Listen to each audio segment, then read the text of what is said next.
Direct, you have not clicked the link on the YouTube side. And I'll see you on the stream number 2. Switching over right now.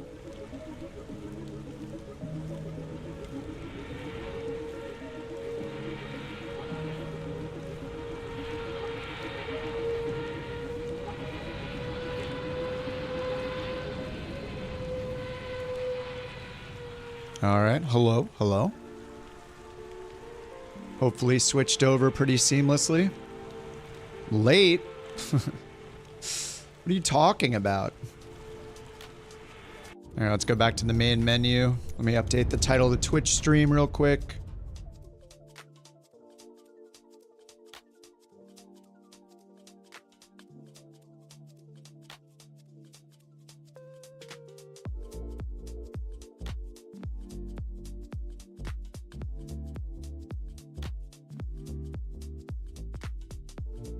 What's up, Hamil? All right, I haven't used GSX at all in 2024, so we'll see how this goes. Let's hop in that Viva livery. Let me get a pilot's life going. Beyond ATC going.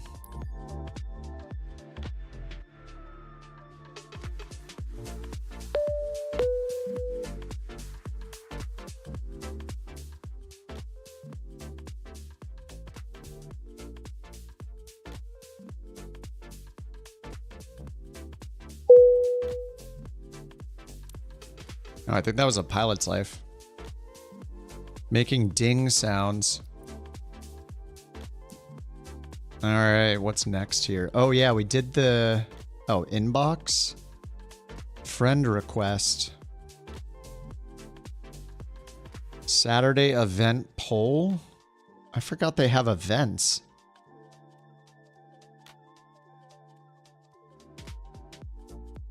APL 3 or 4?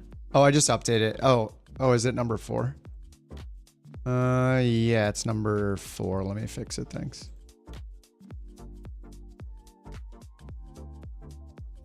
I guess I should call it like day 4.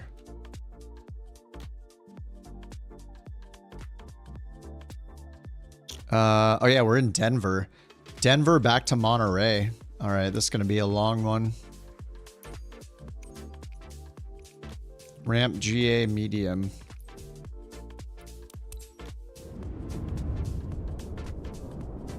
Denver to MMMY.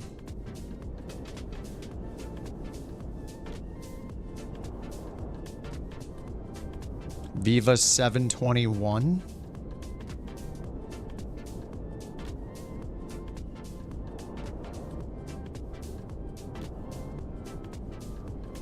One of the titles is wrong.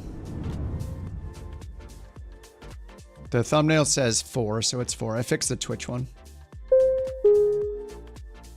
Ladies and gentlemen, my name is Vera, and I'm your chief flight attendant. What? The fasten seatbelt sign is on, so if you haven't already done so, please tow your carry-on luggage underneath the seat in front of you. Or We aren't even in the plane yet. Please take your seat and fasten your seatbelt. Also make sure your seat back and folding trays are in their full upright position.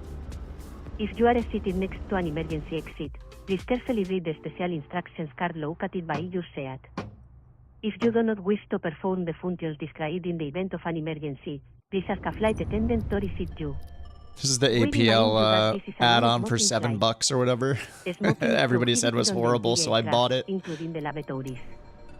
Tampering with, disabling, or destroying the lavatory smoke detectors is prohibited by law. If you have any questions about our flight today, please don't hesitate to ask one of our flight attendants. Thank you. Thank you.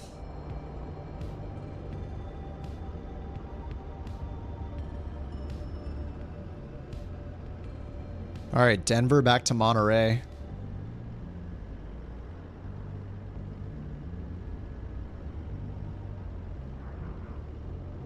Let me set the route.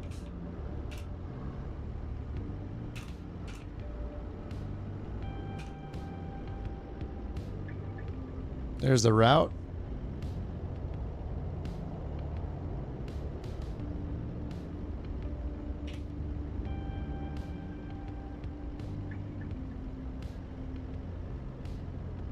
How long is it? Like 2 hours. Probably use like 2.5 hours ish. I'm gonna probably use time acceleration. Oh yeah, let me turn off unlimited fuel this time. I had it on for this yesterday. Unlimited fuel. Crash damage off because I don't need to turn it on with a pilot's life.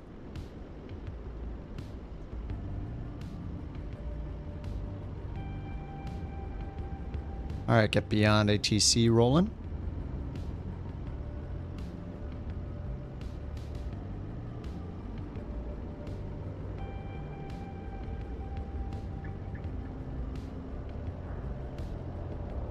Beyond ATC connected.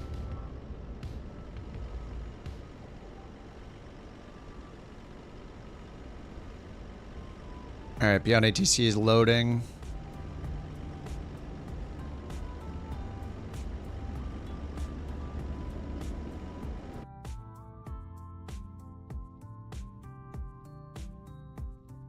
Oh yeah, I have GSX this time.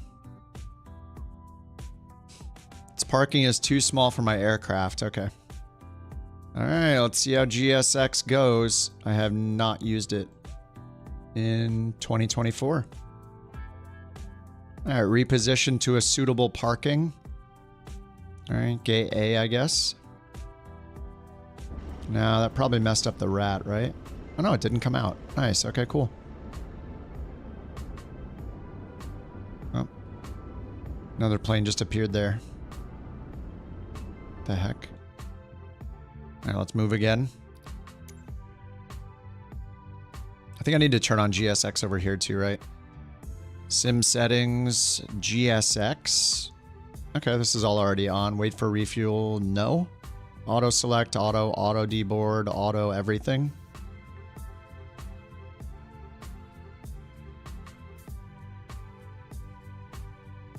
Auto door. Do I turn this off? Auto door in jetway simulation because GSX does it? I'm not sure. I guess I'll leave it on.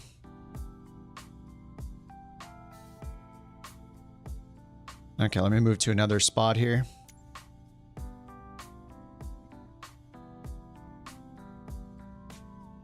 Yeah, that's right. Denver to Monterey. Yep.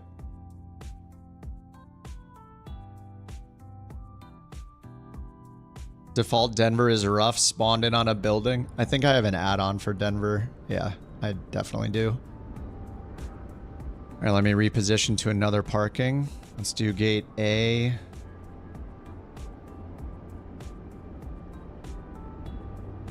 There we go. All right, we got a spot. T-Mac, what's up, man? Thanks for continuing your Couch Captain's membership, dude. That's a beautiful chair. Beautiful chair you got there. Looks like I need to move that alert down a little bit. So it's way too high. There we go. Thanks so much, sir. Enjoy your upgraded chair. Very important. It's important to be comfortable. All right, well, GSX life, it's going to take forever to load things. We'll see how it goes. Gotta wait for the passengers to get on and everything. Ground services, mass and balance, 124 passengers. Oh yeah, let me go into GSX, change the settings to like high density to make sure we're not waiting 20 minutes. GSX settings, there we go. Timings, boarding density. We'll do very dense, no pilot delay. Okay. Let's try it. GSX boarding and refueling. Refueling truck is on its way. Please don't load aircraft until the fuel truck arrives and ask to do it. Well, isn't it gonna load it? What do you mean don't load the fuel? You're going to load the fuel, not me. What am I paying for this for?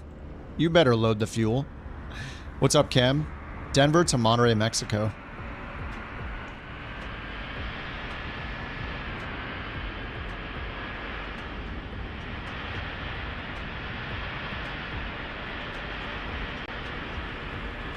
A wild fuel truck appears. Right, that's not a fuel truck. It just disappeared. What the heck? There's the fuel truck.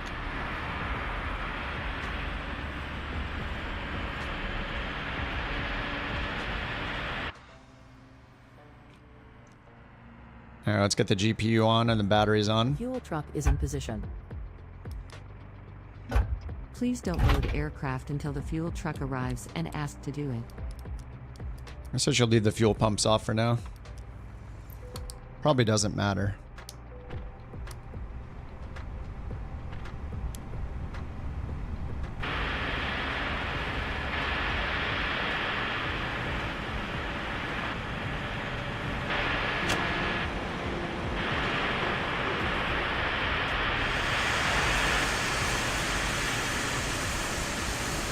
I guess that's the best camera to look at for this.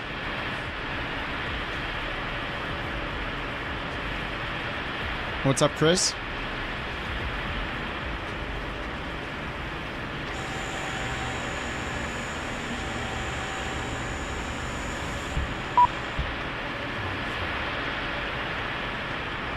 All right, one right opened automatically.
Good job, everyone. Good job, everyone. Looking good. So did it fuel us up automatically? Did it work?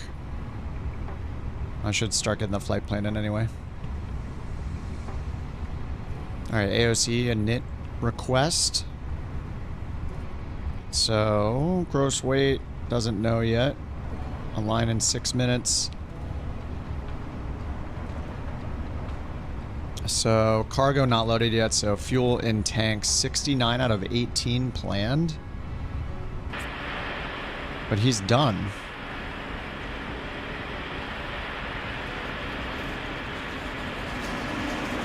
So, they didn't load any fuel.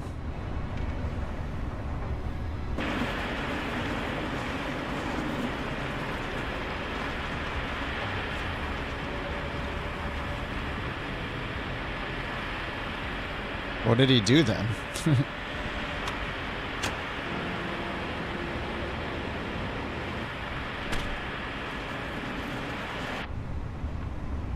Yeah, it's 69 out of 18,000. So that doesn't work, I guess.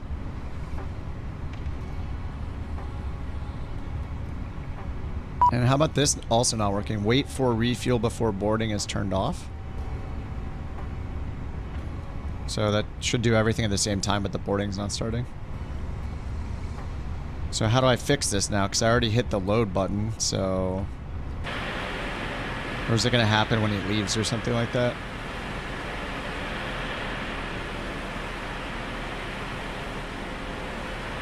Best paid aircraft? Fenix? Yeah, it is. Well, for airlines, yeah. You're flying airliners.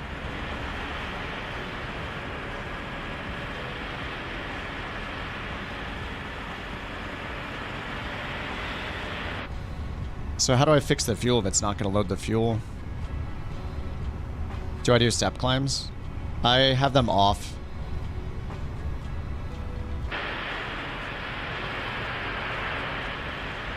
He's still just chilling there. Catering completed. Alright, now the fuel is leaving and it's not filled up. Boarding requested. Refueling completed, but it didn't change anything. Alright. the jetway gonna work? Or is it gonna bring the stairs? Input the fuel in the FMC. Well, we load the fuel with the EFB though.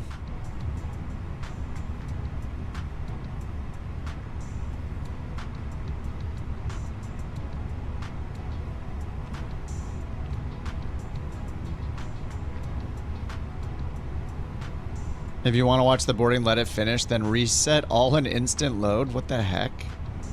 GSX isn't going to add it. So GSX doesn't work with like the most popular aircraft. How does it not work?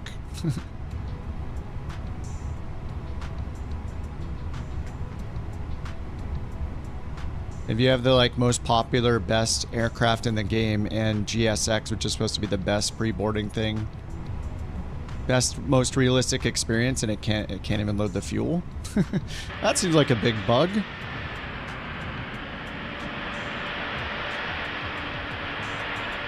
When the passengers load, does the weight even work? GSX in career mode? I don't know. I haven't used GSX until today. Passengers boarding starting. Batteries must be on with the FLP.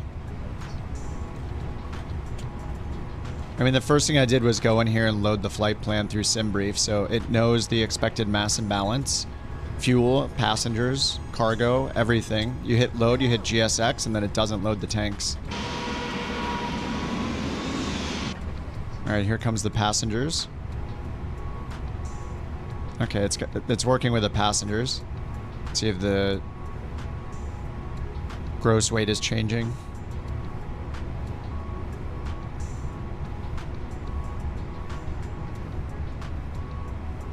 $104,522. So yeah, the passenger weight's working. So it just doesn't load the fuel, which is... that's not good.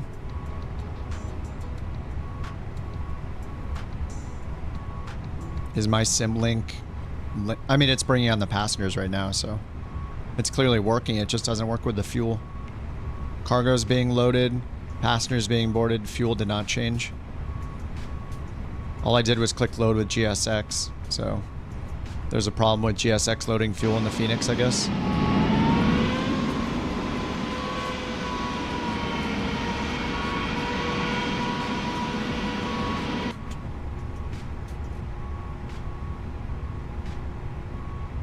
Yeah, I had power on the aircraft, didn't I?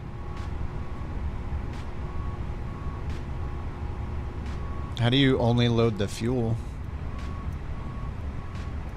Oh, in the FMC, does it work? So you're saying here in the init page, when I do this, it'll load the fuel? We'll find out.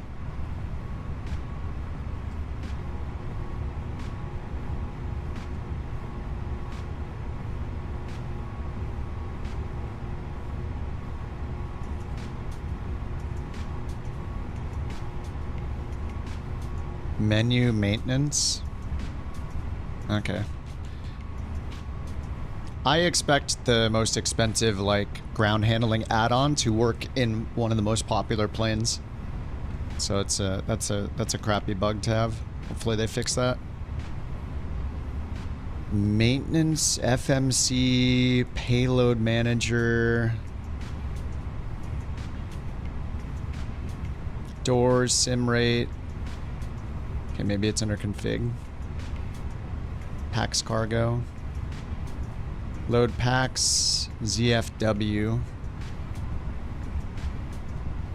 And fuel 69.25. So we got 18024. You can't enter that, so I can only enter 0 fuel weight, which helps with anything except for fuel. On the fuel page? On this page? Back 1 and back 1. Above passengers? Oh, fuel here. Oh, my bad. Okay. There we go. 18024. Thanks. So GSX can't do that, I guess. Okay, there we go. Alright, where is it getting 18025 from? Block fuel is 18024. Alright, just change it to a 5, I guess. Okay, that works then, I guess. Yeah, hopefully they fix that so it does what it's supposed to do.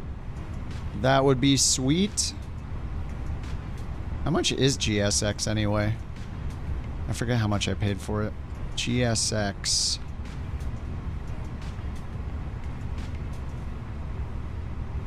$30. It's not bad.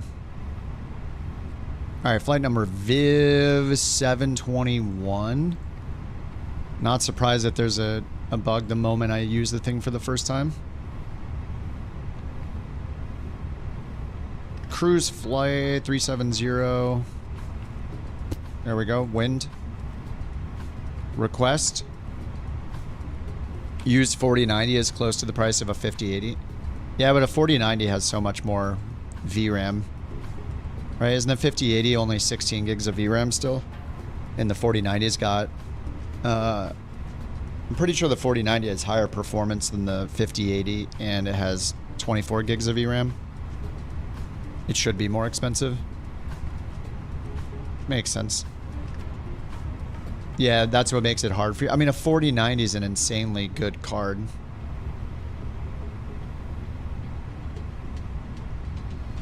I mean, for Flight Sim, the current state of Flight Sim 2024, you're going to want the extra VRAM.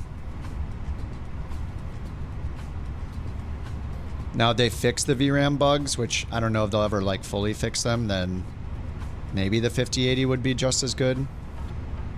It also matters if you're playing in 4K or not. I'm pretty sure the 4090 is going to do better in 4K, maybe, than a 5080.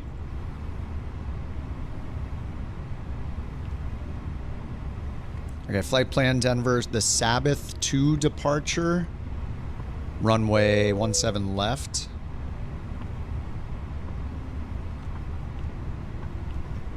Sabbath 2 via Veroni. Insert MMMY. Runway 12. RNAV 12. Star is the Nota 1 Alpha. Alright.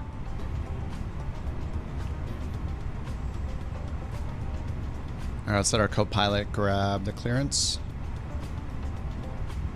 Viva 721, ready to pick up IFR clearance. Alright, let's get the fuel pumps on, APU on. Viva 721. Viva. Clearance cleared to Gen Mariano Escobedo. Sabbath 2. Departure, Veroni transition, then is filed. Climb via SID. Departure frequency 127.05. Squawk 1540. Cleared to Gen Mariano Escobedo. Alright, 1540. Departure, Aircraft loaded. Then is filed. Send to McDo. Climb via SID. Departure frequency 127.05. Squawk 1540. 2974 on the altimeter. 2974. 2974. Read that correct. Contact ground 121.85 when ready for push or start. Ground 121.85 when ready. Viva 721. Have a good afternoon. They changed our runway. Seems like the runway is always the opposite. Whatever SimBrief picks, Beyond ATC changes it, or maybe SimBrief always picks the wrong runway now. But we're on 3-4 left. Gate Bravo 35. 3-4 left, Sabbath 2 Veroni, so it's the same departure, just a different runway. Golf Bravo November, United 680. 3-4 left. United 1081, hold position for And traffic. actually, we're gonna have to go here to flight plan and change it. So 17 left to 3-4 left. Alright, 3-4 left. Sabbath. The United Sabbath. 1081, continue taxi. Veroni, insert. Continue taxi. Takeoff data back to performance screen. And I'll just send it again. 34 left. There we go. 147, flaps 357, flex temp. We've been doing a lot of flaps 3, right? Might go for the 4090. Yeah. I mean, the other downside might be like the size of the card. If you have room for the 4090, because isn't it like a 3 slot? Whereas the 5090 and the other 5000 series are all 2 slots, maybe? Night flight. I might end up turning on the lights. We'll see. Maybe depart at night. If it gets boring in the air, it's a pretty long flight. Then I'll probably what's it called? Probably turn on the sun.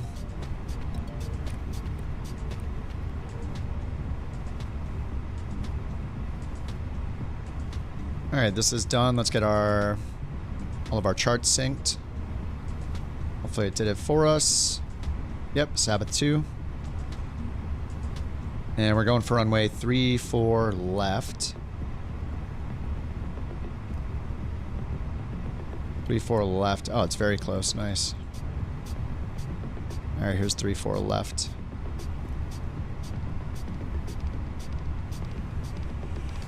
Should you buy the Fenix? Yes. Ooh, nice, Johnny. Nice couch livery. God, our liveries look so good.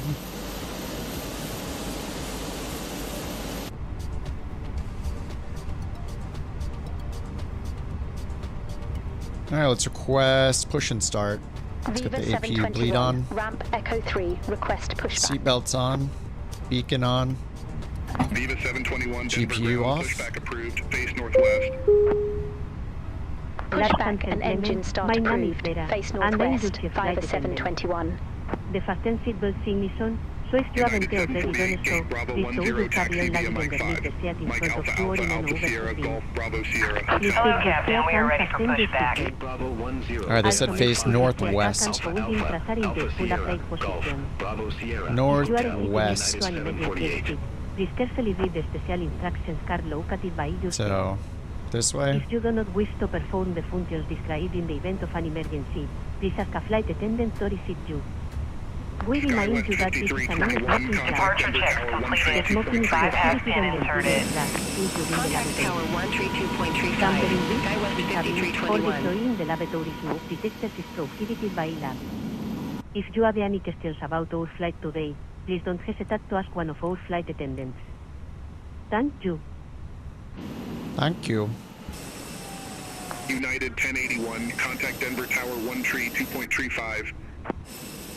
Contact tower 1 tree 2.35. Locking gear. 1081. And thanks, Southwest. So nice of them. What's up, Ken? Southwest 3137, gate Charlie 46 taxi via Mike 5, Mike Charlie Sierra. Gate Charlie 46 via Mike 5. Mike, Charlie Sierra. Southwest 3137. What do we do? Tail left? United 2104 heavy, contact Denver Release Tower 1 parking tree brakes, please. 2.35. Have a good afternoon. Commencing push. Over to tower 1 tree All engines clear. 2.35. Start at United will. 2104 All right, heavy. beacons See on. you. Start at will, engine 1. Cross-check.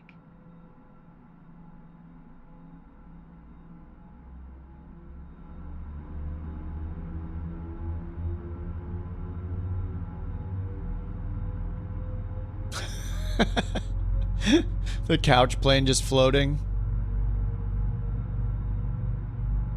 Ladies and gentlemen, please observe the cabin crew member closest to you as we are about to... GPU. I just switched from the 4080 to the 7900 XTX on Wednesday.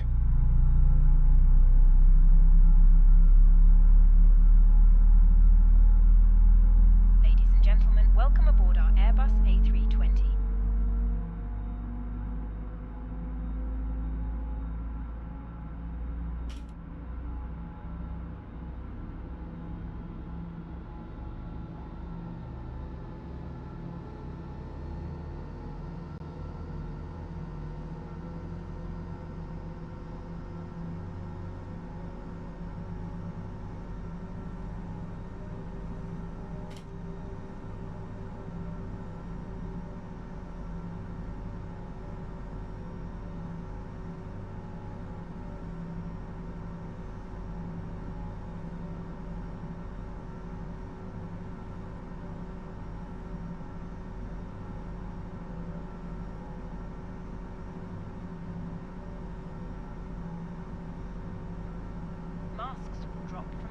This is pretty nice with GSX, not gonna lie. And the new lighting improvements and the new card make it a little bit nicer.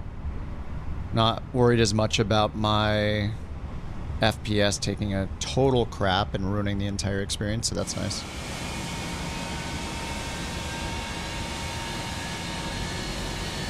Damn, it just looks so... Even the lighting, like... Please set parking brake. It just looks so good. To adjust. Do not inflate the lights. Even the lights, like his batons he's holding or whatever, the wands. Inflated His by 2070 Ti super good. If it Yeah, fails, our buddy Bird just updated to that yesterday from a 3060, and he's stoked. The more VRAM you can get, the better, but it really depends on what you're upgrading from, what performance improvements you're gonna see. Armrest down, window blinds open, and seatbelt fastened. Further information regarding your safety on board. You might want to consider the new AMD cards coming out on Thursday. Why does it keep saying set parking brake? Oh, wait, what? Didn't I just click that? Alright, engine 2 available. Ignition off.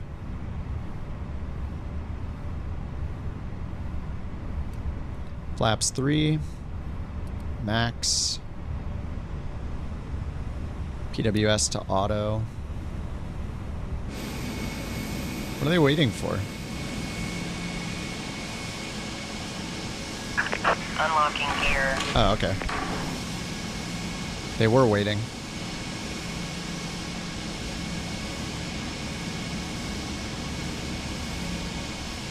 Wish you luck with the Max 8. You're flying the Asobo one? Yeah, I mean you can use VNav and everything. It's not horrible. Bypass pin removed. Left is clear, right is clear. Let's get the APU bleeds off.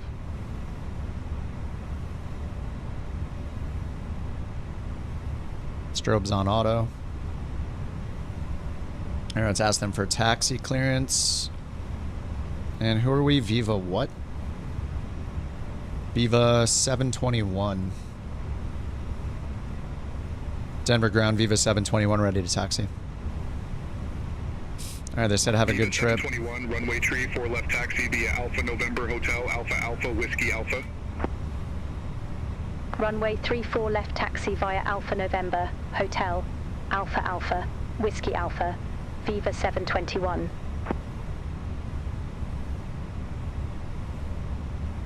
Alright, runway 34 left. ANHAAWA. Now let's go up here, get our taxi light on. We got greens. Let's do takeoff config check. All green. Brakes to max. And let's check that route. Yeah, Alpha November is where we're at, so we're gonna go here. Then it said hotel and then Alpha Alpha, which is right here. And then Whiskey Alpha right over here. Quick, little quick taxi. All right, parking brake off. Rudder trim is set to 0.3. There, now that's set. Neutral, let's go.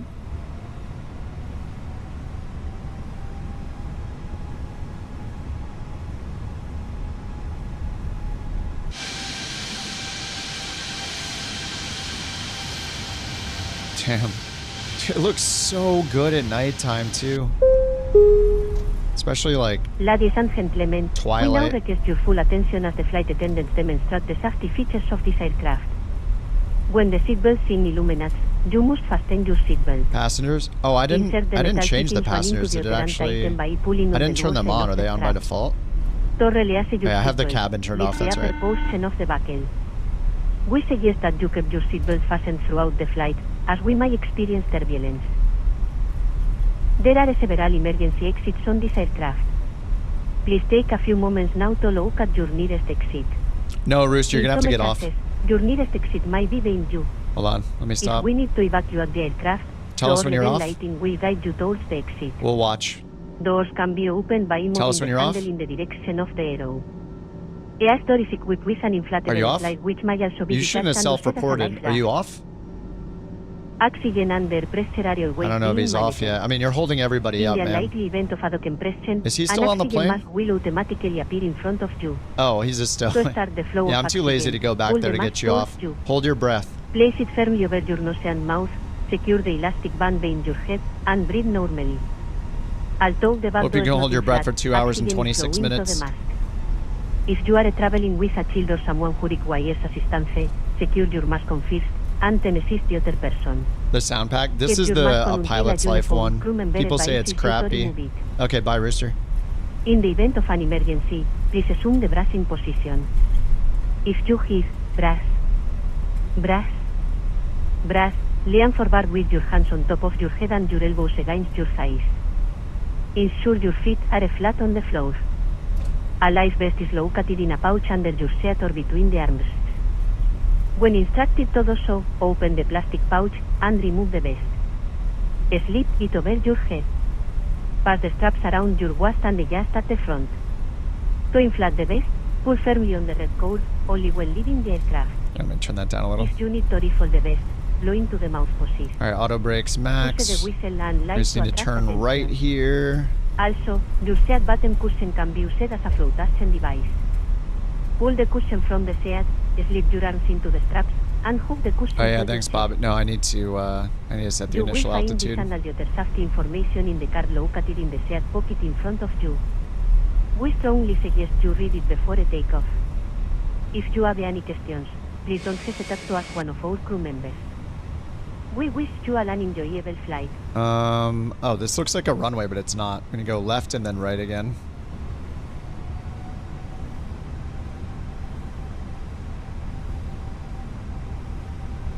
And yeah, Bob's right. I have to set my initial altitude. We got the Sabbath 2.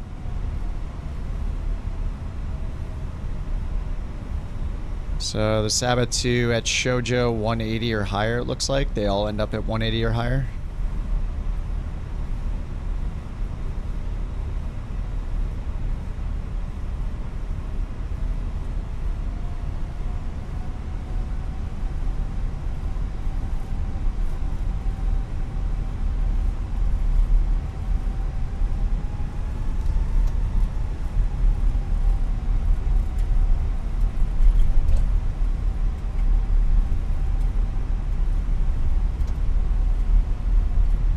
Is this right? Yeah, we just take this all the way up to 3-4 left. Yeah, fly down to get to 5,000. Yeah. We're at 5,300.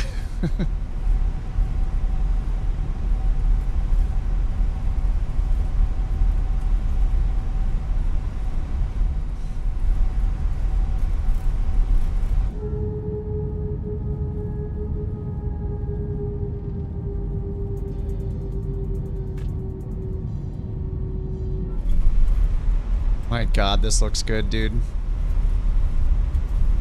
How can anybody playing 2020 look at this and not want to upgrade? Hashtag Microsoft shill. Use code KIP OTG666666429 for 0% off Microsoft Flight Sim 2024. Viva 721, contact Denver Tower 135.3. 35.3. Over to Tower 135.3, Viva 721.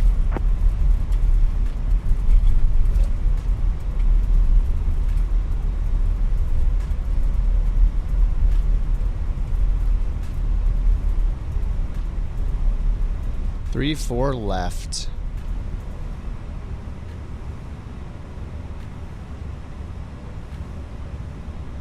Alright, parking brake is on. Denver Tower, Viva 721, holding short runway 3-4 left, ready for departure. Seatbelts on, we're going to do flex. Viva 721, hold short of 3-4 left, arriving traffic. Alright, hold short. Roger, hold short of 3-4 left, Viva 721. For this guy? 6750 XT. I have no idea. I can't even guess like what cards will work or not besides the ones I have or ones that are better than mine. So the easiest way to know is just to use Game Pass, honestly.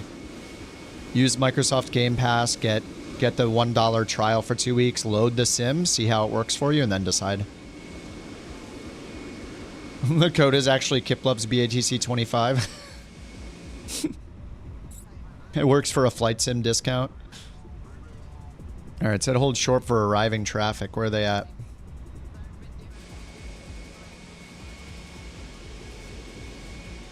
Oh, are they coming from the opposite way? They take it. Are they landing? There's some right there. Yeah, they're landing with a tailwind then? Why did they assign us the opposite runway? Maybe the winds are calm and it's for our convenience. Yeah, they're landing way down there. That's beyond ATC traffic.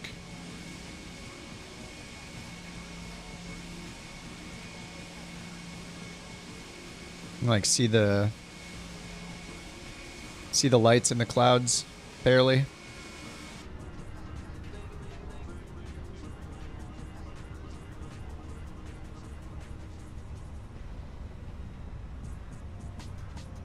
What's up, blasting?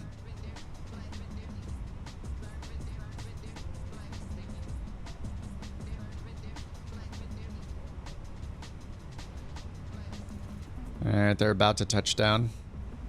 They're right there. Microsoft Flight Simulator 2024 is the greatest game since the invention of avocado toast and iced coffee. I also love Krispy Kreme donuts. All of that's accurate except the last part. Runway 34 left, line up and wait. That's us. Line up and wait. Runway 34 left, Viva 721. Alright, parking brake. Landing Skywest lights. 5505, exit left at Delta 8. Yeah.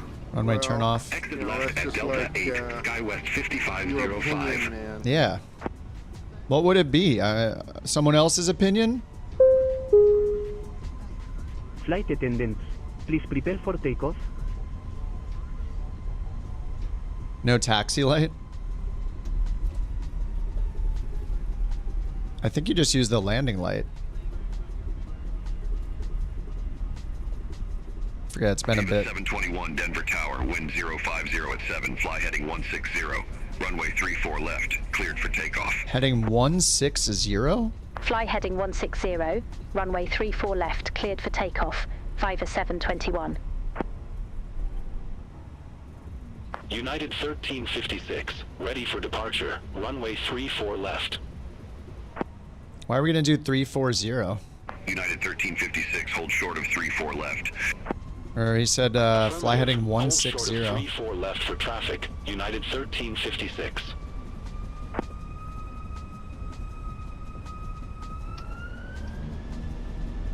Flex man 57 SRS runway auto thrust.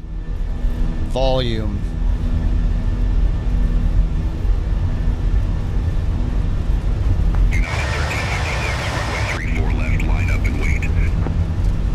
Runway 34 left, line up and wait. United 1356. 100.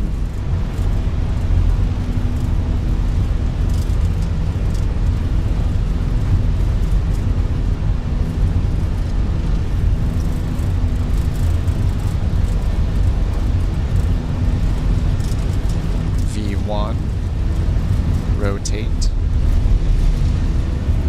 Rotate off the center line.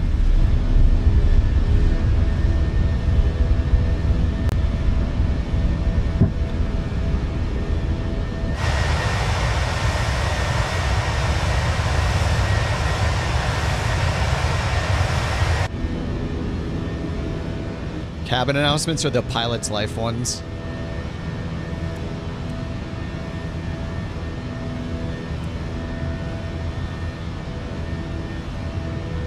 Alright, 1000 AGL. Climb. Wind 050 at 7, fly heading 100. Runway 34 left, cleared for takeoff. Fly heading 100, runway 34 left, cleared for takeoff, United 1356. Open climb. 721, contact Denver departure. We're gonna go heading Contact mode because they Denver said departure, to. Viva 721, take care. Denver departure, Viva 721, climbing via Sabbath 2, 7100. Premium voices for the controller, basic voices for the other air traffic. Cleared direct Shoujo. Resume the Sabbath 2. Direct Viva Sojo. 721. Insert. Flaps 1. Alright, direct Shoujo. That's why they gave me that turnaround. Fly heading 160. Alright, that was good. So far, so good.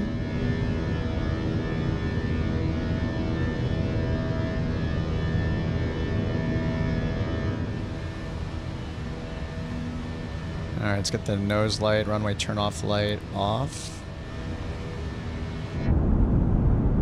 Yeah, the premium voices are great, yeah. 1356, climbing via EP key 7, 6,600. Yeah, I need to work on my Spanish accent, absolutely. Denver departure, radar contact. Oops, flaps up. Direct Kidden, resume the EP key 7. Alright, 8,000. I'm gonna get my landing lights off early. Resume the EP key 7. United 1356. Ladies and gentlemen, the captain has turned off the fasten sequencing, and you might now move around the cabin. However, we always recommend keeping your seatbelt fastened while you are seated. In a few moments, the flight attendants will be passing around the cabin to offer you hot or cold drinks, as well as a light meal. Alcoholic drinks are also available at a nominal charge. Now, sit back, relax, and enjoy the flight. Yeah, I mean, these aren't too bad. I don't think they're as bad as people were saying they were. They're okay. I mean, it picks them based on where you're flying to, I think, too, or what livery you're using, or what what's it called? What airline you're flying for within a pilot's life. So that's cool. It's something different to try.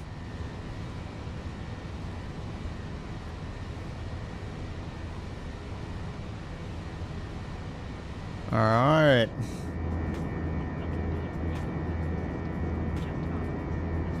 They can move around because I turned the seatbelt sign off. Because we're climbing. We're at 10,000 feet already, and we're just climbing straight for a while until we make this first left turn, so I just turned it off early.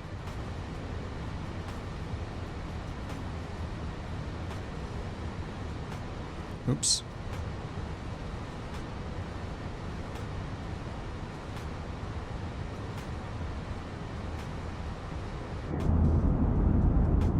Camera views, yeah, they don't have good presets. I'm just using custom ones.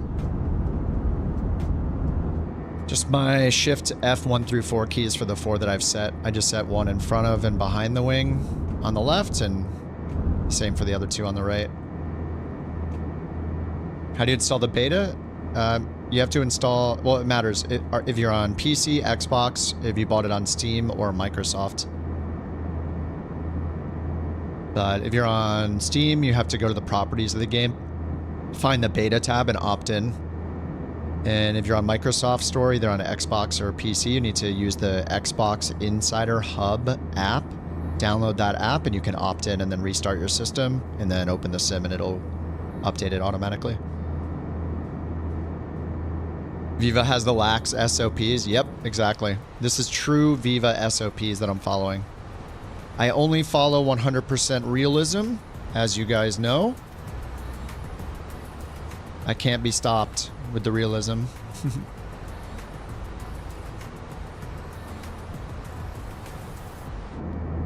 What improved a lot?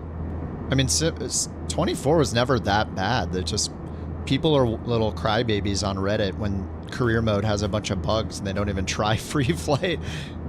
The biggest thing that's been a problem, like in my opinion, the 2 biggest things were like the live weather versus time of day not being locked to historic weather was annoying, but they're fixing that in Sim Update 1. So you can use any time of day with live weather. And then besides that, I mean, they're always going to be fixing crashes. And then Sim Update 1, like the VRAM bug is an outstanding problem. So is it worth it? Yes.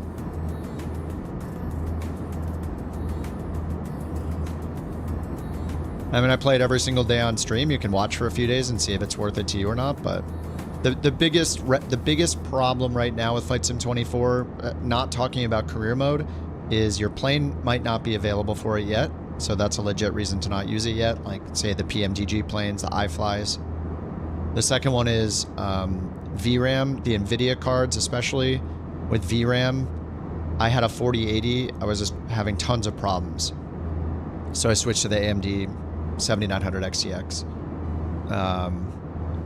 If they don't solve the VRAM bug in the coming like major releases, then it's going to be an ongoing problem for people. It seems to affect NVIDIA cards more than other people, so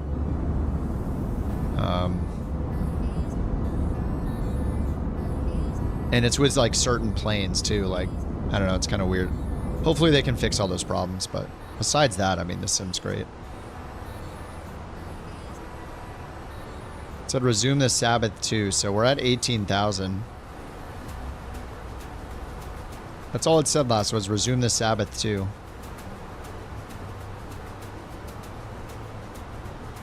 So the Sabbath 2 said 18,000 or above at Shoujo, and then I think it should be as it's signed. Oh, 230. Then on transition, maintain 230 over here. I need to go up to 230.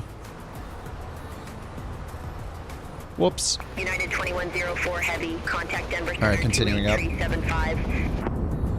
Center on 28375, United 2104 Heavy. Yeah, day one wasn't great. Day one on almost every game's release isn't great, so.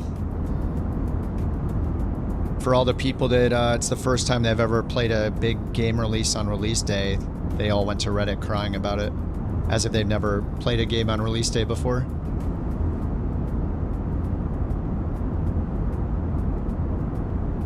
You check your local weather by hopping in a 2024 free flight in a Bell. Nice.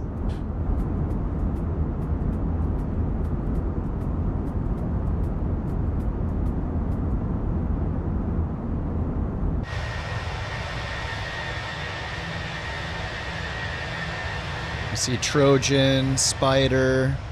Who all's out there? Chase in front of me. Viva 721, people up here. contact Denver Center 125.905. Contact Denver Center 125.905, Viva 721. I don't know why the cabin lights are always on, even when I Denver turn the cabin Viva off. 721, climbing via Sabbath 2, flight level 204. Yeah, that's better. Viva 721, Denver Center, climb and maintain flight level 370. 370. Climb and maintain flight level 370, Viva 721. 370, open climb. Seatbelt signs are already off. Standard altimeter. Standard. Probably use a little time acceleration for this flight. It's a long one. Denver down to Monterrey, Mexico.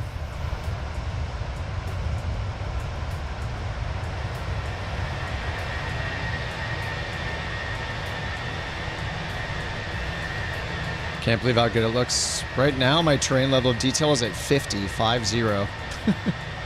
auto FPS, because it's making sure I can get 50 FPS or 60 FPS right now. I'm at 58. Running in 1440p. I have mostly high and ultra settings, and yeah, I use auto FPS. That's it. Nothing special, really. 2024 just looks good. I mean, this is with terrain level of detail at 50 right now.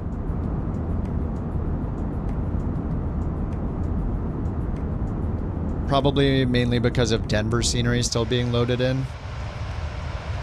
So as we get a little further from Denver, it should get better. And then the terrain detail should get better. But in general, like Flight Sim 2024, the lighting is massively improved. Lighting, clouds, like reflections and stuff, the shadows. Southwest 1555, Denver Center, roger.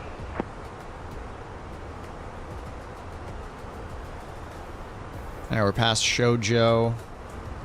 We're good to just continue on. Up, we're going up to cruise. Get the METAR open. We'll just put on here for now.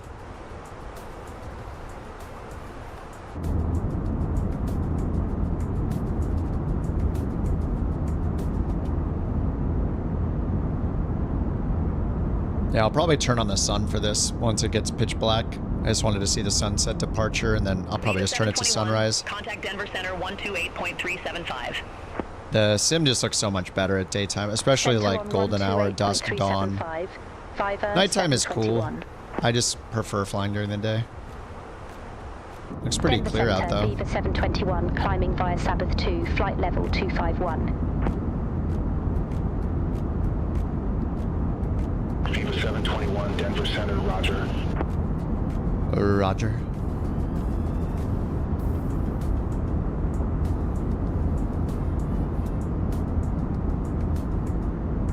Yeah, 2020 is still beautiful. It's just 2024's got improvements, you know?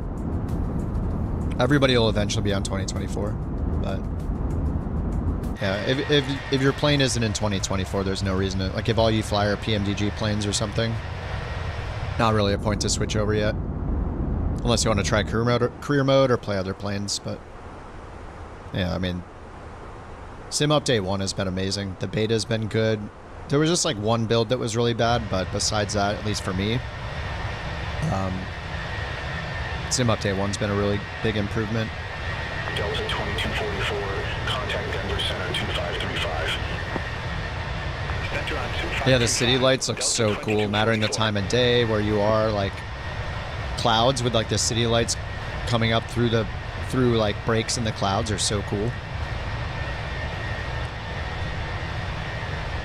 Let's see, I'm still at 53 FPS with 50 train level of detail, so actually the detail level is super low right now. I mean, you can see it looks kind of blurry. It's probably because of Denver, so when it unloads all of Denver, I don't know when it's going to unload it. We're pretty far away.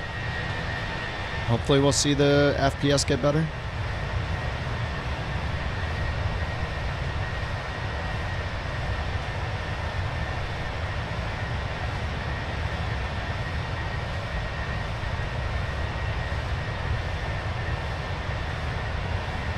United 2104 Heavy, contact Denver Center 133.4. Performance improvement. Denver Center 133.4. United 2104 Heavy. It matters which plane you're flying, but not really. At least not for me. But I also just changed my video card, so for me everything seems better. Like throughout the beta, people have said pros and cons, like the beta's great for me, or the beta sucks for me. So all you can really do is just try it on your system, see how good it is for you. Opt in, check it out. If it sucks, opt out.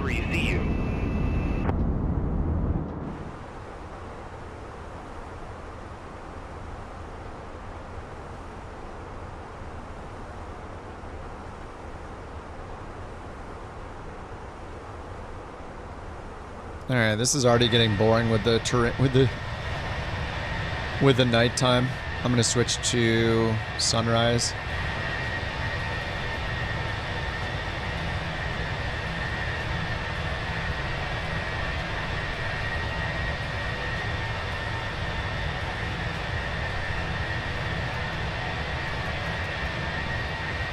All right, we're like minutes from sunrise. Not the 4090. I got the AMD 7900 XTX, the 24 gig card. Air Canada 7038, Denver Center. What's up, PJ Pizza Man? How's it going, dude?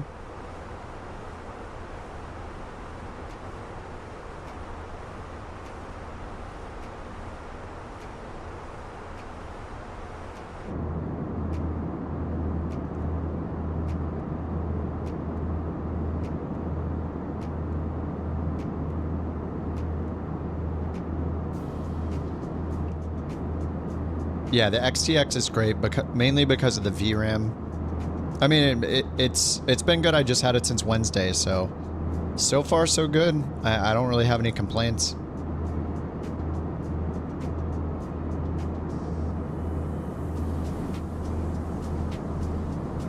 I didn't even like tweak it or anything. It's just running on like all default settings.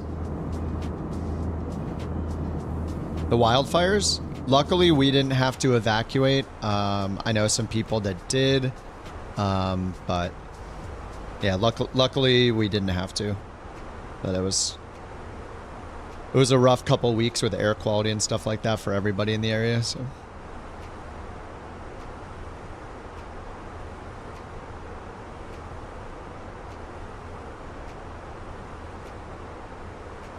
What's up, Bobby?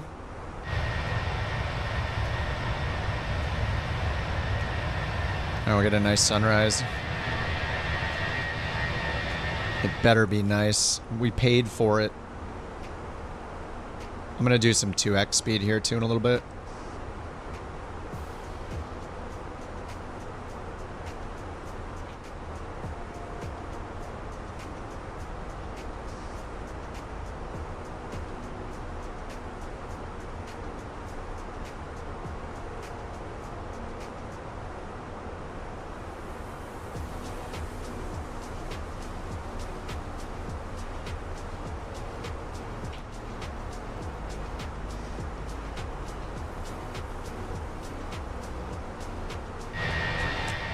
$64 gigs? I don't know about that. You're probably good with 32, but I mean, having more never hurts. RAM is not the most expensive thing either, so and you could do 2 sticks of 32 gigs. Or if you want to go nuts, do 2 sticks of 48 gigs. It's probably more expensive though. I don't know how much the 48s are. But yeah, I have 64 and everything's good. I mean, 64 in general has been a good idea for a while now, like not just for flight sim.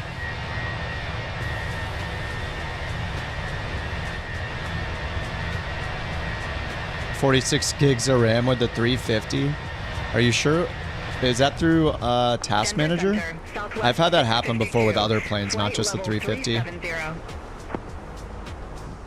1080 Ti, 16 gigs. It works for you, Doc? In 1080p, I assume.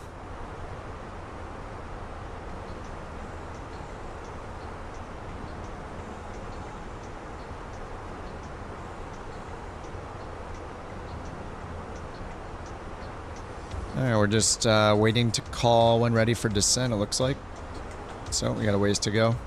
I'm gonna use 2x speed here soon. Oh, God. Thanks for the crab. What's up, Brian? In Task Manager? Yeah, I've had that happen before. I think it's just like... I don't know that it's plane specific. I've had it happen with other planes. Like before the 350 came out. Center 133.4. Have a good evening. Center on 133.4. It's like a classic memory leak. 4082. Yeah, you ordered 64. Yeah, it's a good idea. Make sure you put them in the right slots. Like on my motherboard, I need slots 1 and 3.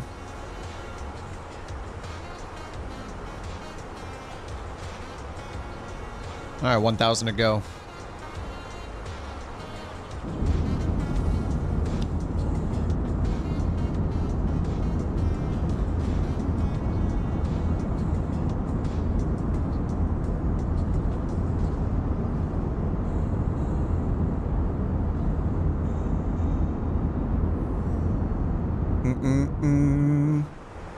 Look at that chill saxophone. Chill playlist. Alright, how's our weather looking at Monterey? 140 at... Actually, refresh it. 120 at 6, 7 miles of visibility, hazy, scattered clouds at 7,000, 20,000. Southwest 2981. Good evening. Flight level 359er. Southwest 2981, Denver Center. Alright, TOD 739 miles. Let's do 2x. Denver Center 133.4. Maintenance, Contact double Denver speed Center activated. 133.4 There we go. Viva 721. It will not make the sunrise happen faster, but Denver Center Viva 721. Climbing via Sabbath 2. Flight level. let's see how our 370. performance is right now.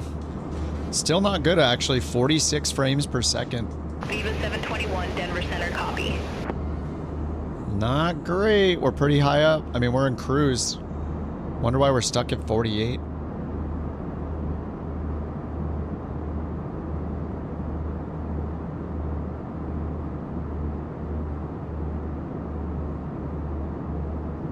Is this just an auto FPS problem?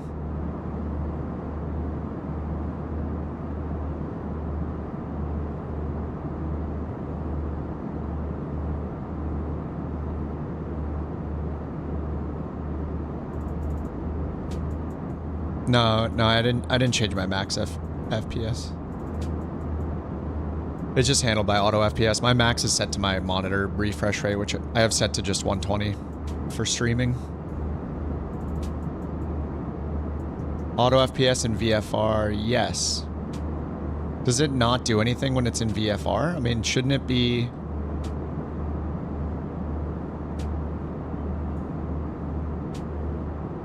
I don't understand. Why doesn't it just look at my frames? No, it is looking at my frames. The frames are only 48, so because my frames are 48, it's on it's got the TLOD to 50. Southwest 1557 Denver Center.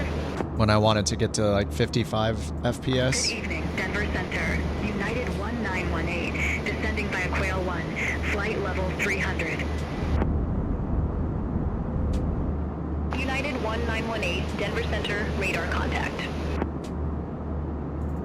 Yeah, the object level detail's down to 20. I don't know why they have the difference between VFR and IFR. Like, all that matters is what's your target FPS and how low and high do you want TLOD and OLOD to be set to. Yeah, I'm in 2x. But we weren't in 2x a minute ago, and it's still capped at like 49 FPS.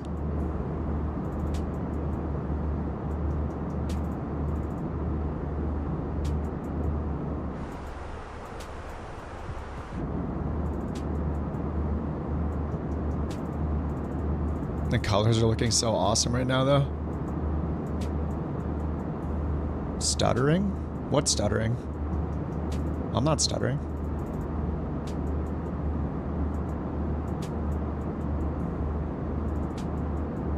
Is a 4060 good? Denver Center, I mean, people run 2024 on like... Well, somebody just said that they run it on a 1080. Or a, yeah, on a 1080 Ti. It's just, you know, your settings are going to have to be lower. American 1822, turn right, heading 305, vectors for the approach. Turn right, heading 305, American 1822. United 2104 heavy, contact Albuquerque Center 127.85. 4060 has 8 gigs. Yeah. I mean, if you want to know how the sim is going to run, get it on Game Pass and try it for 2 weeks or whatever on Game Pass. Or a month if you have to pay for a month, and then see. Everybody has different combos of everything on their system, so it's hard to say how it's going to run for any specific person. Viva 721, contact Albuquerque Center 127.85. Take care. You're stuttering? I have my own stream up on the side here, and everything looks fine to me. Viva 721. Albuquerque Center, Viva 721, flight level 370. Jay, thanks for 2 months, dude.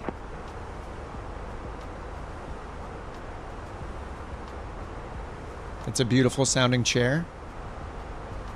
4070 Super is better. Ultra and high settings, 4K, 144 hertz. Yeah, I mean, with this sim too, it really, really matters what you're using.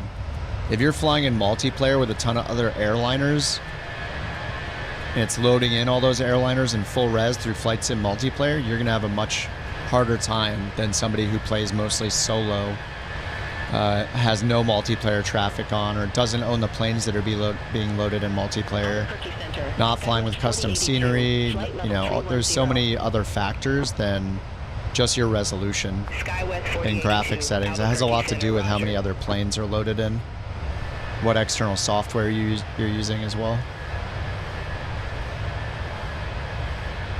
4070 Super is overpriced. You can get a 7900 XT. Yeah, I mean, the VRAM seems so important in this game. 7900 XT has 20, I think, right? And I'm on the XTX at 24, and it's It is, so far, it's been great the last like 4 or 5 days. No regrets. No regrets.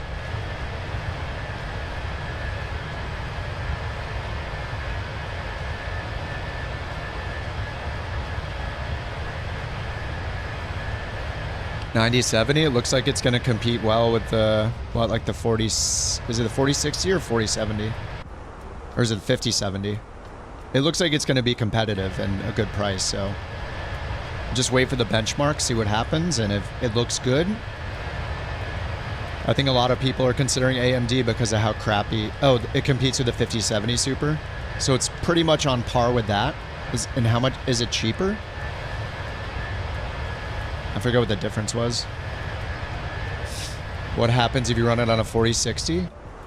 I mean, a 4060 is a pretty modern card. You're probably not going to be playing in 4K with 60 FPS in an airliner, but yeah, I mean, just try it. Try it on Game Pass if you have to first, so you know for sure. But there are people that run it on 2060s. Somebody just said they run it on a 1080 Ti. It just comes down to what you have to reduce your settings to. Cabin lights? Yeah, you can, Jay. I just did it, or I turned them down. You just go home, Fenix, sim settings, cabin, and then they're right here. You just click until it's 0, and you can turn the whole cabin off if you want. VRAM bugs will hammer. Yeah, the VRAM bug will hammer a 4060. Yeah, the biggest problem with Flight Sim 24 right now is the VRAM bug. So you could decide whether you want to react and buy a card that's better, like I did. I mainly did it just because I'm streaming. If I wasn't, I might not have done it. But yeah, you could switch to an AMD card. You could wait for them to fix the VRAM bug. You could get a 4090 as something that has more than 16 gigs of VRAM. Bird says if you're on a lower end card, get the beta as soon as possible. Yeah, try the latest. Oh, what's up, Feathery? Thanks for that. Yeah, opt into the beta and try the beta. Sim Update 1 beta.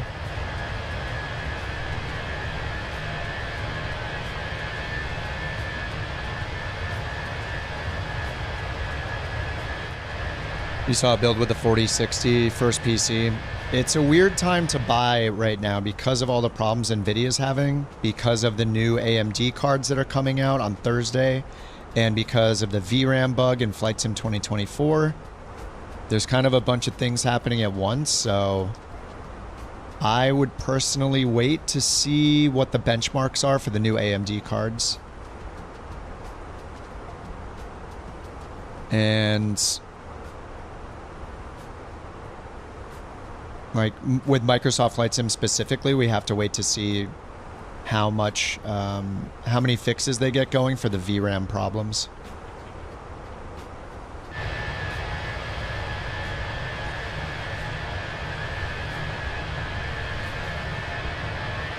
Yeah, the VRAM issue is really frustrating for people right now. Like, I mean, I was having problems for like a while, and I finally just said, you know, screw it, and I got the XTX.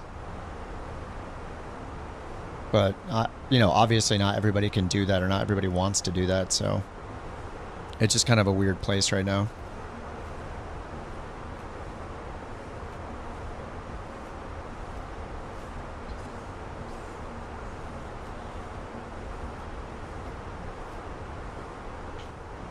All right, how's our top of descent looking? 579 miles. We're in 2x speed, so it's more like 250.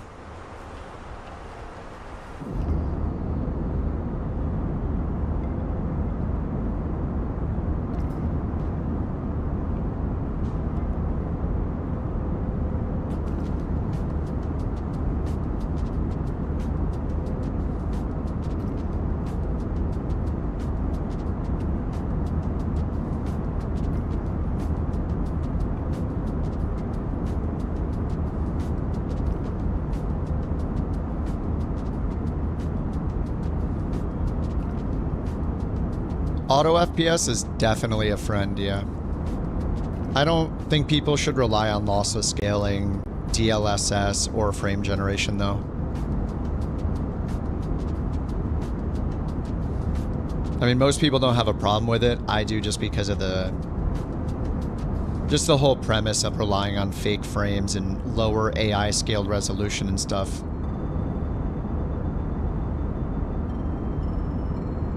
Yeah, it can help. I mean, this is a slow game, so not everybody cares about using that stuff for such a casual game and such a slow-paced game. You know, we're not playing Valorant or whatever here.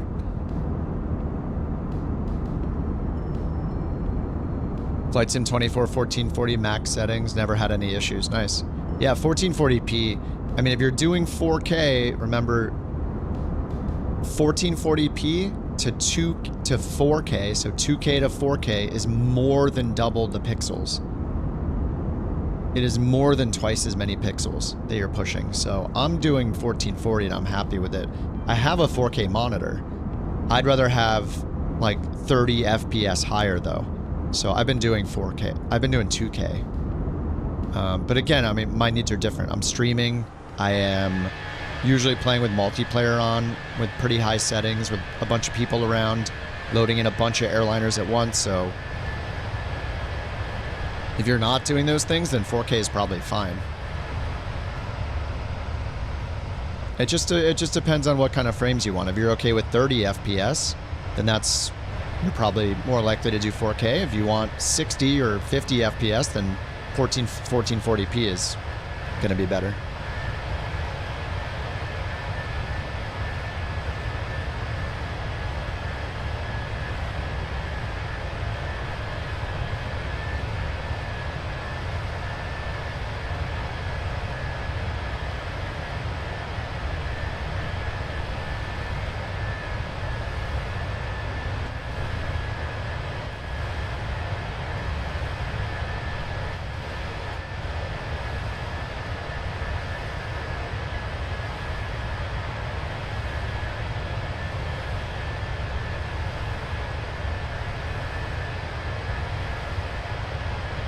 X? No, it's not.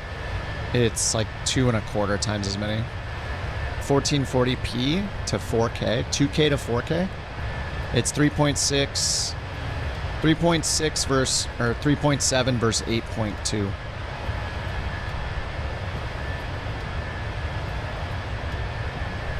It's 221%.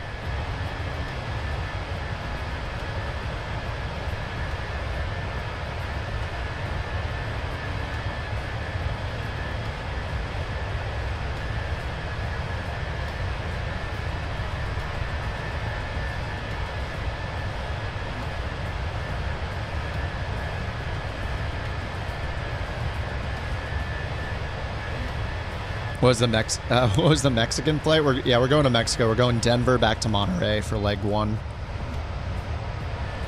Denver to Monterey.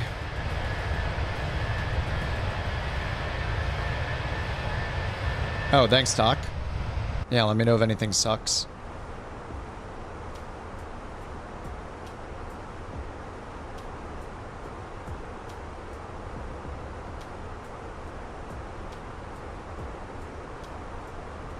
Tutorials planned?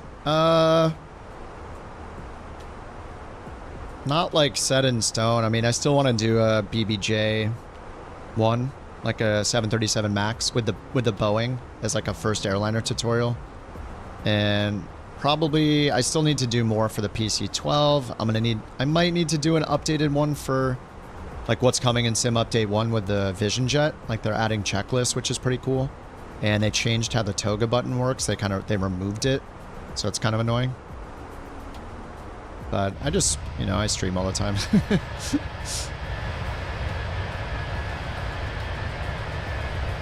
721, contact Fort Worth Center. That's us. 133.5.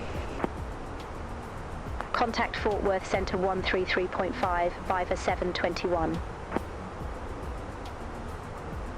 Fort Worth Center, Viva 721.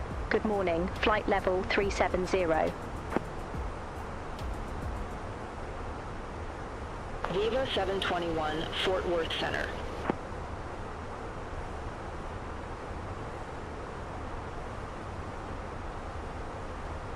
The toga button, the Vision Jet, they removed the toga button.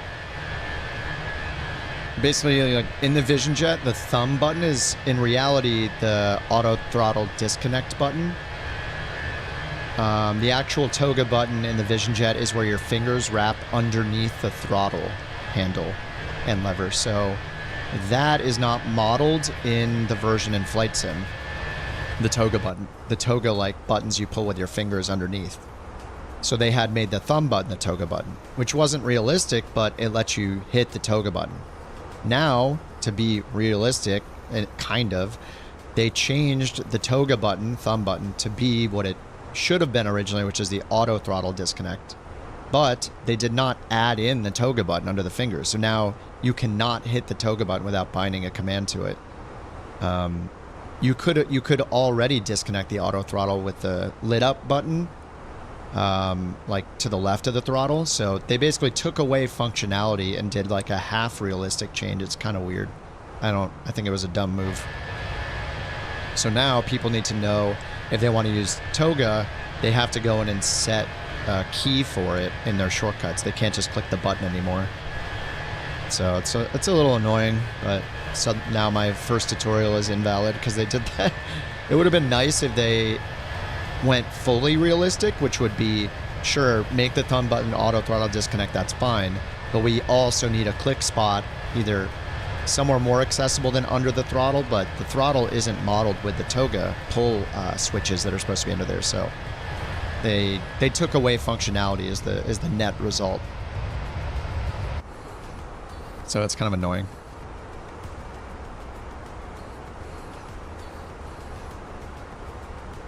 But you don't have to use toga to take off. You can just enable autopilot once you climb, but it'll be a pitch and roll hold. Or you can use like flight level change in heading mode when you take off. That's fine too. But yeah, the toga mode was nice because it kind of removed a step and you could just take off without configuring as much. And then once you're up, you can then configure the autopilot. What's our arrival here? MMMY starred. And yeah, right here, the Nota 1 Alpha. Nota 1 Alpha, Notol, right here. Coming from the north, swinging all the way around here, then all the way down here. Actually, yeah, I guess over here, and then what? Wait, what? Wait, we come in this way, and then we go towards the terrain? And then, so I guess, yeah, this is only for the southeast facing runway. All right. And then we're definitely we're going to need a quick vector to the left here then at Tasna.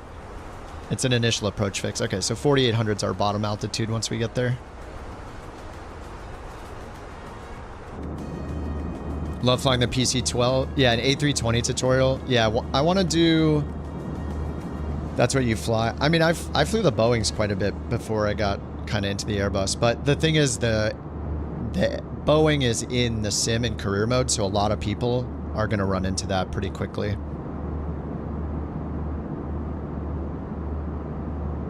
Trying to trade accurate fixes for less functionality. Yeah, it's kind of annoying. Like, I understand what they're trying to do, but if the result is that you end up taking features away that we could use before, and now we can't, then that's kind of annoying. Now we have two auto throttle disconnect buttons, basically. Instead of having a toga, now we have no toga button to click. So it's kind of annoying. What in the Kai talk is that approach? You just got the 20. You just got 24. You need to practice more. Never even touched anything bigger. Oh, than the PC-12. If you flew the PC-12 and you like those avionics, you can fly the. You can try a jet. Try the PC-24. It's a twin-engine jet. It's got the same avionics. The big problem with it though is the speeds in it are the PC-12 speeds. I don't know if they fixed that yet. I haven't flown it.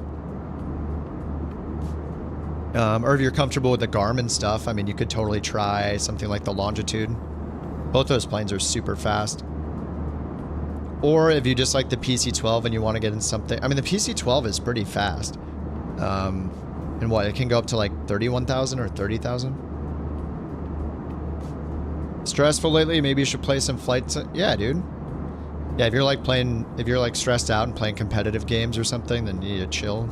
Flight Sim is really good for that.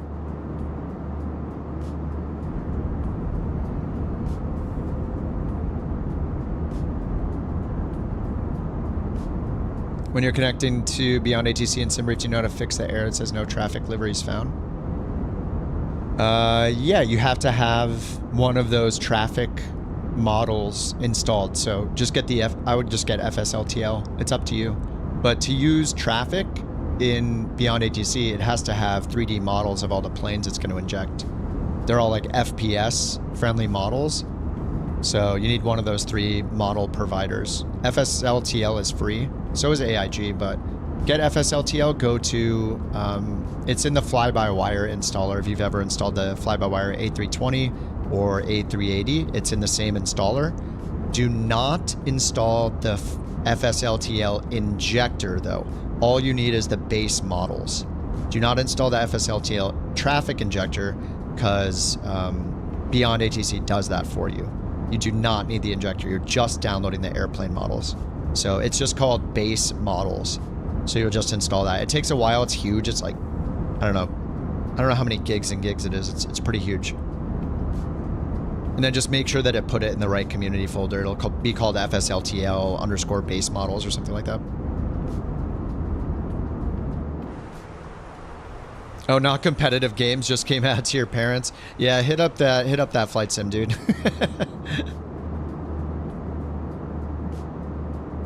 Hop in flight sim and get your chill on to offset that.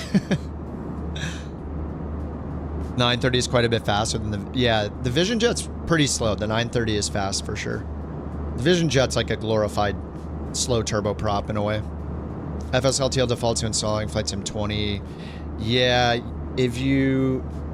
Okay, yeah. I think don't they have settings in the fly-by-wire installer for both?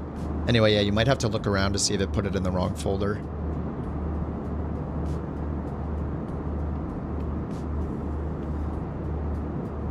I'm gonna use the restroom, grab a snack. Let's see, what do we got here? 357, so we're in 2x speed, so that's more like, whatever, 170 miles-ish.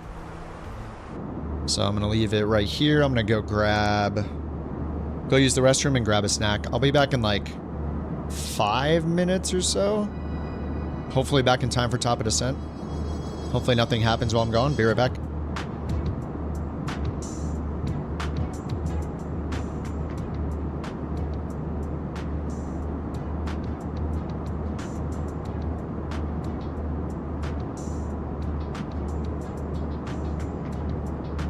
Viva 721, contact Fort Worth Center 127.45. Contact Fort Worth Center 127.45. Viva 721, take care. Fort Worth Center, Viva 721, good morning. Flight level 370.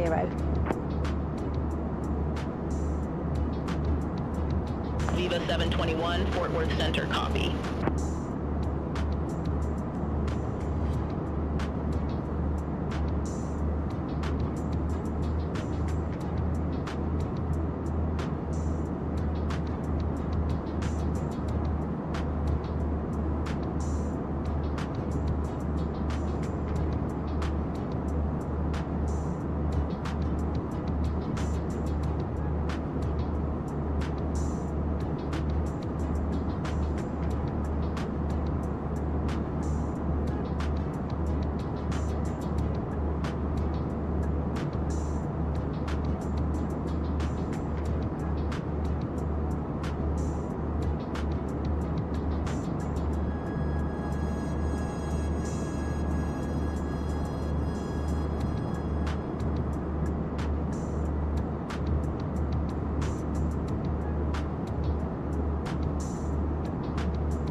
721, contact Houston Center 132.35. Center on 132.35, Viva 721.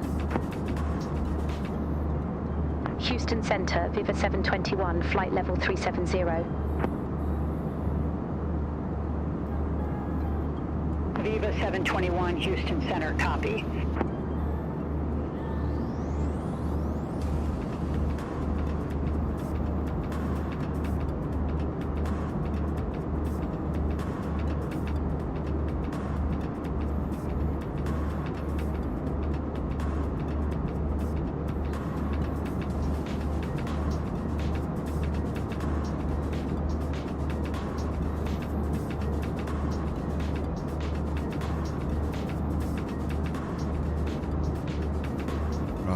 Snack acquired.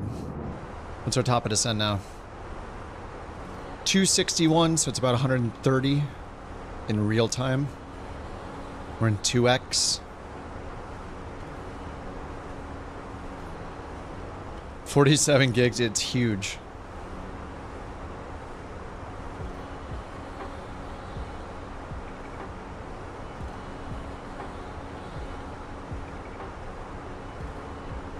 Is it illegal to activate Autoland and just nap the whole way down? I mean, it's a video game, so, you know.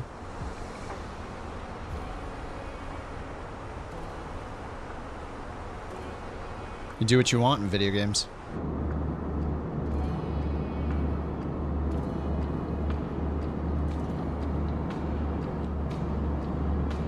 Liquid snack. Yep.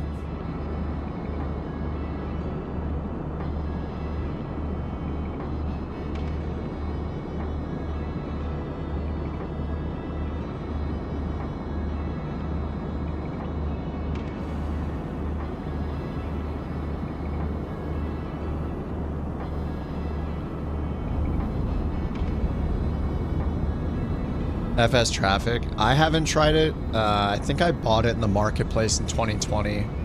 I'm not sure. FS LTL works though.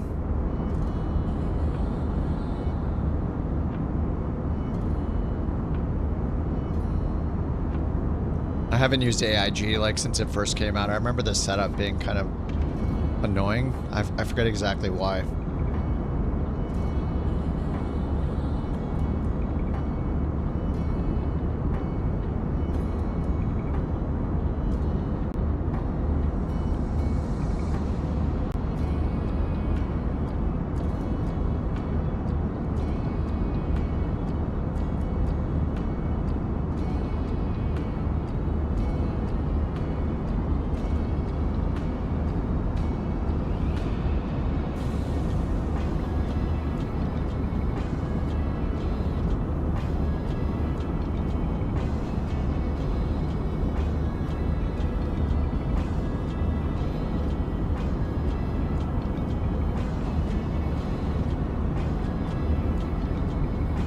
Viva 721, contact Houston Center 134.2, see you.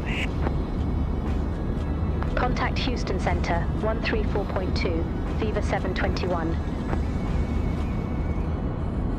Houston Center, Viva 721. Good morning, flight level 370. Viva.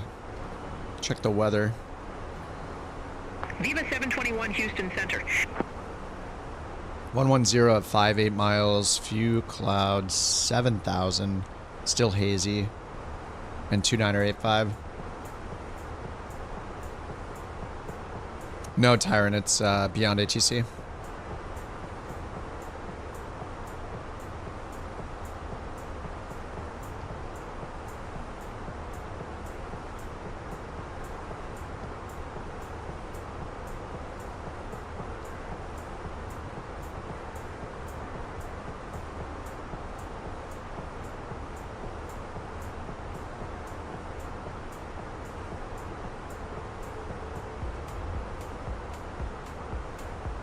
What's up, Tucson?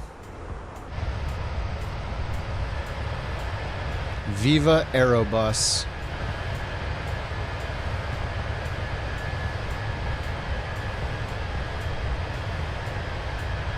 Oh, AIG is still a pain. I don't even remember why it was a pain. I just remember FSLTL just being like a click, and I was like, all right, that's easy.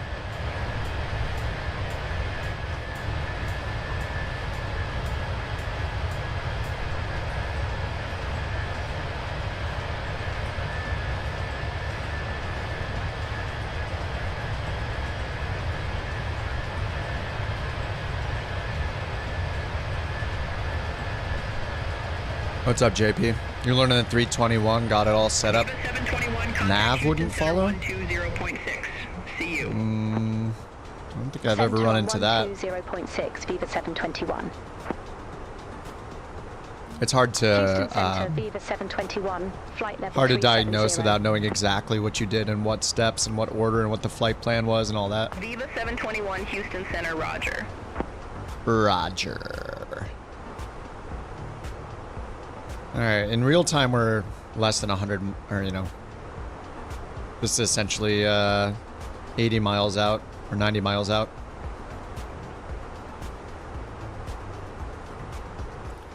So let's go to performance and put in the data. Put in the weather. And just grab it from here. Flight planner. MMMY. Weather. 100 at 5. True to magnetic is -4 degrees. So we'll do 110 -4, so we get 96. So 096 at 5. 8 miles visibility, temperature 25. QNH 29 or 85. Bam. All right. And I just put in runway 12. And the wind is good for 12. So we could, oh yeah, did I put the RNAV 12? Looks like maybe I put the RNAV 12.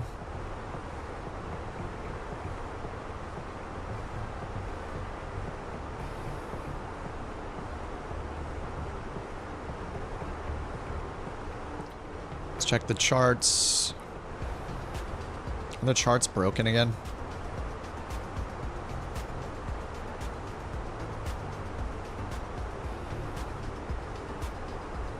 Looks like they are, so. Yeah, so NOTAL down to TASNA. And there's a RMP 12. TASNA is the initial approach fix. So just double check that's connected. Can I choose the via TASNA? There we go. Oh, we already have TASNA. Okay. RNAV 12 via TASNA. NOTAL. Duxum. There's TASNA. Then my 603 and 2. Okay, we're good. We're all set up for runway 12. RNAV 12. Hopefully that's what we get.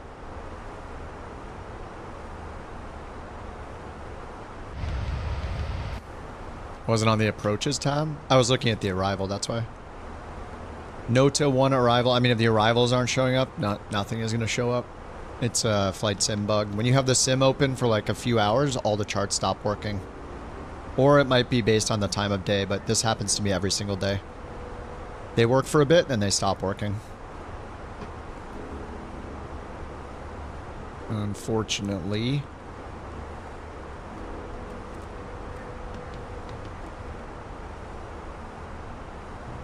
Alright, and then during the arrival, we're going to get... Let's see. You haven't had that issue? I have had that issue since the launch of the sim. Has never been fixed. I asked the working title team about it. They said they think it's known. Or somebody was in here that was formerly on their team and said he thinks it's a known issue. Yeah, there's something wrong. Flight level 370.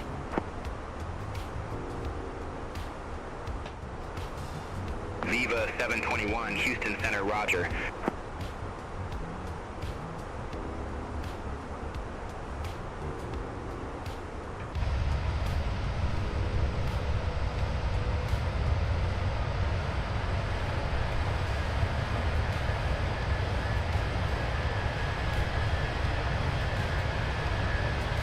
Dillick, Pilot's Life is on Sim Market. Is the site they sell it through. You can just Google a pilot's life. It's a pilot's life chapter 2, I think.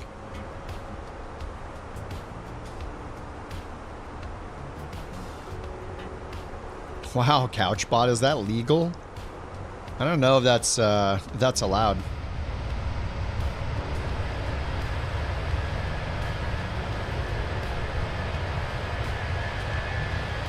Oh, is it on Contrail too? If it's also on Contrail, it's probably way easier to buy it there than it is from SimMarket. SimMarket, you have to install their software and download it from there. It's really annoying. Yeah, maybe get it on Contrail then.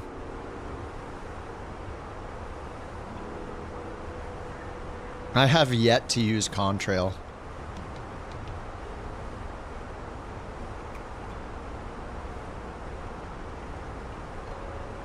Yeah, I don't even have a login for Contrail.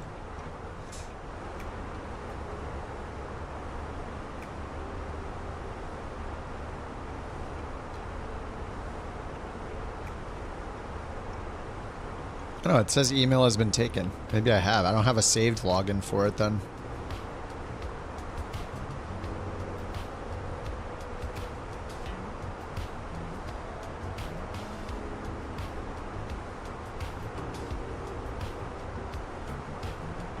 Oh yeah, I guess I do. I must have bought... What did I buy from there? I'll find out.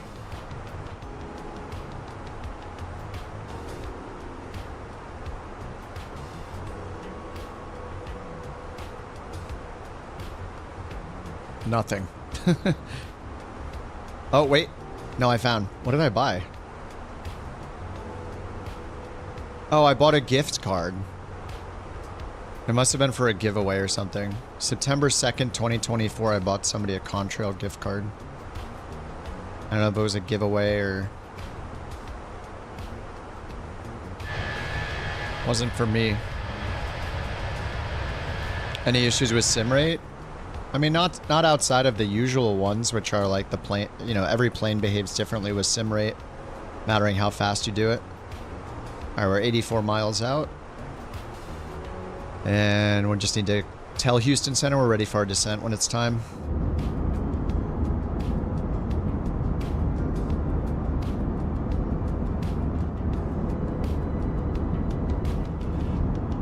Yeah, of course, no patience.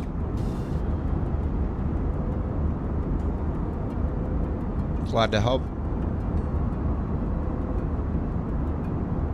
You're having issues with your brakes?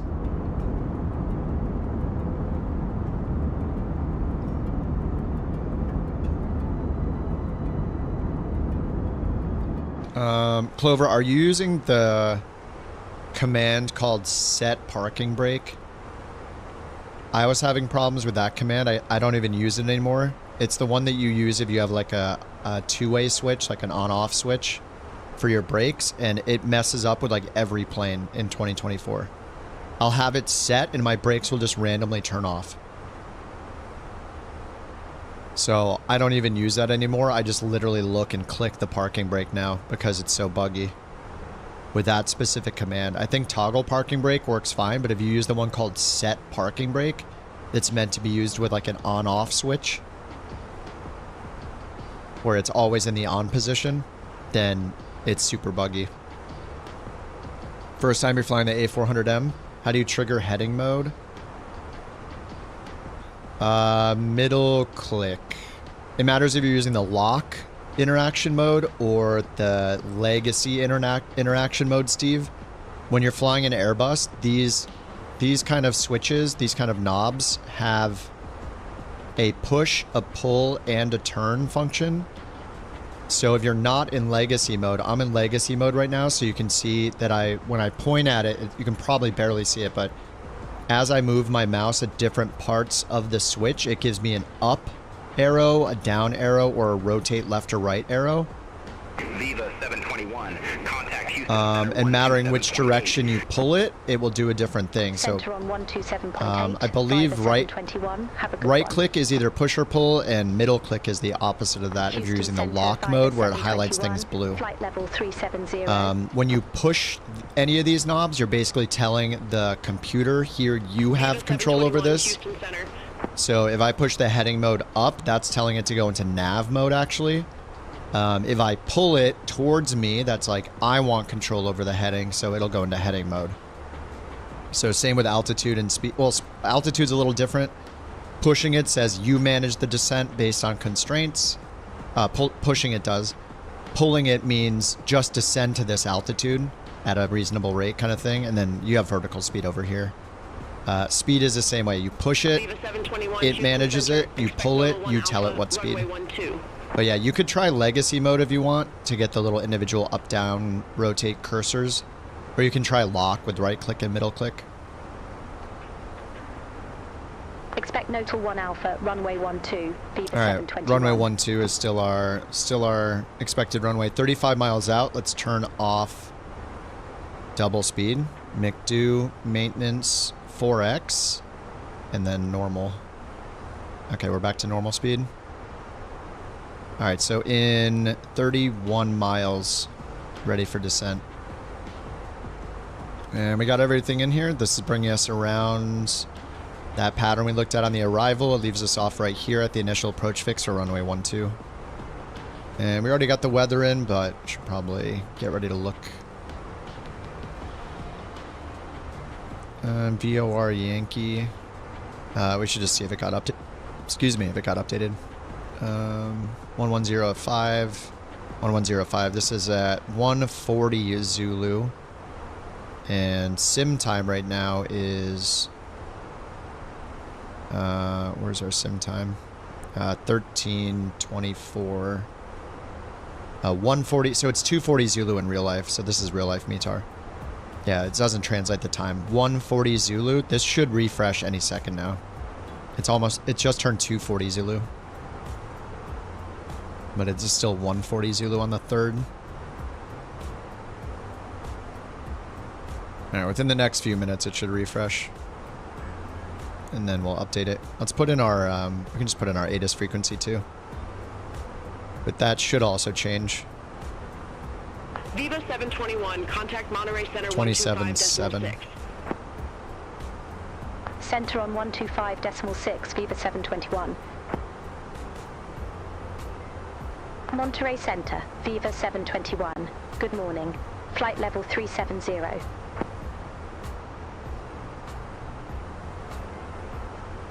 Viva 721, Monterey Center identified. Alright, let's listen to COM 2. It's probably too far out. It's like 100 miles. Airport information, Juliet. Oh, we got it. 1257 Zulu, wind 095 at 5, visibility 8, few clouds at 7,000, few clouds at 20,000, temperature 25, dew point 15, altimeter 29 at 85. Viva 721, Local 1 Alpha, runway 12. Landing, report ready for departing, descent. runway 12. Transition level 195. Read back all, hold short instructions. Advise on initial contact, you have information, Juliet. Let's hear the wind again. I built mine, Tucson. Mariano Escobedo Airport information, Juliet. 1257 Zulu. Viva 721, Local 1 Alpha, runway Ah! 12. Report ready for descent. Keeps talking exactly when the wind. She was quiet, and then the wind came around again. She starts talking instantly. Ah, okay. Report ready for descent. All right, we're ready for descent. Call when ready. Viva 721. We're ready for descent. Viva 721. Viva 721, descend to flight level 220. Descend to flight level 220, Viva 721. All right, 220 pulled it. Open descent. Descent is starting. Now will they let us listen to the ATIS? Just need the wind. 2. Transition level 195. Read back all hold short instructions. Advise on initial contact. You have information, Juliet. Again, Mariano Escobedo, Airport information, Juliet. 1257 Zulu. Wind 095 at 5. Visibility 8. Few clouds at 7,000. I was off by 1. Few clouds at 20,000. Temperature 25. Or it shifted a little. Altimeter 2985. All right. We have information, Juliet. And we're descending down to 22,000. Oh, your toe brakes have the issues. I got it. I don't know if I've run into that. Maybe like shortly after launch, it's all a blur at this point, you know?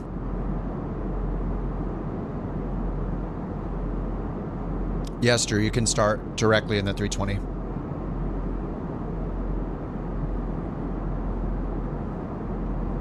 I've only done 10 flights with this career. I restarted mine. Started right in the 320. Something you should do if you're using a pilot's life for the first time, if you want to fly a certain part in the world, go into your settings in a pilot life first and pick a preferred continent. Otherwise, the default is worldwide. So if you don't want to fly anywhere in the world and you want to specify a continent, do that before you look at your initial job offers or whatever. And the other thing you should know is you have to install FSUI PC. I select North America, and I'm flying in Mexico.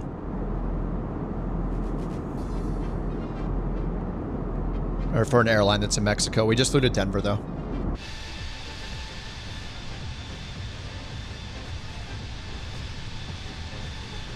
And then for the liveries, just go to flightsim.to and get the livery for the airline you're flying for if you want. It's pretty fun.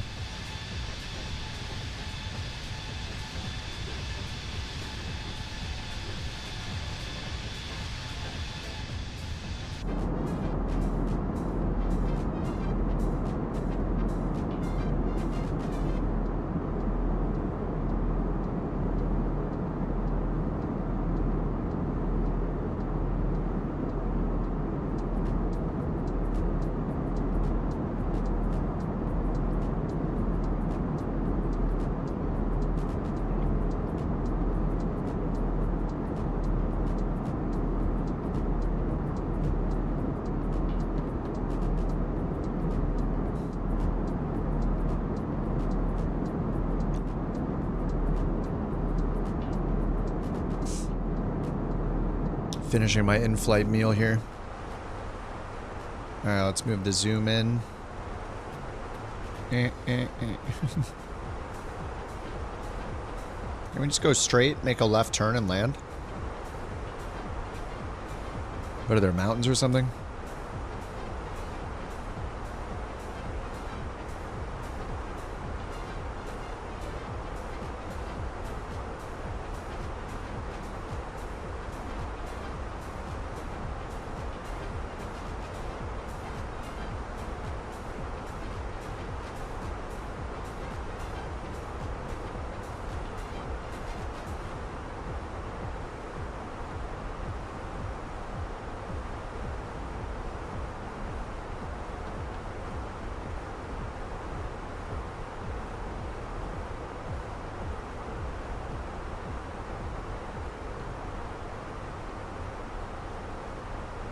All right, 27,000.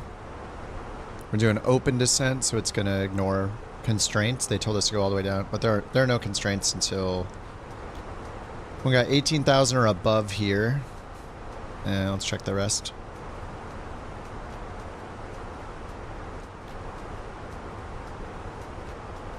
$10,000, that's a speed limit. 9,000. See, what's up, Scott? Thanks for the raid, man.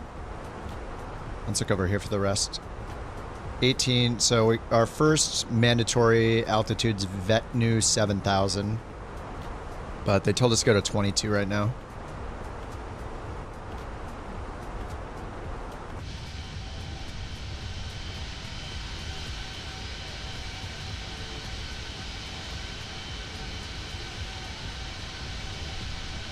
Thanks for the raid, Scott. How's it going? What are you guys up to? Flight simming? What's not going to be fixed?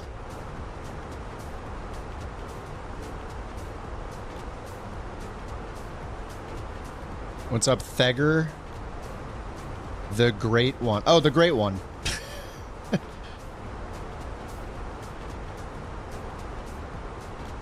DC to Charlotte, 737-800. Nice. 2020 then. Can't wait till we get PMDG planes in 24. Everything just looks so good. So I've just been flying the Fenix as far as airliners go, but we've been doing our small planes as well. Did the Kodiak today for a bit.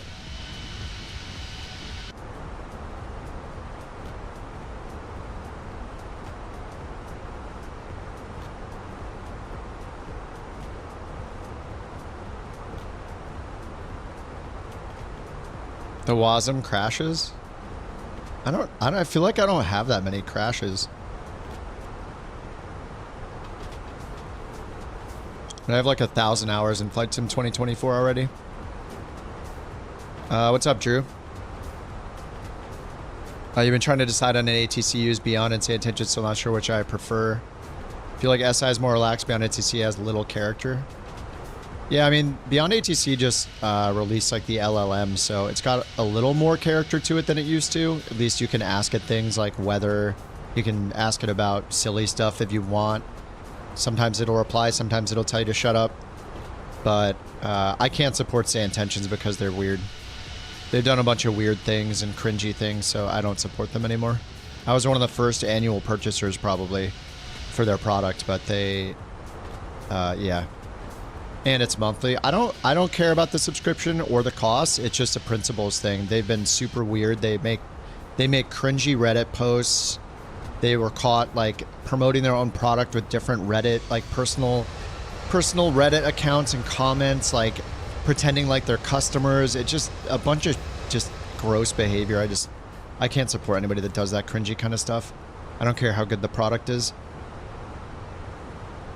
The Beyond ATC team is exactly the opposite. They're like full-on professional, friendly. There's no like weird drama with them. They barely advertise their product and have like 5x the people on Discord and YouTube watching their stuff. Like, that's how you build a good product. It reminds me of Fenix. Like, the Fenix is not a highly marketed product. It's just so good that everybody knows about it. I feel like the Beyond ATC is the Fenix of ATC. And it's only getting better and better, so... Viva 721. Yeah, that is my spiel every time someone brings up say intentions, is it's not just about the product itself, it's about the behavior of the people that are involved with the product.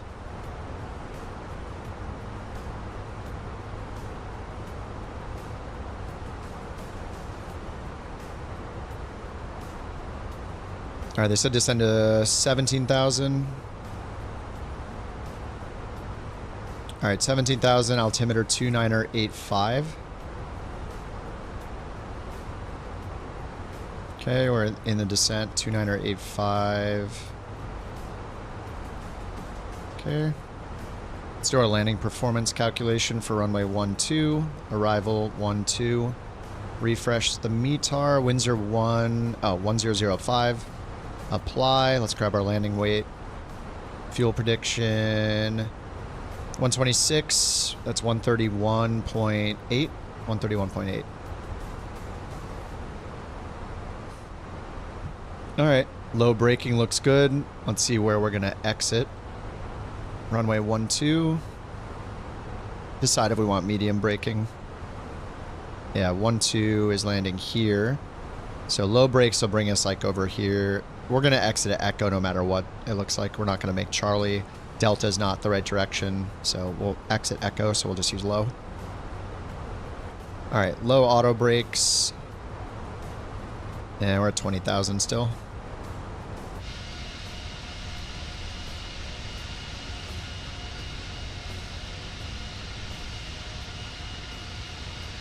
The add-on where you don't have to say your intentions because we won't check it. Yeah, that was... over the summer, I was using say intentions like on my stream like I used to all the time. And I realized that it didn't matter what I said to it. And I asked them about it, and they were trying to convince me that it wasn't important. It blew my mind, dude. Unbelievable behavior. Like, that reaction is insane. You know, it doesn't really need to. It's, you know. You didn't notice it. We took it away months ago. Haha, you didn't even notice until now. What? Crazy. To me, they come off as a company that wants money. They don't want to make a good product. They just want money. That's how it, that's my impression of the gist of their company, is that they're in it to try to Just make as much money as possible, blasting you with features and offers and special editions and, you know, all this crap. Join our program, join this, join that, join our affiliate thing, join our partner program, It's like, oh my God. We integrate with this, we integrate with this, we integrate with this. Trying to push a new feature every single day. It's insane. It's basically spam. And a really, really good product doesn't need to do that. The quiet, good products are the actual good products.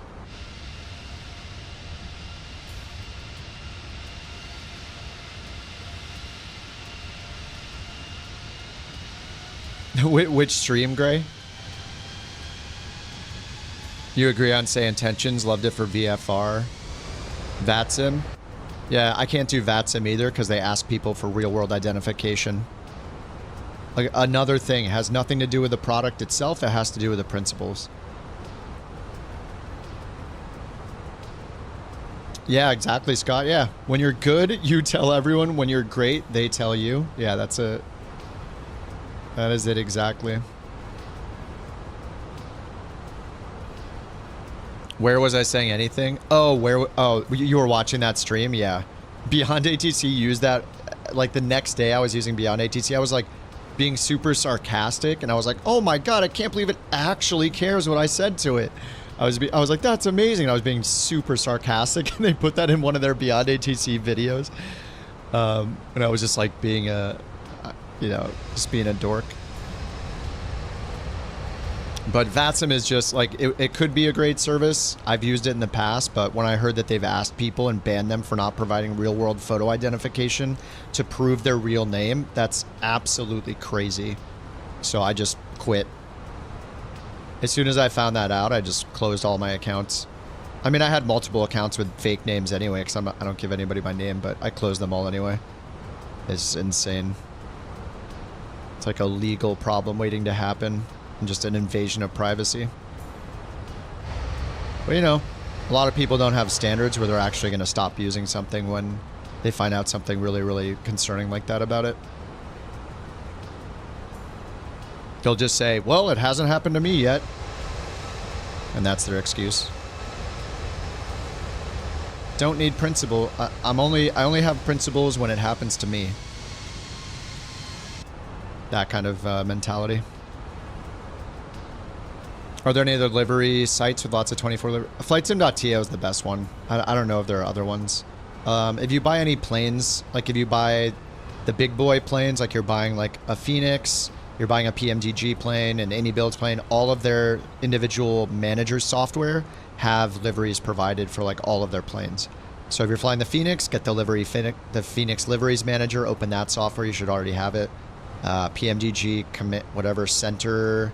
Operations Center, I think, is theirs. That has liveries. So you can find all the official liveries that they provide for in there. Even if you buy it from the marketplace with PMDG planes in 2020, you could do that.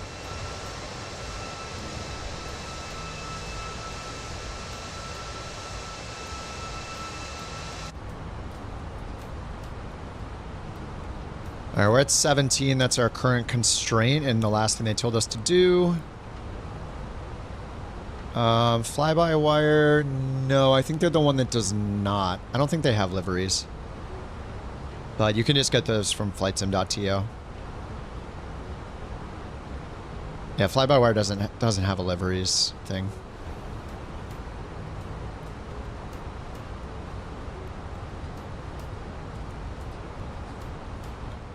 What's up, Sawyer? Starship finally stacked, which means you get to finally fly and watch your favorite flights. Thanks, man. He's so busy.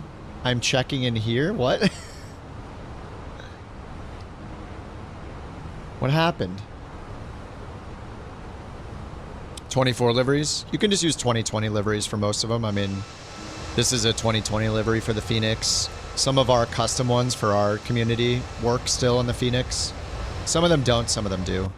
But it's worth just trying. You might as well just grab a handful, throw them in, see which ones work.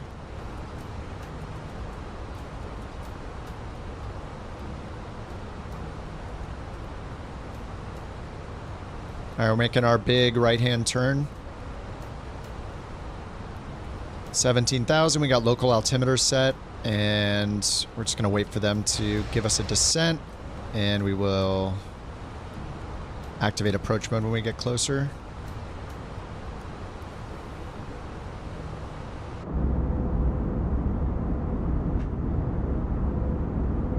Oh, it was a joke. Someone else was your favorite. Oh, sorry. I don't understand jokes.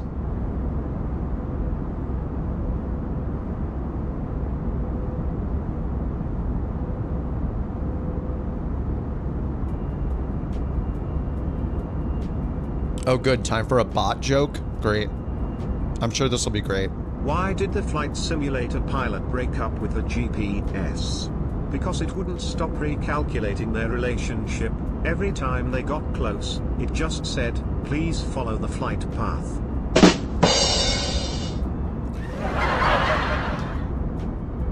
My God. It's so bad.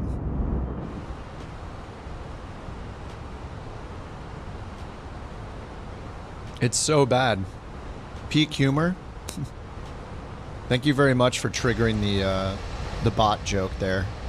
Everybody's happy that you did it, especially me. If I had a webcam, I'd just be staring at the camera right now. The office style, gym style.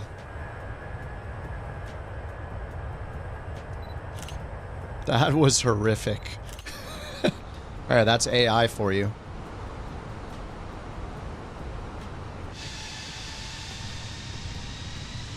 Alright, Monterey's down there. Descend to 16,000 feet. Descend to 16,000 feet. Viva 721. Alright, 16,000. We already passed Megna. Alright, these are all at or above. Alright, and we have the RNAV approach, so... Are you not entertained? Are you not entertained? Thanks for the bits.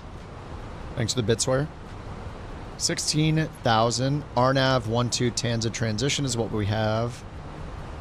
And we should put in our minimums. 1740, it's an LNAV approach. Perf. 1740. Barrow. Viva 721, descend to 14,000 feet. Alright, 14,000. Descend to 14,000 feet. Viva Open descent 721. 14,000.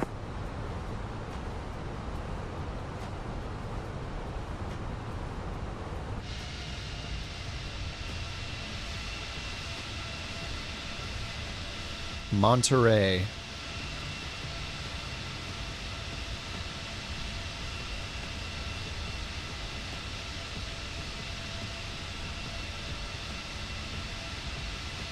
I'm saying download 2020 liveries, see if they work in 24. Yeah.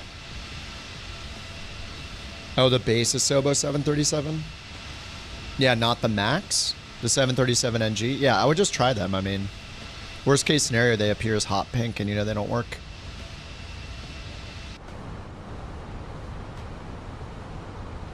I think my traffic settings are on 4. I wish they changed the traffic settings to like a minimum maximum thing. Or like an uncapped. Yeah, mine's on 4 for all the traffic settings. Because mattering where you fly in the world, sometimes you want... Like here, it seems like I need it on like a 9 or a 10 or something. Because there's like no other traffic. But if I'm flying out of like a huge... If I'm flying out of Atlanta or something, I want it on like a 2 or a 3. I want enough to hear a few people, but I don't want to be taxing for 20 days, you know? Descend to 2,500 feet. Viva 721. So yeah, I wish I could set it that way where it's like, I want a maximum of 20 planes or something like that. And then it just adjusts accordingly. Depending on what information they have for real world routes. What's up, Jimmy? Flying the CJ4, looking for something new. I mean, have you flown any airliners yet? Because the CJ4 is a really good way to transition into airliners because of its avionics. The Collins avionics are very airliner-like, so you won't be as lost if you've never used like a MCDU or CDU in the Airbus. And are you on 2020 or 2024? Viva 721, descend to 9,000 feet. CJ4 in career, there are some missions for it. Sponge, you have to look for the missions that are called VIP charter, not private charter. Unfortunately, almost all of the VIP icon missions are the private charter. You need to find the VIP icons that when you point at them, it says VIP charter. Those are the ones you can use the CJ4 for.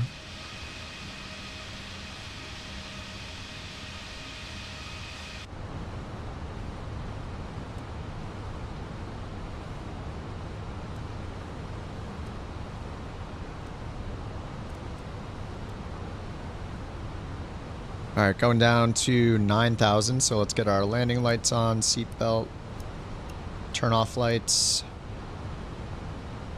And is it time to activate approach? Ladies and gentlemen, the captain has turned on the fasten. Not quite yet.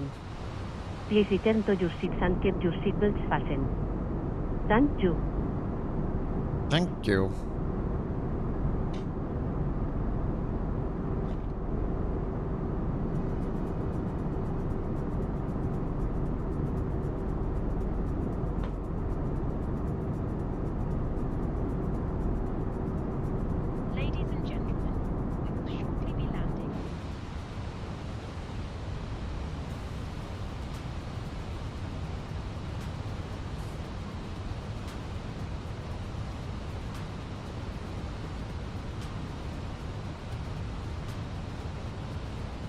Alright, I'm just going to activate approach phase. They didn't tell us to turn or anything, but now's the time. Manage descent. We need to go down to 3,300 mandatory. Alright, 3,300 and approach mode activated. Viva 721, descend to 7,000 feet. 7,000. Alright, I'm just going to hit approach mode now. Viva 721. Altitude final approach nav for the LNAV approach. Oh, Jimmy said 2024 is waiting for career mode update. Yeah, that's fair. I mean, if you want to do career mode, it's pretty buggy. They're working on a lot of the bugs, so it's really cool though. I like the career mode. Ladies and gentlemen, as we start our descent, please make sure you set but if you're doing free flight in 2020, I mean, if you want something bigger and faster and you're comfortable with the CJ4, then I think it's time for airlines, airliners. So you just have to decide whether you want to fly the Boeing or the Airbus. You could get the free fly-by-wire Airbus A320. That one's really good. Or you could fly the built-in AnyBuilds A320 version 2, but the fly-by-wire is incredible. Viva 721. And if you want the 737, your choices are really between the PMDG, and if you want the Max, then the iFly Max 8 is awesome. I mean, I go back and forth between airliners and GA. Like, I was flying the Kodiak earlier today, and now I'm flying this. Cleared direct Tesla. And also, if you're gonna get into airliners and you want a full-on airliner career mode that's pretty nice, then a pilot's life is really good. That's what I'm using right now. It gives you real-world routes. It has you travel all over the world and pick which airline you want to fly for from like 5 job offers you get every now and then. You can throw on the livery like I'm doing. I'm flying for this Mexican airline called Viva. We just flew up to Denver and back. But it's really fun. It's very focused on the airliner like experience. So look, it's not slowing us down again. So this is, I don't know why this keeps happening, but it won't slow me down when we're getting towards the approach. Approach mode was activated. This must just be a 2024 bug.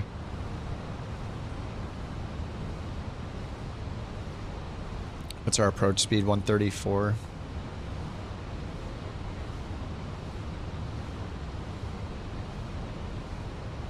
I'm breaking the speed limit bug here. We need this. We have auto brakes on already. Got our landing lights on. Look at our nose light on. Oh, not until our gear's down, I guess. Strobe was already on. The same thing happened last time. I need 250 knots to get the gear down.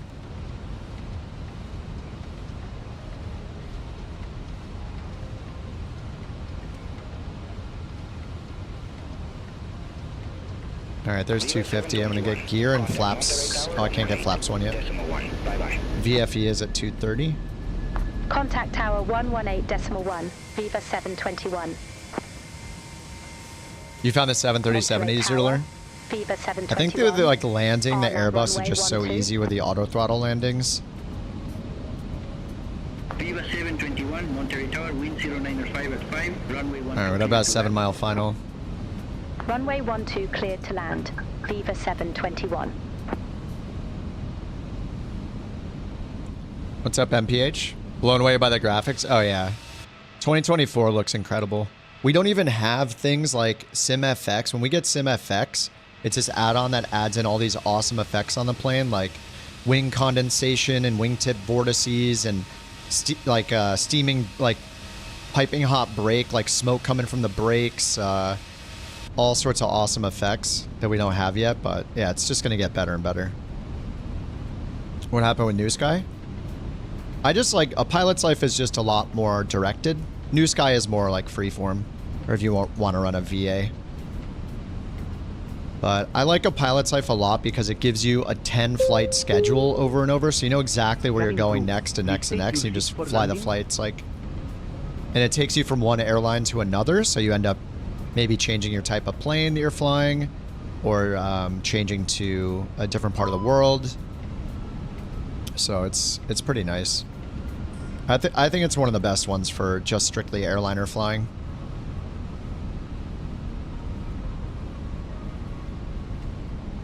All right, there are the Pappies right there.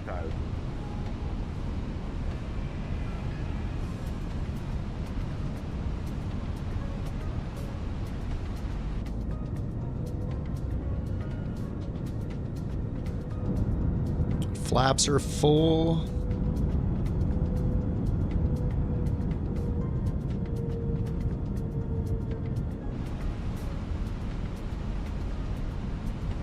We're at 140 knots. Definitely hazy, like they said. So there's the threshold right there. There's our aiming point. 1,000-foot markers. 100 above. 500. All right, that's 100 above our minimums. Autopilot's off. Minimum. Wind 12 knots from the front mostly, a little bit from the left. So we need to get over.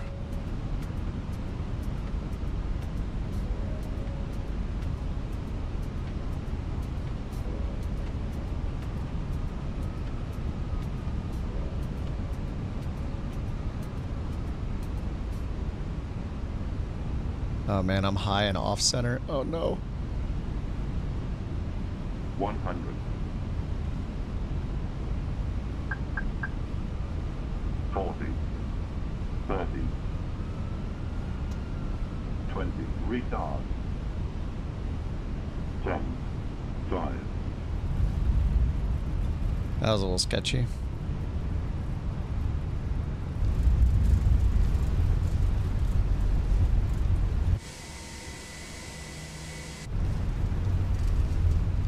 Auto brakes. Our exit's down here on the right.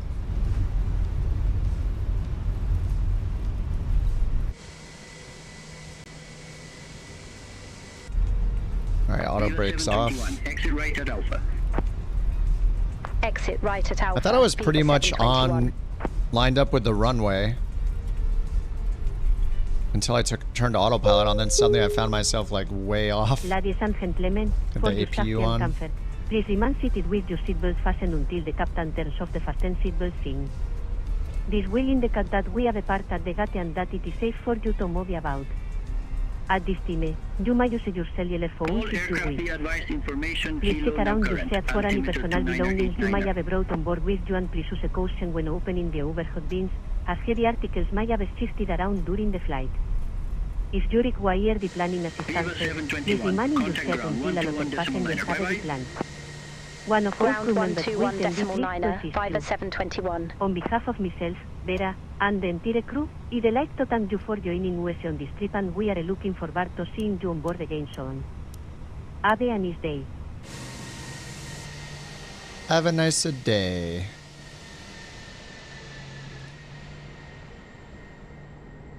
Oh, see you, Clover. Have a good one, dude.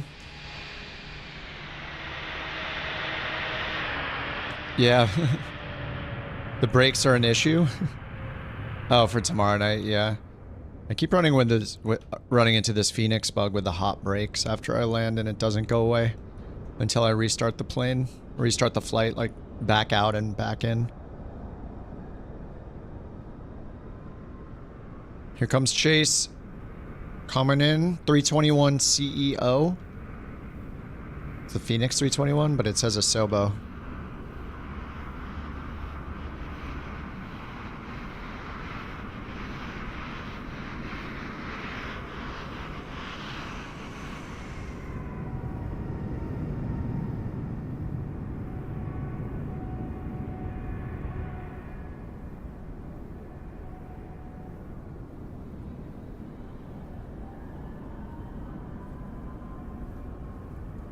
Oh, I see Eric out there too.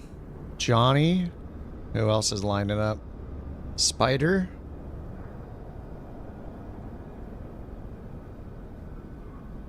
Now let me taxi while these guys are coming in.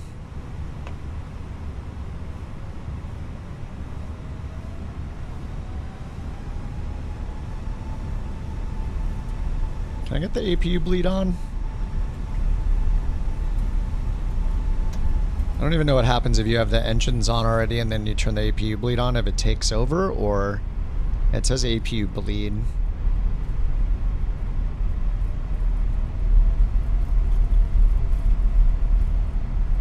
Definitely gonna crash.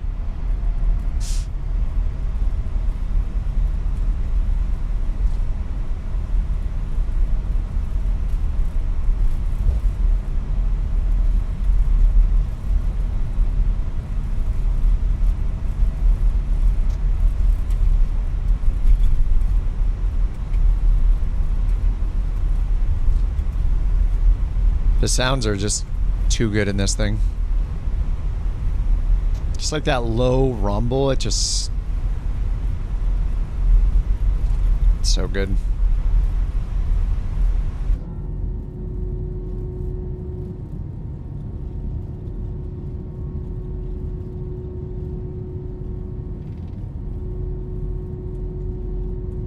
Viva 721, request taxi to company gate. Oops, I'm taxiing at 35 knots. I'm gonna lose a point for that. Taxi at pilot's discretion. Ramp 20 taxi at my discretion. Viva 721. Oh yeah, I have GSX. Whoops. Ramp 20.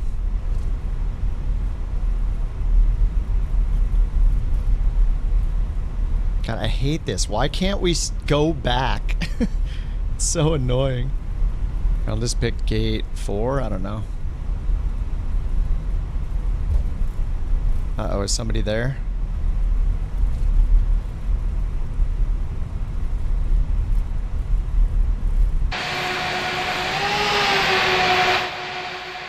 Holy crap, that's loud.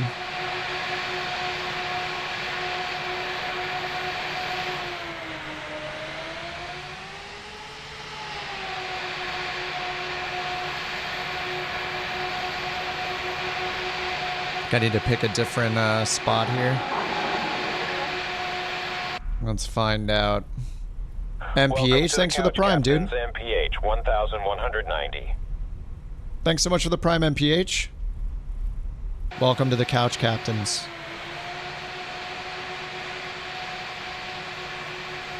You'll be receiving your gaming stool within 7 to 8 million business days.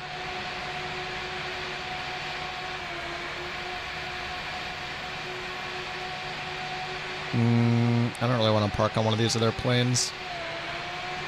Is there a free gate? What's going on here? I wish GSX would assign a gate somehow. Change facility. Parking. Ramp 20, GA medium, too small. Why can't you go back? It's so annoying. To close it and reopen it to get back to the selection. Revoke parking services. What's this right here?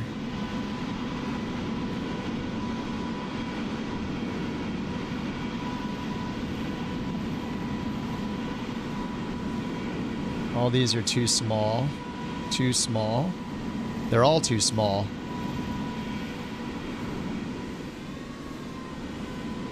I mean, these aren't too small. Where am I supposed to park, man? There's a button to force the AI plane. Is there? In Beyond ATC? So I have to pick a gate.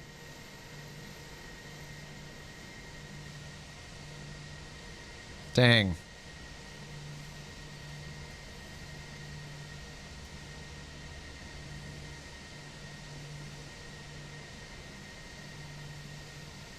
Dang. It's all the way over there. I don't know which spots these are either. Actually, on the Beyond ATC map, it says ramp 10 and 11 are here. 10, 11. This is 12. But it's not a ramp. I mean, it's kind of... It is a ramp, I guess. 10 and 11. What's gate 40? Oh, see you, Chase. Have a good one, dude. Nice to see you in the sim, man. I want to use GSX, but I have to find... I think that plane is right there, right? You know what would be nice is if you hit it and it brought up all the little markers, and then you could see which one is which and then be like, okay, I'll take that one. Like it should put a marker at every spot, or every spot closest to you, and you could see which spot is next to you so you know which one to choose, because I'm just guessing here. 31, show me this spot.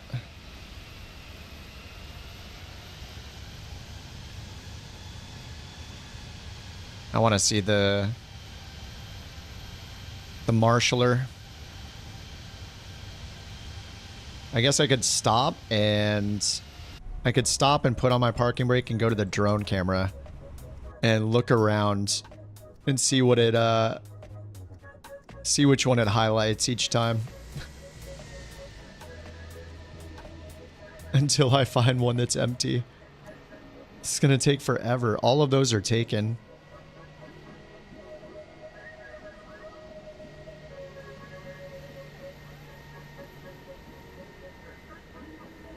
Gate 25. Taken. The site's taken. It's only like these three right here. Gate 29. Gonna be way over there. This is so inefficient. Hey, what about customize airport positions? No positions selected.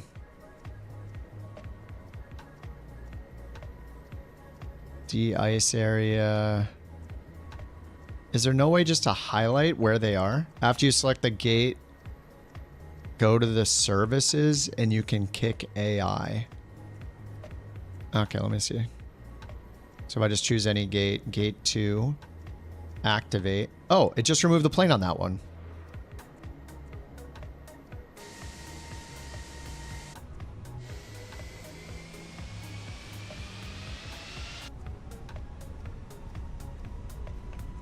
That's weird. It just removed it automatically that time. I mean, maybe it did that before, but I thought there was a plane there.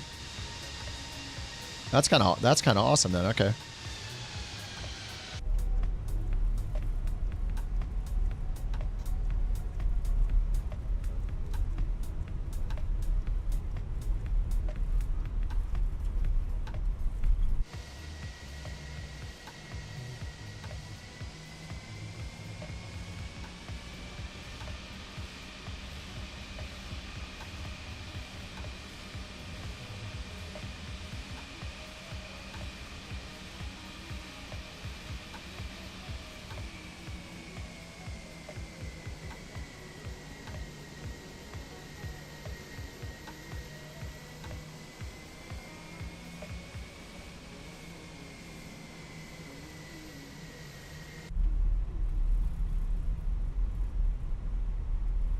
All right, there's our dude.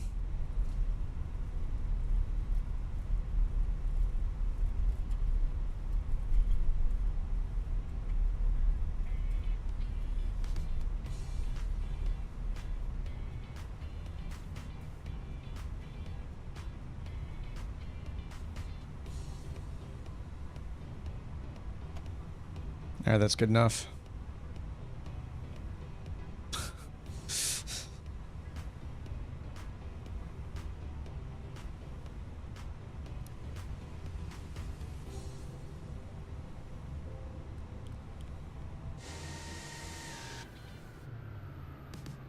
All right, made it.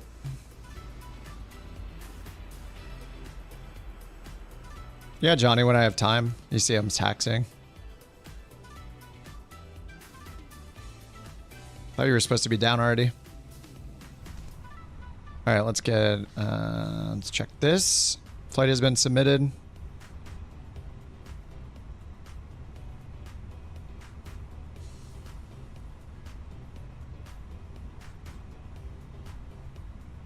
I'm not going to get 100 because of the overspeed thing. 94. Ooh, yeah. Initial approach max speed was not under 280. Landing rate was bad, 305. And max ground speed. I messed up a bunch. Commence deboarding.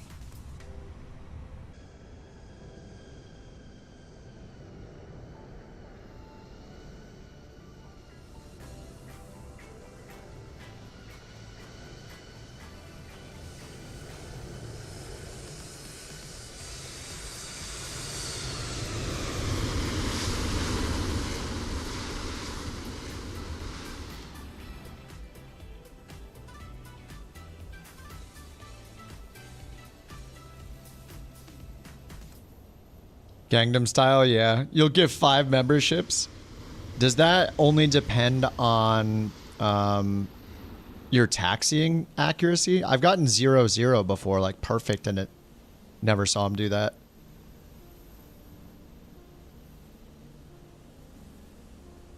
All right, next is to... Oh, it's Miami next.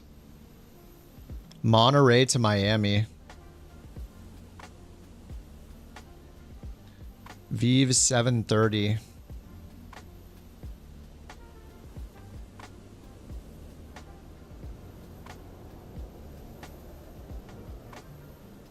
This is 2 hours and 28 minutes, similar to the last one. We're going to see Sawyer, yep.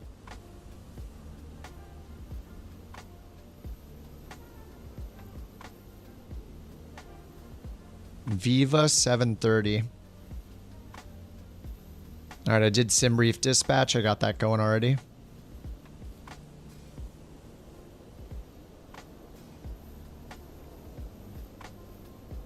Reloading beyond ATC. Beyond ATC connected.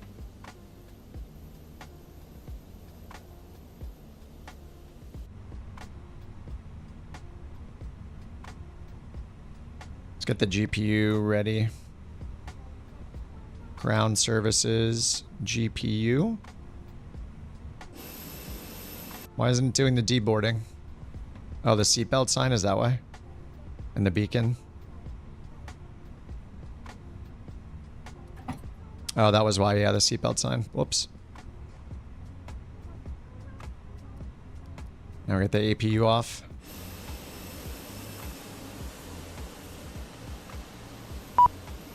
I mean, GSX worked fine the first time. It's just that one bug with fuel, but now that I know to set the fuel, I just know. I know to do that.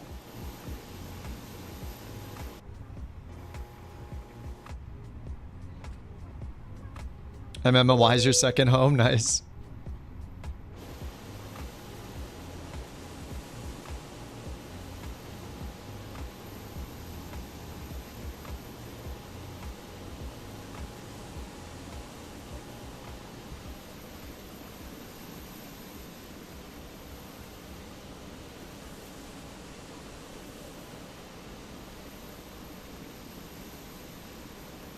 Just a 24 problem. Got it. Well, I mean, it's pretty easy to do it on the EFB then. I just need to remember to do it every time.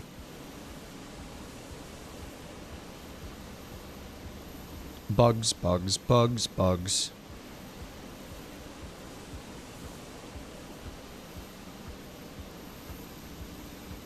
Unloading baggage. It's all these Giant containers.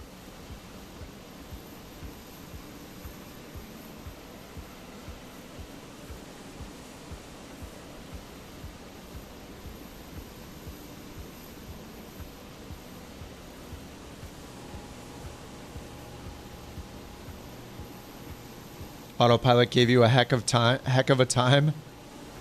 You're gonna welcome us with open arms and random TTS. Heck yeah. We're ready for it. It's all I ever want. TTS, it's like music to my ears. Especially when it's in the voices of my favorite people. Sarcasm or not? We don't know. Maybe.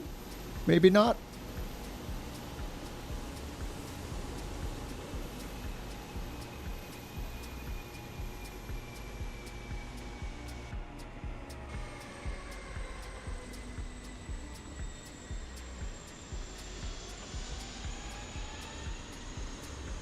Oh, I can't zoom in anymore to see the packs. They in here?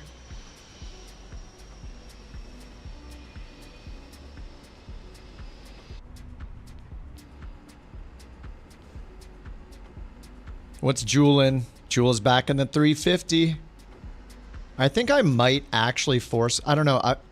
I'm debating between the A300 cargo for my next thing. If I can find... If I get an offer from... an airline that lets me do cargo with the A300, I mean, or the A350.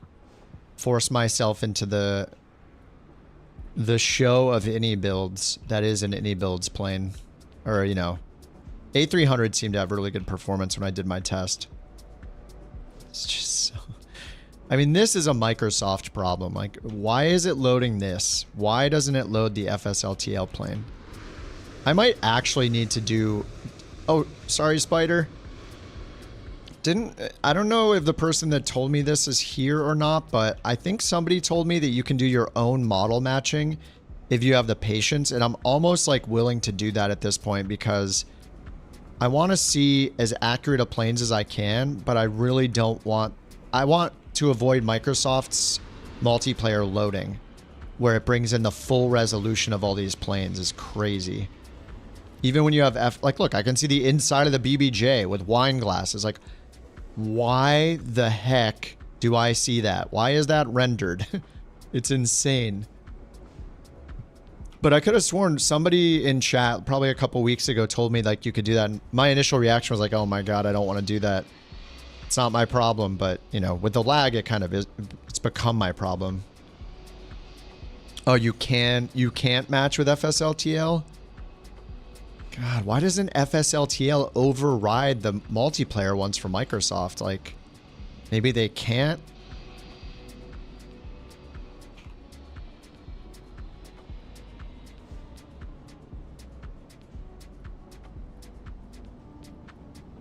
Like, I wanted to replace the multiplayer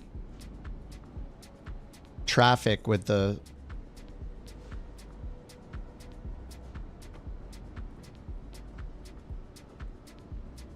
Let's see, it says it generates a single package of small aircraft configuration files. Redirect multiplayer aircraft models that you do not have installed. That's the problem. So this is only useful if you are someone that doesn't have the planes and you want them to show up correctly. So the problem is I have the planes and I don't want it to load the full res of the plane. That's the issue. AIG.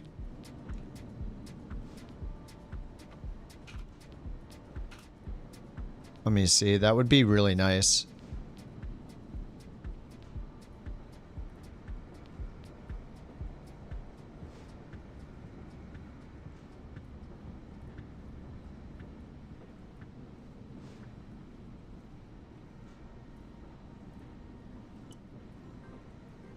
Someone says under traffic, do you have aircraft?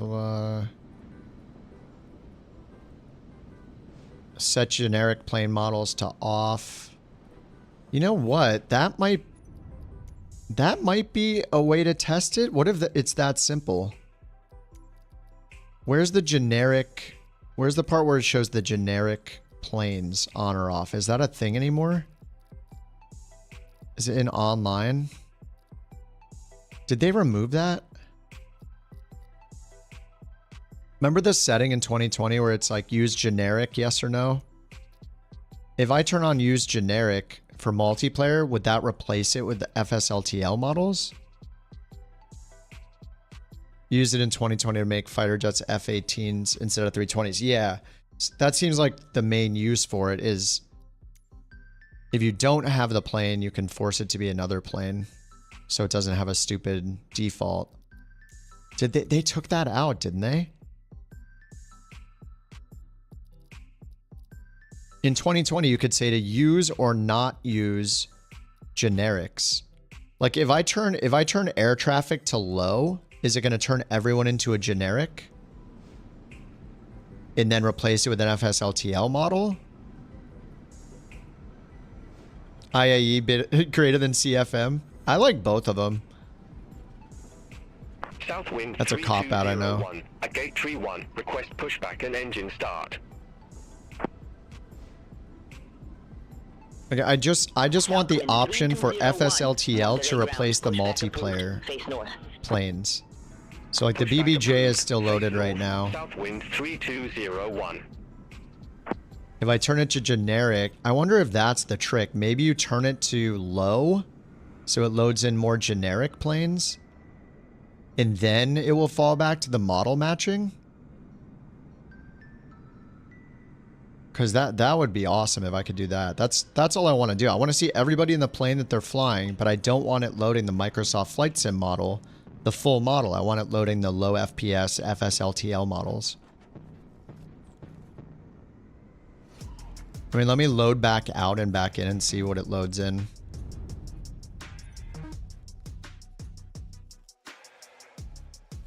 Because that would solve so many issues for so many people. Like that's such a huge performance killer.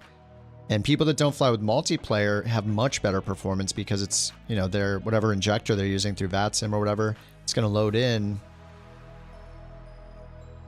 It's going to load in those super small, I don't know what gate I was at.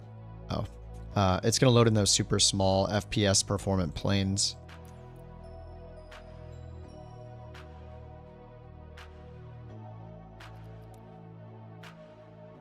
So I turned it to low model matching to see what happens. What's VRAS? I don't know what that is, Apex. If it's a VR thing, then I don't use VR. I mean, I very rarely use my VR. So there's the BBJ. Okay, it loaded it in though. So is it... Oh, it's still loading. Ladies and gentlemen, my name is Vera, and I'm your chief flight attendant. It still has the whole thing loaded in. So if you haven't already done so, please tow your carry-on luggage underneath the seat in front of you or in an overhead bin. Hey, look, it still has the whole plane loaded in. Fasten your seatbelt. Also make sure you right? The bed is in here. So maybe it just loaded him, but nobody else. Please carefully read the special instructions card located by. Let me go see what Jewel shows up as. If you do not wish to perform the functions described in the event of an emergency, please ask a flight It's got Jewel in the 900, no cabin. We remind you that this is a non-smoking flight. A350, it's still got the whole thing loaded. Including the lavatories. Tampering with, disabling, or destroying the lavatory smoke. Look at that, still has the whole thing loaded. If you have any questions, good thing I have the Any Builds logo loaded in a plane that I'm not flying. Thank you. Okay, so that doesn't seem to do it. You were flying with traffic off. Oh, yeah, exactly. Yeah, if you turn multiplayer off, you save tons of frames. And that's why when you watch other streamers that don't use multiplayer and they're in these planes, their performance is crazy good. It's because they don't use multiplayer. Maybe they'll see a few VATSIM injected guys with FSLTL or whatever. That's it. But I want the best of both worlds. I want multiplayer, but I want all the low FPS models for multiplayer.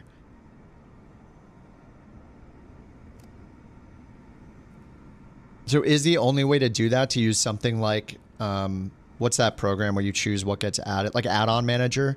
Every time I play, and only pick the plane I am flying, and then every other plane is disabled, so I don't own that plane. It's not loaded, so it can't load that plane, and therefore I can use model matching to replace it with an FSLTL plane. Like, is that the strategy?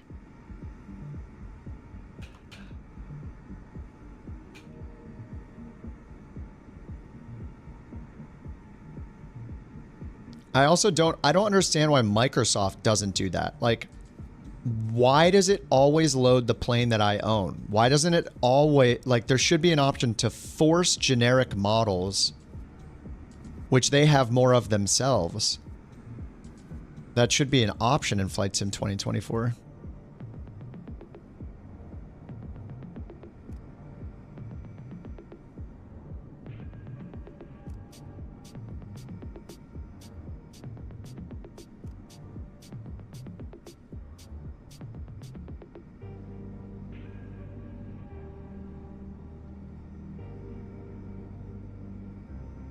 I don't know how to do it.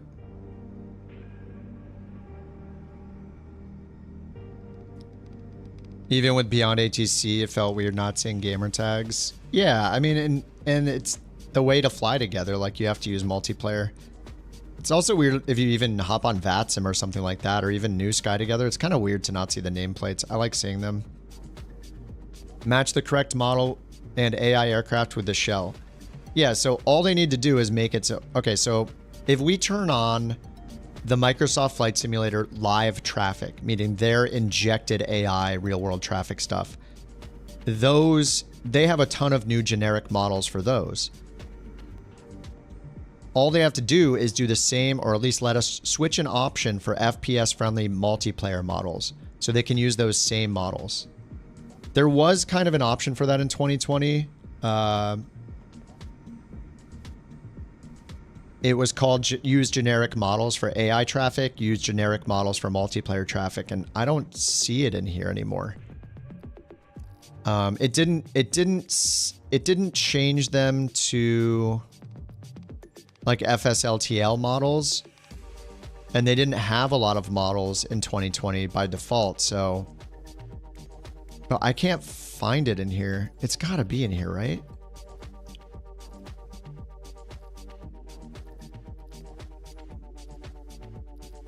Like, it's not in here. It's just multiplayer on or off.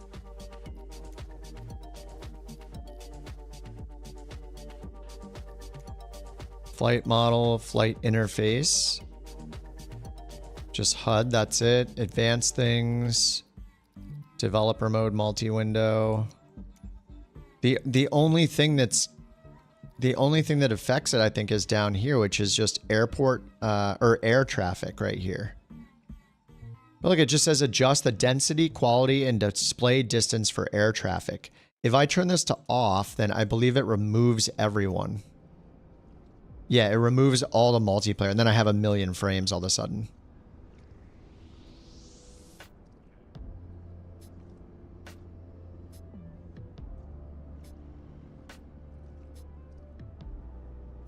Yeah, so it removes multiplayer when you remove air traffic. So I have to at least have this on low for air traffic, not airport traffic. That's the ground traffic. I actually wonder if does that bring in generics everywhere? I'm pretty sure I need that off. But now I see Rob and I see Glitch right here. But I see them in the full res things. Yeah, I think they took it out. So I'll turn off traffic quality and then leave the other one on low and just see what happens. But yeah, I think that's... Yeah, I wanted to say, don't load the full models in for multiplayer. Other planes should not use the full models. Only mine should. Your frames are helped because you have 5 payware plans. But even if you have like just Microsoft Flight Sim Default Edition, you have like 60 or 70, whatever, 80 planes it comes with. And those are all streamed in by default, so...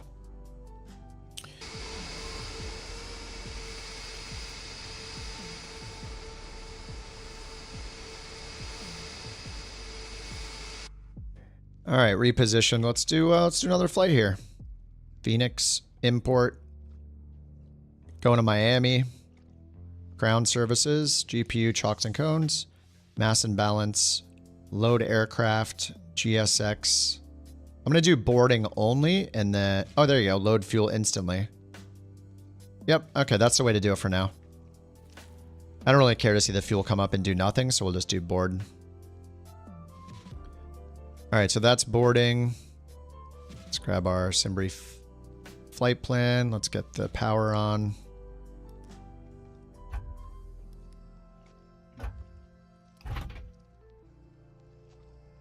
Boarding doesn't take that long. I set it to the high density option.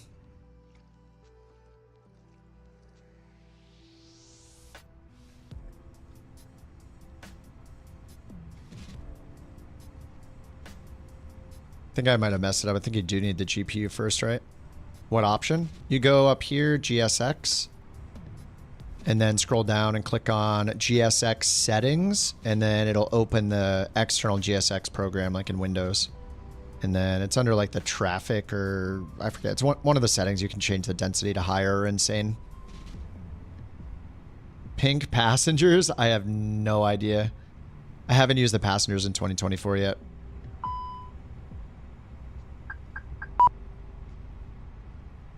Open one right. Okay, that's opening. It does the catering before the passengers, I think. We'll see how it goes. Okay, let's go program our flight plan. Let's get our clearance. Viva 730, ready to copy IFR clearance to Miami. Viva 730, Monterey delivery. Expect runway 12. SOTAT 1 departure, XOTAT transition, initial climb to 7,000 feet. Squawk 0030. XOTAT 1 departure, XOTAT transition, squawk 0030, Viva 730. Viva 730, read back correct. Contact ground 1. All right, runway 12. When ready for push or start. Ground 121.9 when ready. Viva 730. Viva 730. Viva 730. Cost index 21. Cruise 370. All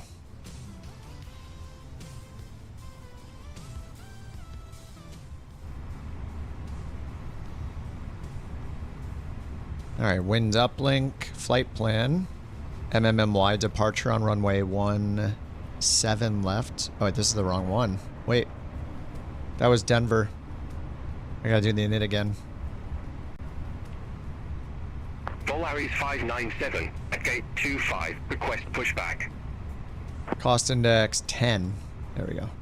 Volaris 597. 370 cost index 10 to Miami. Face northwest. Pushback and engine start approved. All right, departure runway 12. ZOTAT 1 ZOTAT. All right, ZOTAT insert. Aeromexico 904 cross runway 16 at Alpha. ZOTAT V UT11 to Avram. Continue taxi via Bravo. Aeromexico 904. There's Avram. UT522 to Zopji. Yep, 646 to Canada. Kanoa. Direct Soundsbur. And then Miami. Okay, that's right. Miami 8 right. Aeromexico 911 at gate 0. Request pushback and engine start. 8 right via Soundbur 3. Aeromexico 911, Monterey ground. Sandbar 3, sorry. Sandbar 3. Pushback approved. Sandbar transition. Aeromexico 911. Kanoa. There we go.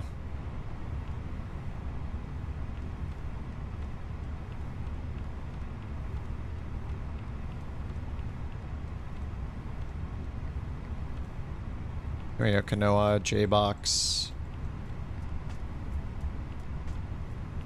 Okay, looks good. Volaris 597, ready to taxi to the active. All right, ZFW and ZFW CG. It's not loading the passengers yet. Catering completed. Now it's going to do the boarding. There we go. Boarding requested. 7:48 boarding started. Or boarding was requested. We'll see how long it takes. It's not that many people. It's only, what do we got? 143.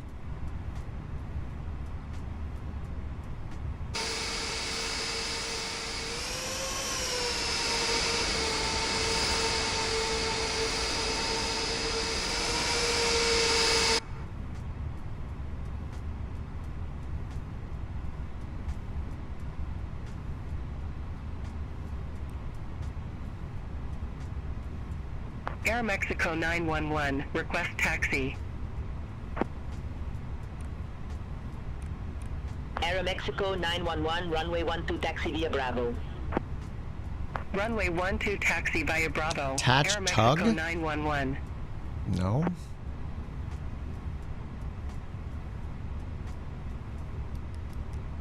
Oh, I didn't get the nav on up here. Whoops.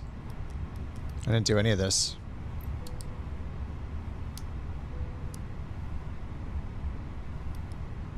Get the APU started.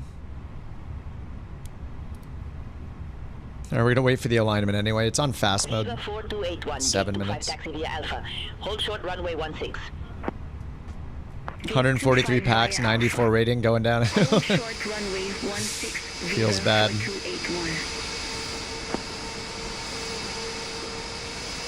All right, here they come. We see them.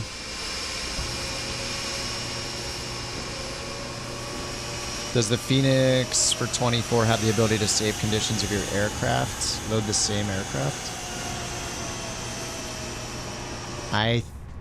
I think it does. Because there's a whole maintenance section for ground service. Oh no, not ground service, sorry. There's a maintenance failures section. I'm not too sure. I don't really do all the realism stuff. I know it has crap tons of failures. Wait, where is it? Under config, sorry. I'm pretty sure it does. If you load up the sim, it'll be a new A320. Aero Mexico 911. I don't know. I've never... Wait, is it log? I don't know the answer. Tower 118.1. Air Mexico 911. Bye-bye. Yeah, I'm pretty sure. Yeah, like under here, the failure rate being realistic, it would have to save it from one to the other. Otherwise, what's the point of having a failure rate? You're not gonna. It's probably not gonna happen in 1 or 2 or 3 flights, even on high. So. Face northwest. Pushback and engine start approved. Face northwest. Yeah, I don't know.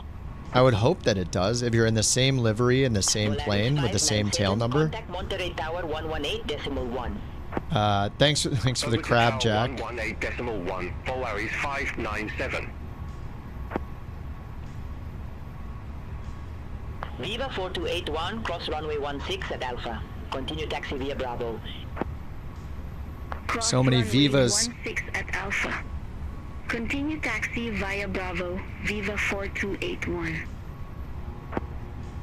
All right, so our estimated zero fuel weight is 142.6. United 2037 at gate 39er. I don't know what the CG is going to be though, right? Until everybody is on board. United 2037, Monterey ground, hold position for traffic. Hold position for traffic. United 2037.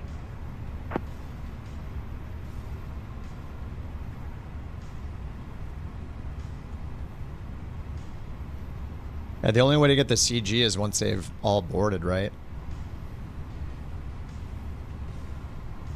Maybe I should change it to insanely fast boarding and see what that looks like. I mean, it's not bad. It's already a third done. And I'm waiting for the IRS alignment anyway.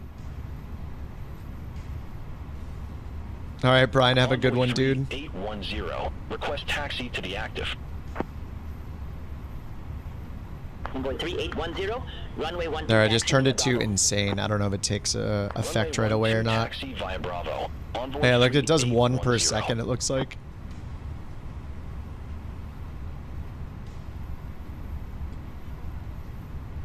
I don't know if it's taking taking effect or not.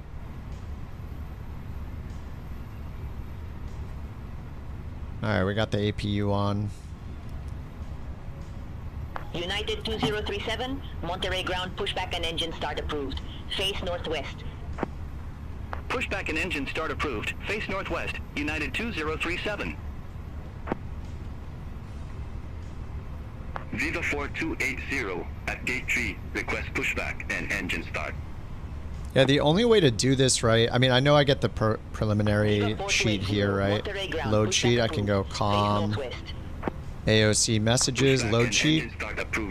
So I can go in here and put in 142.6. Whoops, I already had that. 142.6 slash... Oh, it doesn't give us a CG. Yeah, until we get the final load sheet, right? Oh, it's on the next page, sorry. There it is. 0 fuel weight, takeoff weight, so 31.8. Viva 720, gate 4, request pushback. 31.8, and then block fuel. Envoy 3810. Contact Monterey Tower 118.1. Right, so we can do that. 8.1. Envoy 3810. Bye-bye. And then we could go here and do our performance and then make an adjustment for the final load sheet. Hold position for traffic. Viva 720. Alright, so let's get runway 12, dry surface. Preliminary load sheet. Taxi to the active. 164.5, 29.2. United 2037, runway 12 taxi via Bravo. Flaps 2, down Runway 0.2. 12 taxi via Bravo. United 2037.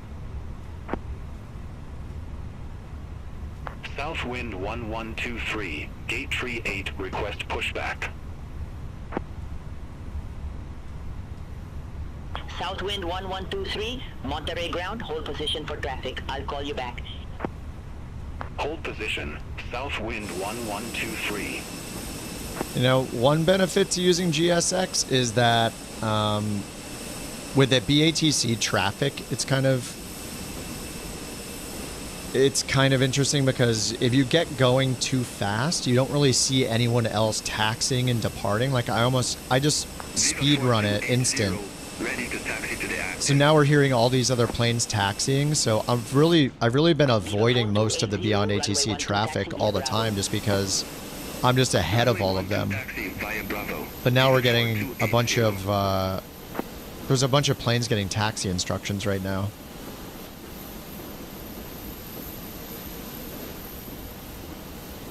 Like, where's that Viva one?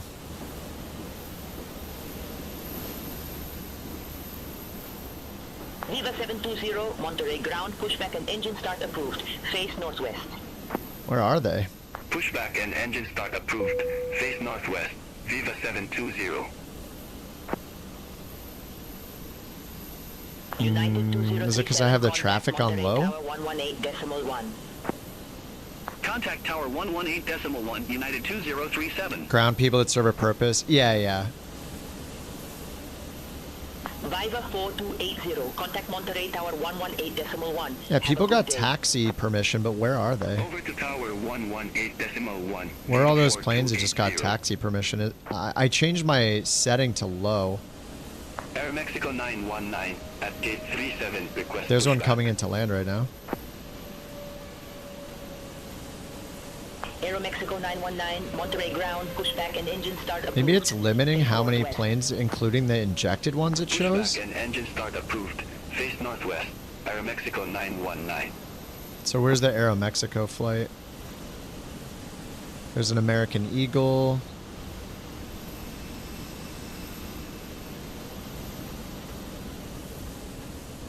These are Viva flights. Viva. These are all Viva.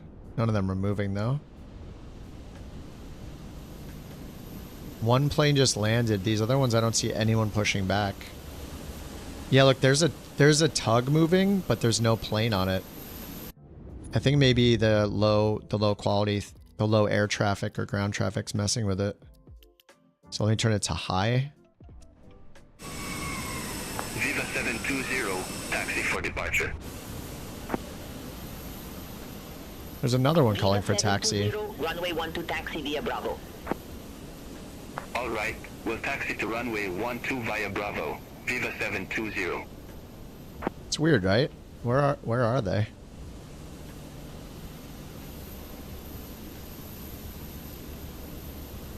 Huh. Yeah, maybe I need to have it on higher ultra. Alright, whatever. Hold short runway 16. Aircraft loaded, dismiss, final load sheet. Runway 16, Viva 4311.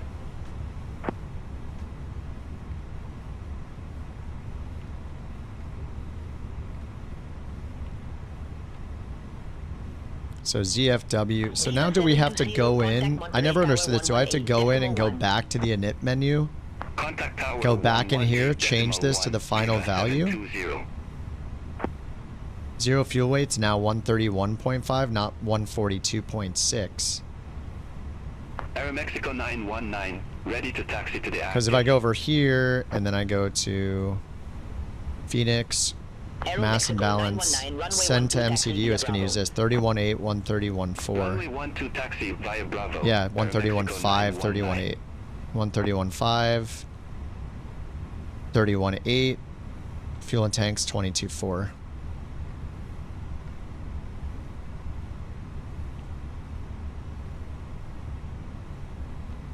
Okay, sorry, we've been on the ground for like 6 hours. Alright, loading is done. We're going to get the beacon on. That should move the... yeah. That's automatic. Tell them we're ready for push and start. Viva 730. Sorry, I just want to figure some of these things out. Request pushback and engine start. Found something called the FSI panel lets you save your aircraft via saving snapshots. Load at the same condition. That shouldn't be necessary for a plane like a Phoenix or a PMDG. I just don't know because I haven't like looked into it myself. I'd be surprised if you weren't able to do that, or if it even didn't do it by default. Like maybe you have to save it in some way. I don't know. Maybe it's a Pushback approved. Face northwest. Viva 730. tight. Science. We're gonna move.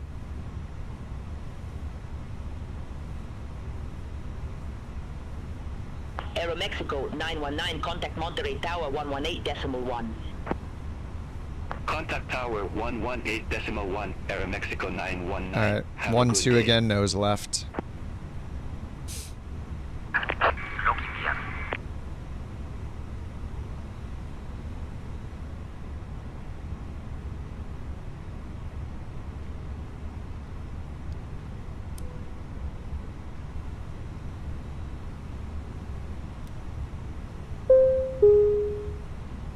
Ladies and gentlemen, my name is Vera, and I'm your chief flight attendant.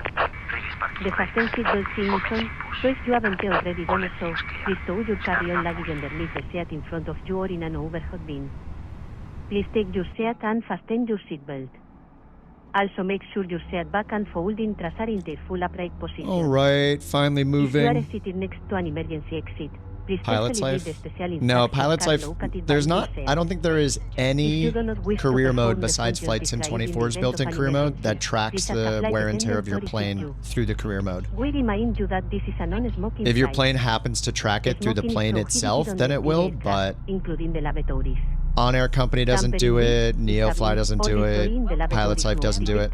When they have wear and tear, it's usually based on their system in the economy, not the individual plane you're actually in the sim. That's what's really awesome about the Flight Sim 24 career mode. Obviously, it has a bunch of bugs and it needs a lot more planes and missions, but it does keep track of, at a component level, the wear and tear and damage and failures of your plane, individual planes, which is crazy. So like imagine having that compatible with airliners. Like it does with the BBJ, that's the only one you can do it with, or the Sobo Max. The other ones that have wear and tear, like an On-Air Company, for example, it's just a simple like function of time, you know, how many hours, how many flights have you taken, and you know, you have to pay an arbitrary amount of money based on your flight usage after a certain amount of time, you know, it's just a timer mechanic. It's not like an actual, like, modeled wear and tear thing. We're going to Miami. Monterey to Miami. What's up, firefighter?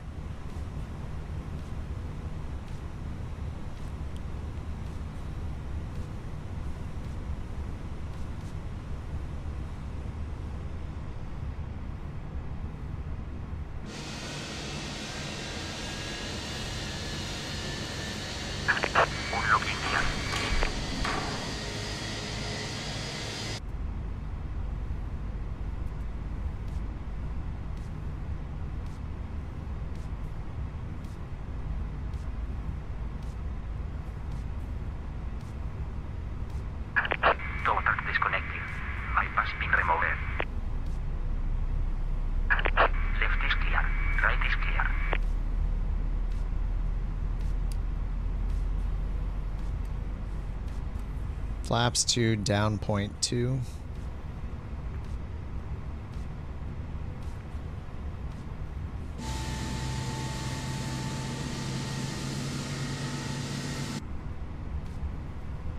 Bye-bye.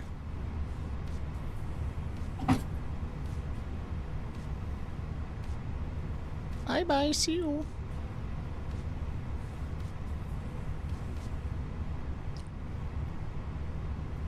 What's up, X? You're new to the add-on. How does it work in the early stages?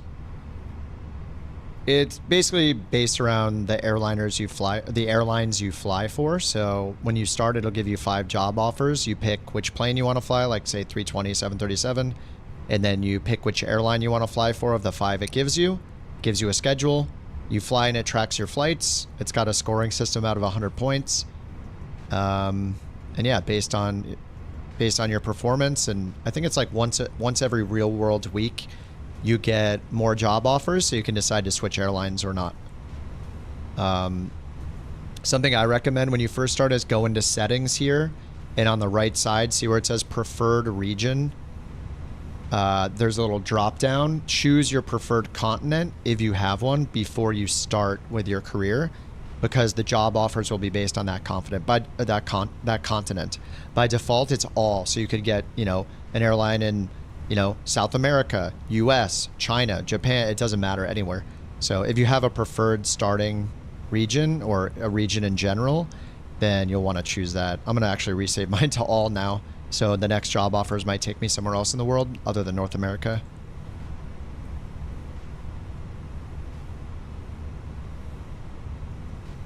Okay, engines are all started. Let's get our AP bleed off.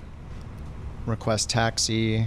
Viva 730, ready to taxi light on, seatbelt lines on, strobes are off. Max auto braking. Flaps are set. Speed brake is armed. Taxi via Bravo, all Viva green. 730. 12 via Bravo. Parking brake is off. Taxi lights on.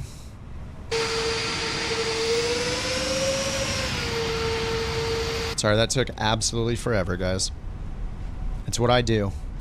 Take forever.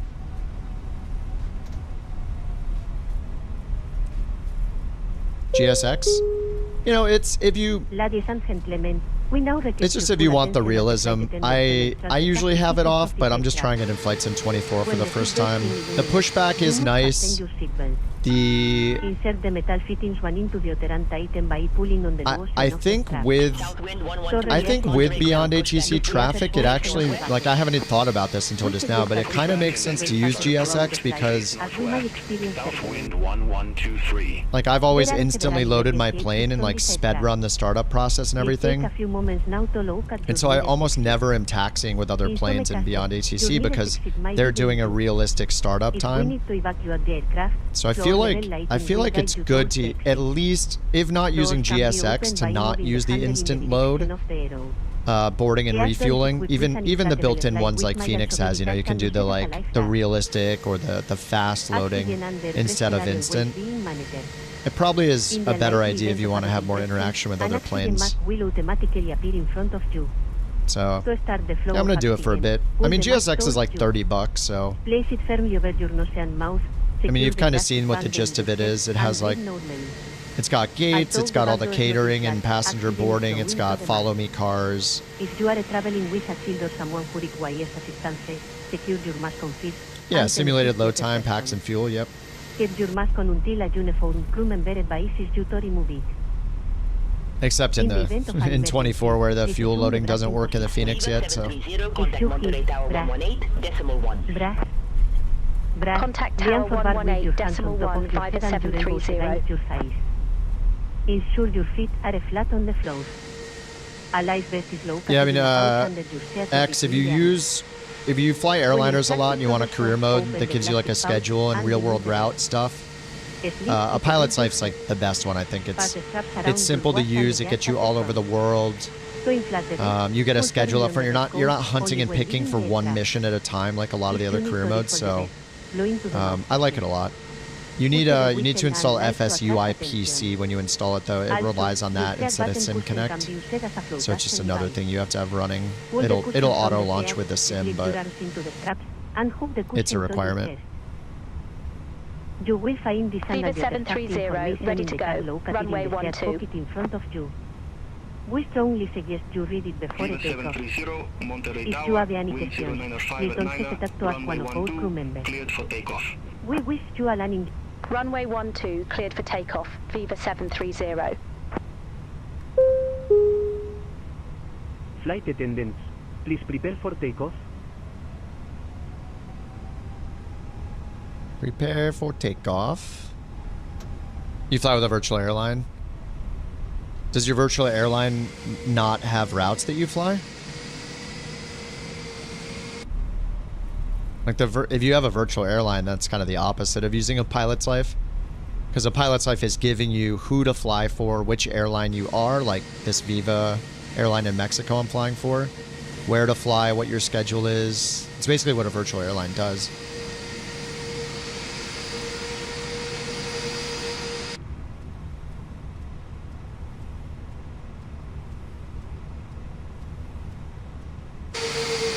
Get it moving, boys. Let's go. Let's go. These guys are right on top of each other. Best friends. Alright, I don't think they're going anywhere.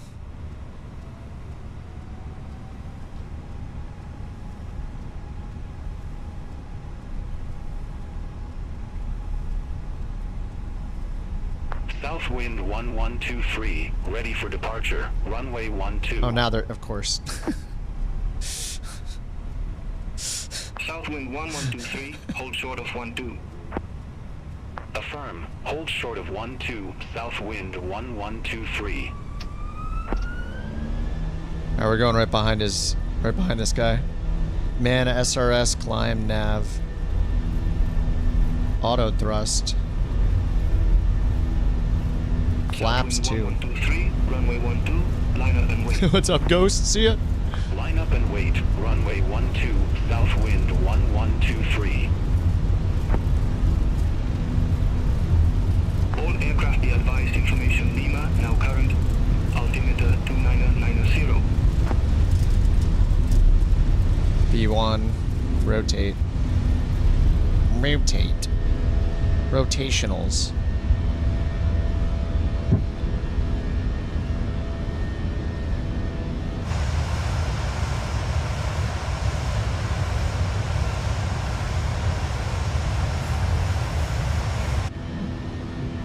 Southwind 1123, Monterey Tower, wind 095 at 5, fly runway heading, runway 12, clear. 1000 AGL, autopilot, climb. Fly runway heading, runway 12, cleared for takeoff. Southwind 1123. Viva 730, contact Monterey departure 119.75. Left the ignition on by accident. Departure 119.75. Alright, flaps 1. Viva 730. Monterey departure, Viva 730, 3,300 feet. Aeromexico 919, contact Monterey Center 125.6. Have a good day.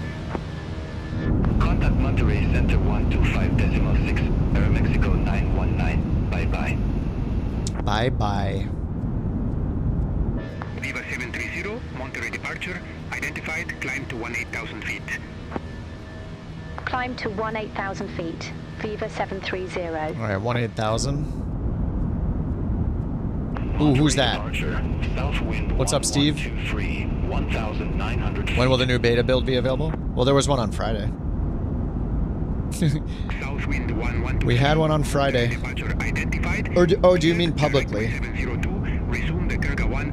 If you mean the sim update 1 release, like the full release, we don't know when, but there was an update to the beta on Friday. And it's Sunday, so. Climb to 17,000 feet. South wind 1123. Virtual Airline's pretty linear in terms of what you can fly in the routes. Oh, yeah, yeah.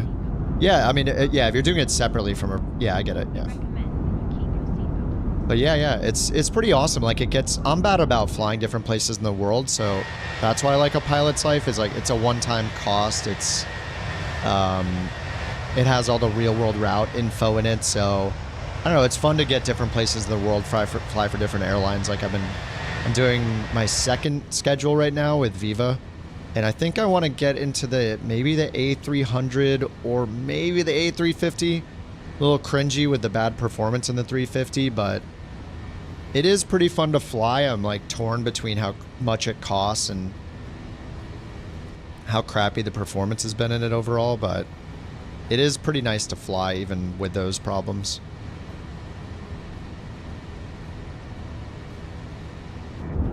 Yeah, we're using On Air Company right now for a VA with smaller planes. I think we have some airlines now.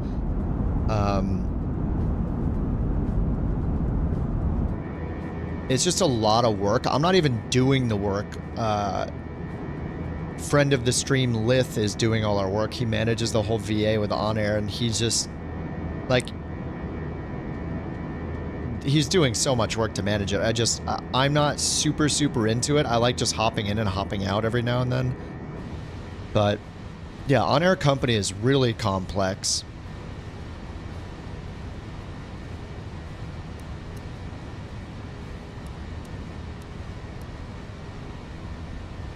All right, we're at 9,000 feet. You can do like almost anything in that. Like it's nuts. The economy, you know, there's like base building. Like we have like a hunting camp we fly our bush planes to get the meat that they produce and fly it somewhere else to can it and then sell it at a factory we own. Like it's pretty nuts. It's just like overwhelming though. Like I think it's cool, but I personally am not like a tycoon style gamer. Like running businesses and like city skyline style stuff and running empires and multi-army things, or like it's like playing Risk or something. I don't know. I want to just be an individual that's participating, like just be a pilot and just tell me what to do, you know? So for me, it's like that kind of thing is so overwhelming. I'm like, holy crap.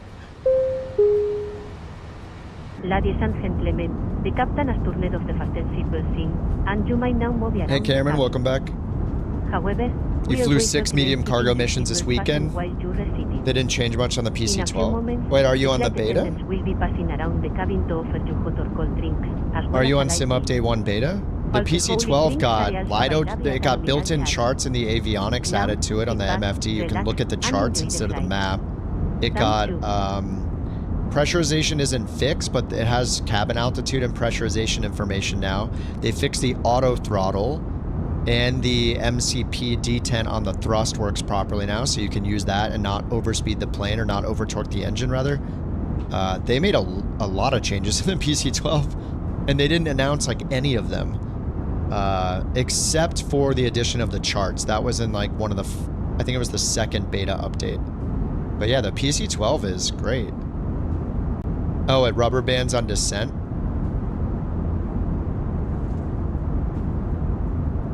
The maps? Yeah, they added the maps in like the second beta update. You just click the charts button. Click the charts button on the upper MFD and you can get the charts. Pressurization. Yeah, they didn't fix it, which is a bummer because somebody in the community like found a fix for it. It's like a one-liner fix. You could try that if you're flying at a ton in career mode, but yeah. It's kind of embarrassing at this point. Like, It's like, guys, someone in the community is literally fixing this for now, like with a little patch you can apply. MMY is Monterrey, Mexico. Tasty malt beverage, Tenchi. Heck yeah, cheers.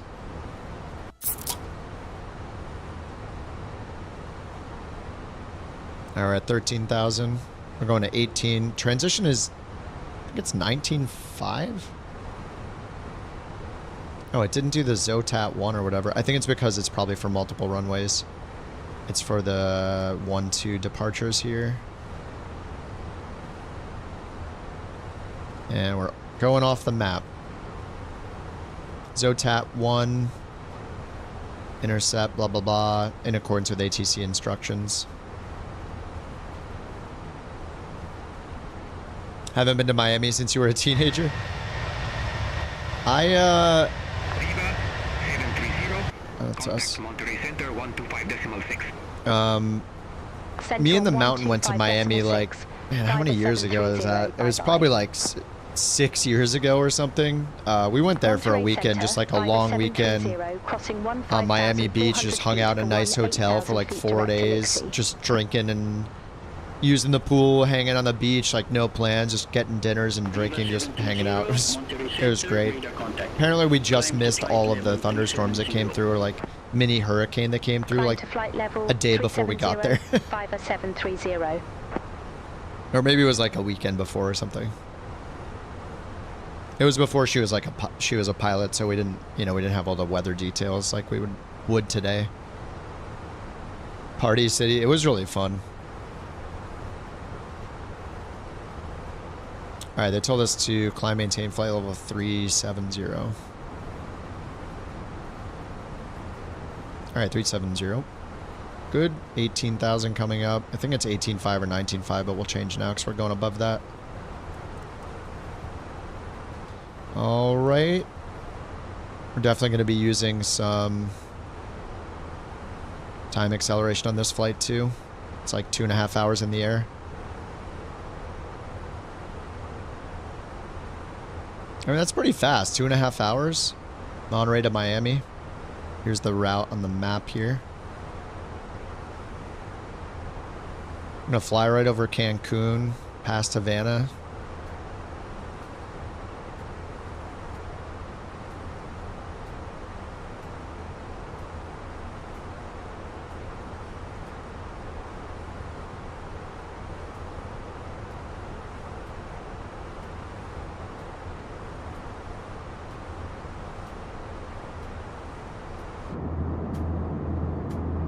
Only city you visited was Mexico City. I heard really good things about it. My girlfriend and a friend of hers went and said they really liked it.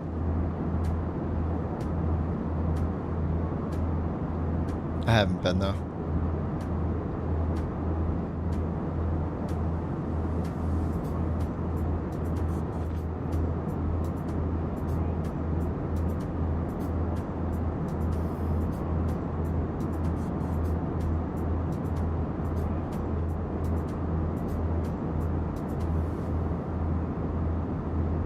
Mexico 919, contact Monterey Center 124.5. Contact Monterey Center 124.5. Aeromexico 919. Bye-bye.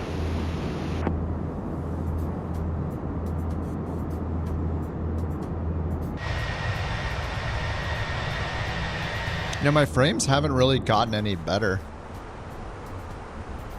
I'm still like 47 to 50 right now. So I might just need a... Did I do a sim restart? I thought I did a sim restart earlier, I thought. I feel like my performance should be better than it is.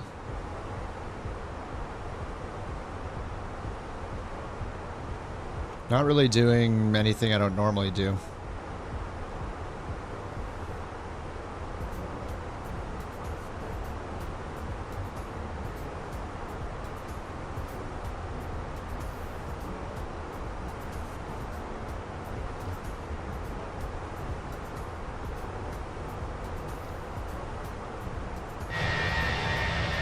Monterey Center, south wind 1123, through 14,000 feet for 17,000 feet.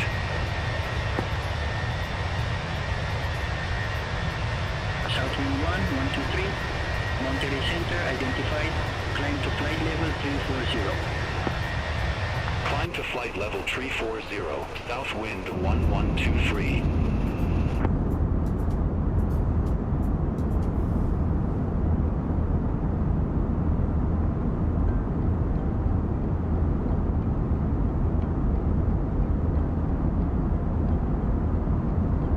Oh, one of the islands we land on is under this route? Keep an eye out when we get out to the water.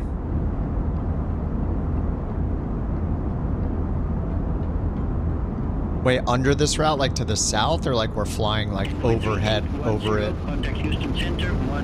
Oh, off Cancun? Oh, like right up here? Oh no, Cancun's over here, right? Over here? There are probably a ton of tiny islands, though. This spot right here.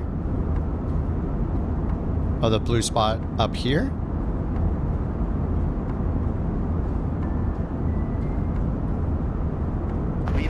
This one? Oh my god. Contact Monterey Center 124.5, Viva 4280. No runway information. What the heck is a helicopter landing pad? There's a little dirt field, a little dirt circle. Not an airport, there's a beach, nice. Yeah, right here. Oh, that's a runway for sure. Nice, that's gonna be awesome. It's Cozumel.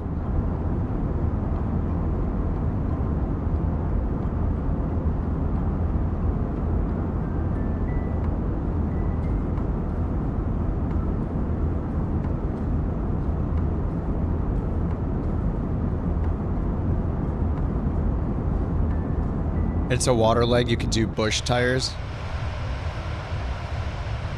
That'd be cool. You just land in the water and then taxi up onto the beach.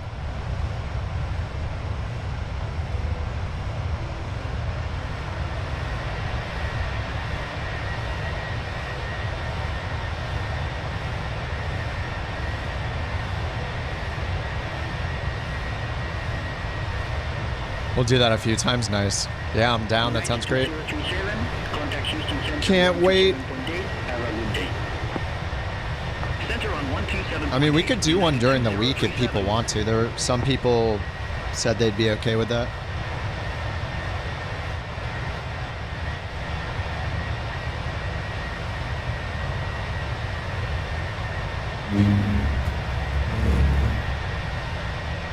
Thanks for sticking with the couch captains, the Spider Monkey 9983. Thanks, Spider Monkey.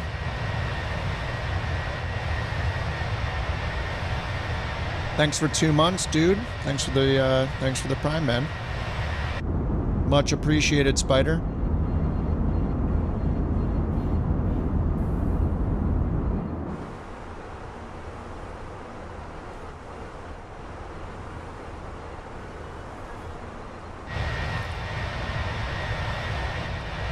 Viva 730, contact Monterey Center 124.5, have a good day.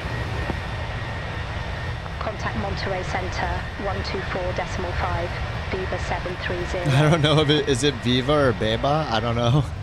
Monterey Center, Viva 730, leaving flight level 279er for flight level 370. What is happening to this airline? They can't decide I mean, it's probably like it's probably Biba. or Viva. I guess that's what I get for flying to Miami on a 2-star airline whose rating keeps going down over some lights. I can't even get a martini on this flight. Yeah, according to the internet, it would be Biba. Biba, not Viva. But I don't speak Spanish, and I know like 3 words.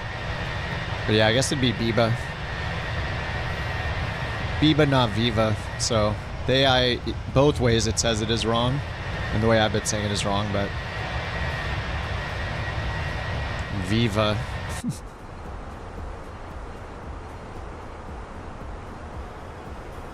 Yeah, this is the internet pronunciation. Viva. Viva. Viva. Viva. It sounds like Viva. Viva. It's kind of got like a slight V sound, but yeah. Excuse me. Thank you for the crab, Jewel. Alright, we gotta get it on top of the plane, though. Oh crap, I don't have much time.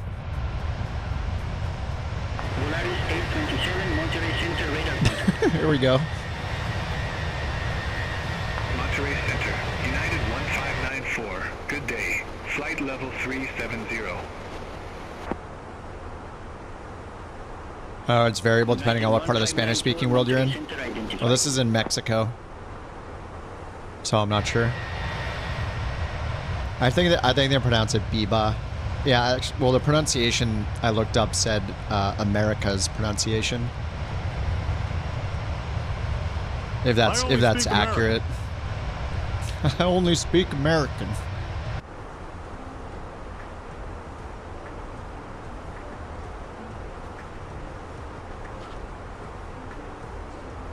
Miami.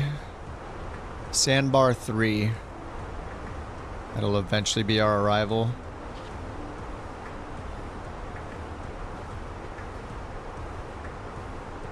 METAR 290 at 4, 10 miles, scattered at 2,900, 3,700, 4,500. All right. We got some clouds.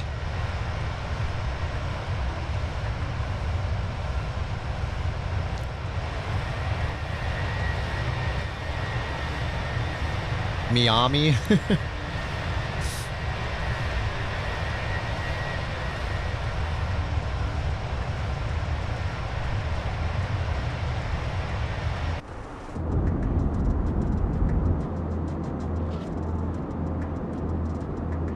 This is us sticking our face against the glass with perfect clarity. The cleanest window you've ever seen.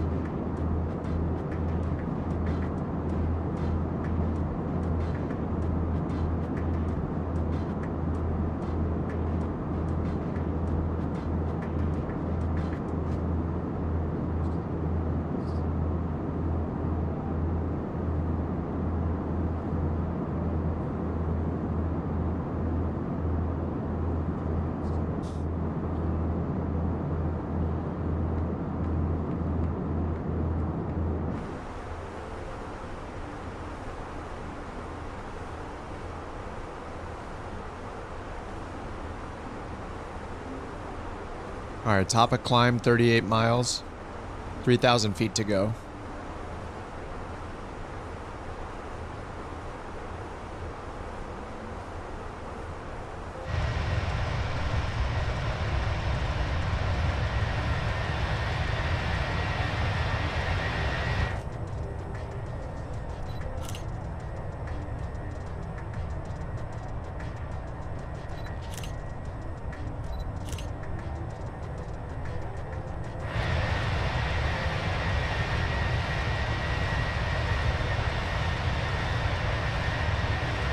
Monterey Center, south wind 1123.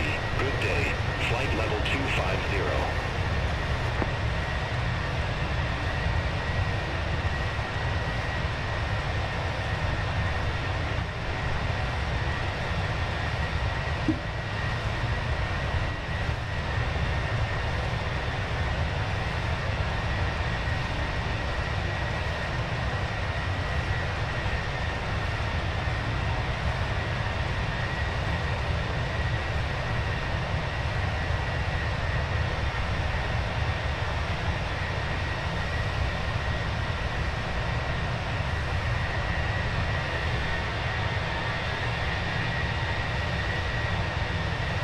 Yeah, this looks so cool.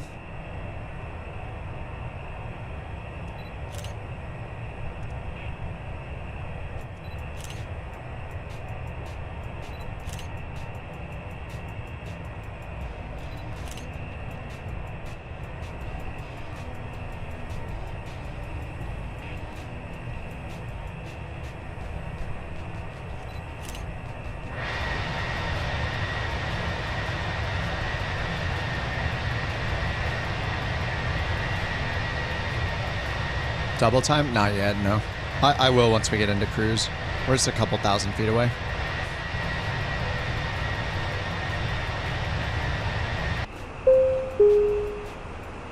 Ladies and gentlemen, we have reached our cruising altitude.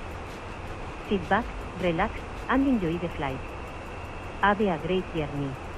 Monterey Center, Costera 294, flight level 370. Costera 294, Monterey Center, radar contact. Okay, Rex.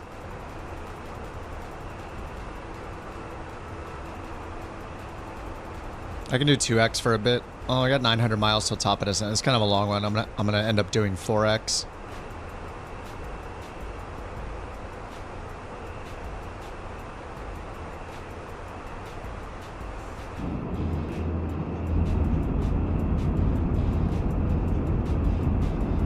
Oh, you got Volanta to work because you're 0 disk space available. Oh. Interesting. Well, that's cool you figured it out. Wait, what does this mean for the future of BorkBox? Is it going to be sunset? What's happening? It's canceled? Oh, man. What will the investors say?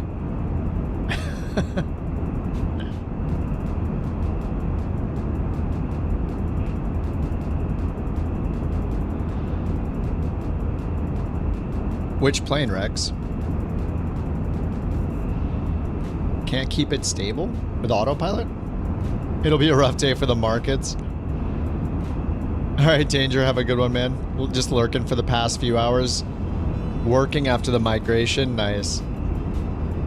Dude, Alaska, that last leg was so awesome, and the way we like had those two like what do you call it? Like canyons, kind of. We went down. I don't even know what to call them. But yeah, that was awesome. Good legs today. Have a good night, Noodle.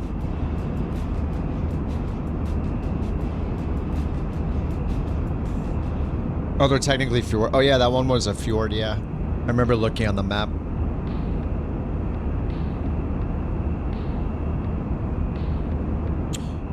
I don't want any Americans to get upset about this, but looking at the map here. United 428, contact Houston Oceanic 132.65. Contact Houston Oceanic 132.65. United Awkward. Have a good day.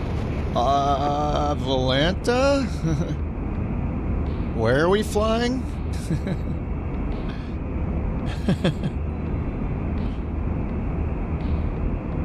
It should really be called, if they want it, I mean, that's not, anyway, we were talking about it earlier. The purpose obviously isn't to call it anything accurate, but it could totally be called the Gulf of the Americas.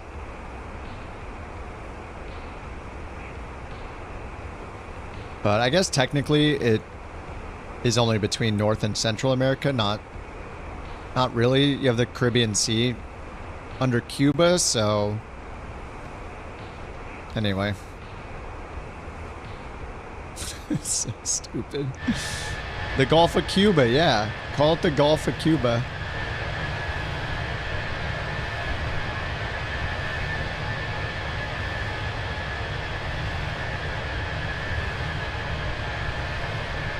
Even better, call it a Gulf of just one city name, so then everybody else in that country is like, call it like the Gulf of New Orleans. Or the Gulf of Corpus Christi. And then people are like, wait a minute. The Gulf of Mobile. You know, any of those cities along the border there. Gulf of Tampa. And then the other states would just be like, you gotta be kidding me. The Gulf of Texas, yeah. Louisiana's like, what? Florida's like, what the heck? It's the Gulf of Florida. No, it's the Gulf of Texas. You know, it's all very, very important.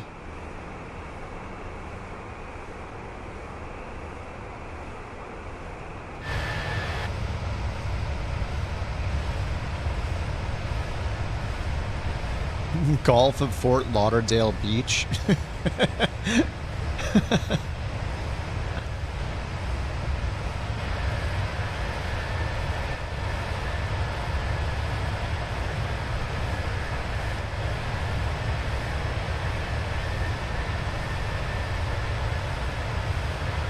Flying with Viva Airlines. Enjoy scenic views over the Gulf of Mexico.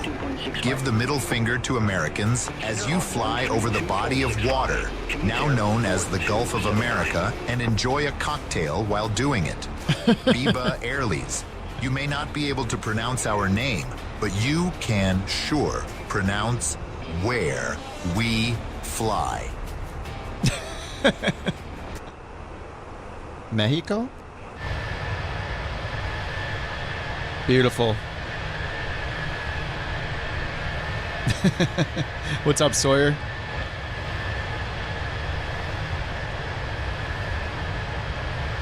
Viva Airlines. Yeah, same name since 1550, yeah.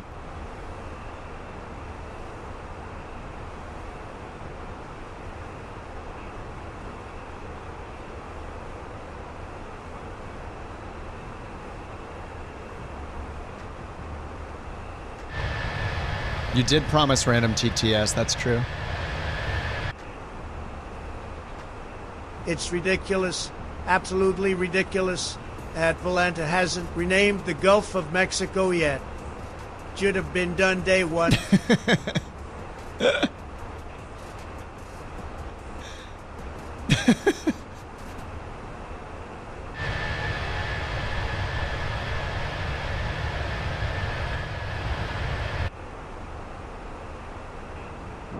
Oh my god. Here we go.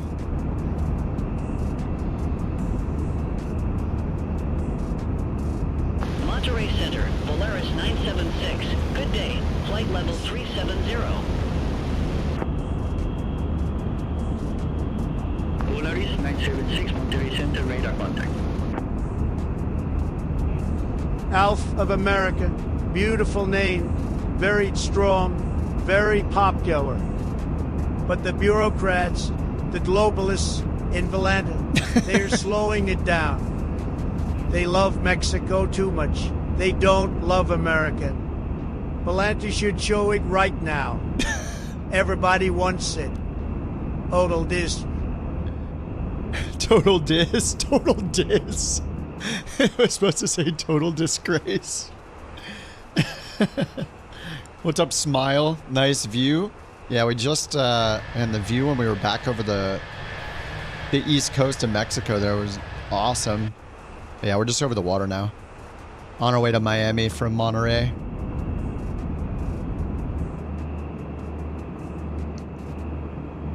Oh, man.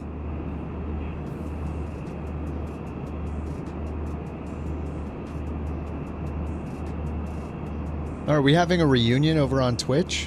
What's happening? Looks like a beautiful scene. A total diss, yep. Total diss. Alright, we should probably go to 2x now. We're at 37,000 feet. This is going to take a long time. Well, it's only 841 miles, but for me, that's a long time. I do not want to sit up here for 2 hours and cruise. I'll end up making it like 30 minutes when I go to 4x. Oh, the A320 Rex bobs up and down at 4x. Monterey Center, Southwest 180, flight level 340. I've activated double speed, boys. Monterey Center identified. Tailwind CSS? Negative. Negative, not tailwind.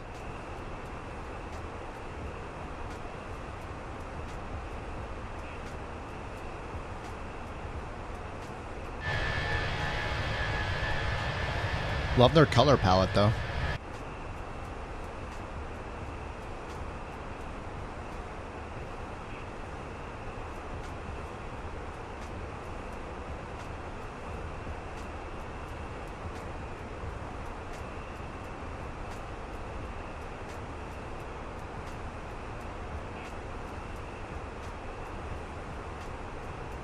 Will Planet, absolutely shameful. They should be ashamed. They should stop doing business. It's going to be a tough road ahead for them. Have they even said thank you Oh They my don't have God. any playing cards. They need to rename the Gulf now. They said thank you. Good God. You even said thank you. Oh my God, dude. Please.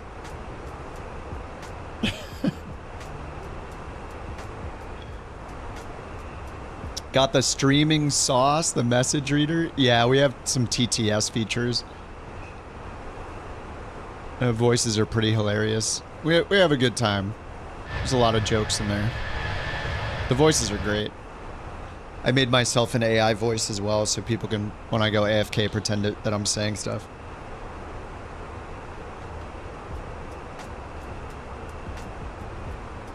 Flying the 767, got into the flight sim world about a year ago, built a new rig, nice. Yeah. It is a rabbit hole. Wait, who made the 767? Is that it? Yeah, who made the 7? There's a 767? RHD Simulations?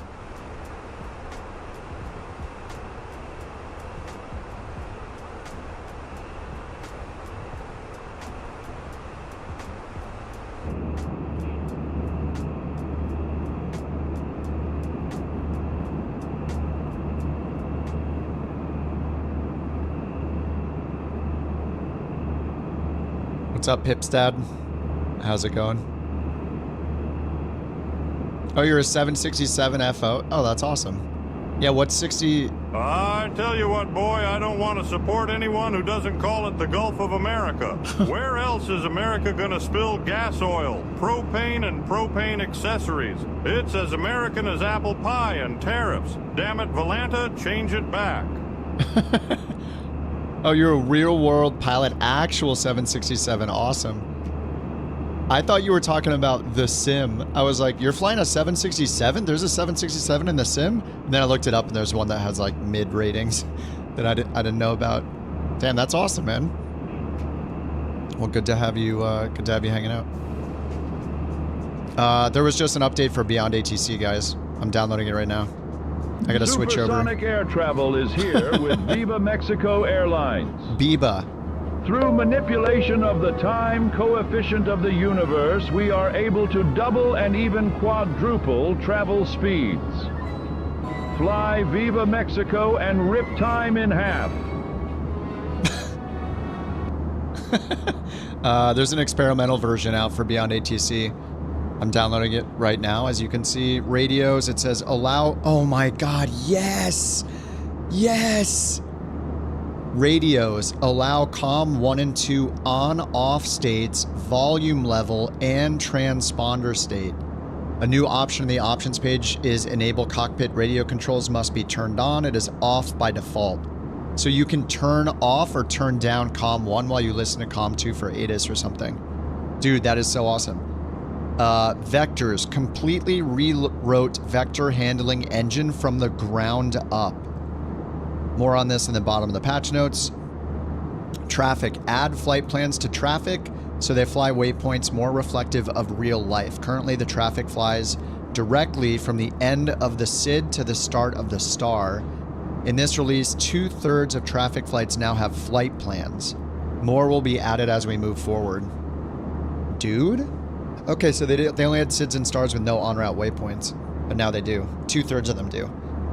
Traffic. Improved en route flight comparison to player position to increase the amount of en route traffic you should experience, particularly on longer flights. En route traffic. Sorry, it's booting now. En route traffic will also only do an initial announcement if it makes sense. Yes! Thank you. Dude, I was so hoping for this. Remember, you know, every time you start the traffic injection, if it's in the middle of the flight or anywhere, every single AI checks in before you can even get a word in. So you have to wait for all of them. So they fixed that. Say intentions. This is Beyond ATC. You know I don't use say intentions. To reduce the spamming of the radio. Dude, that is so awesome. And it saves credits too. Yeah, that's a good point. I didn't even think about that. Traffic, when using AIG models, blah, blah, blah. Traffic, I don't use AIG, so. And just model accuracy for AIG models improved. Traffic, alter the ground traffic selection logic to ensure that at busy airports with high ground traffic setting, parked traffic is not all at their destination. Okay. Improve approach selection at more remote airports, particularly those using RNAV-only approaches and cloud break approaches.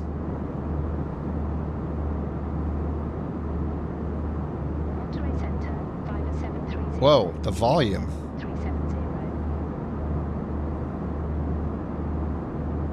Viva 730, oh my God. Monterey. Holy crap. Sorry. Good God. Monterey Center, Viva 730, radio check. Viva 730, reading you loud and clear. Okay, they messed with the volumes, I guess, or something. Holy crap. So loud. My ears. Your ears.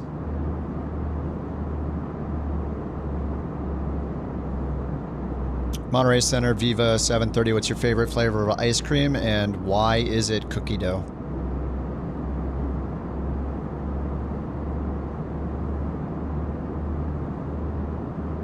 Monterey Center, Viva 730, go ahead. All right, let me read the rest of the things here.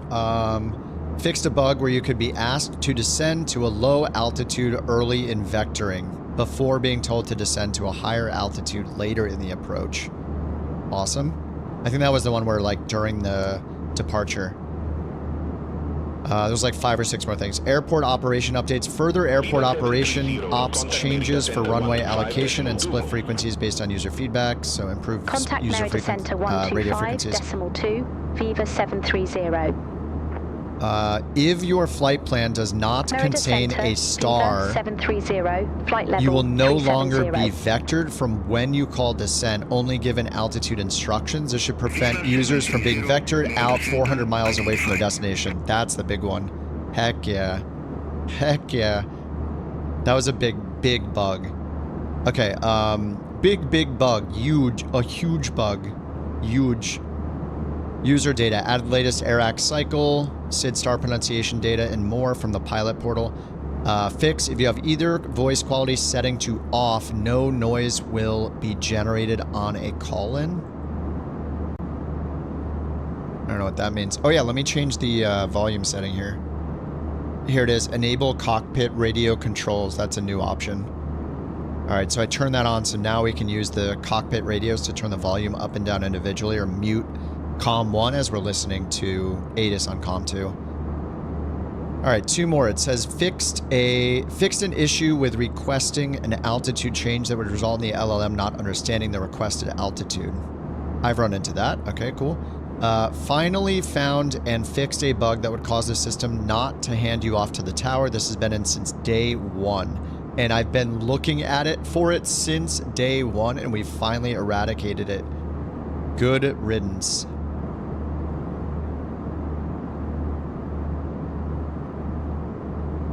Okay, and then there's another whole thing about the vectors that I'll read.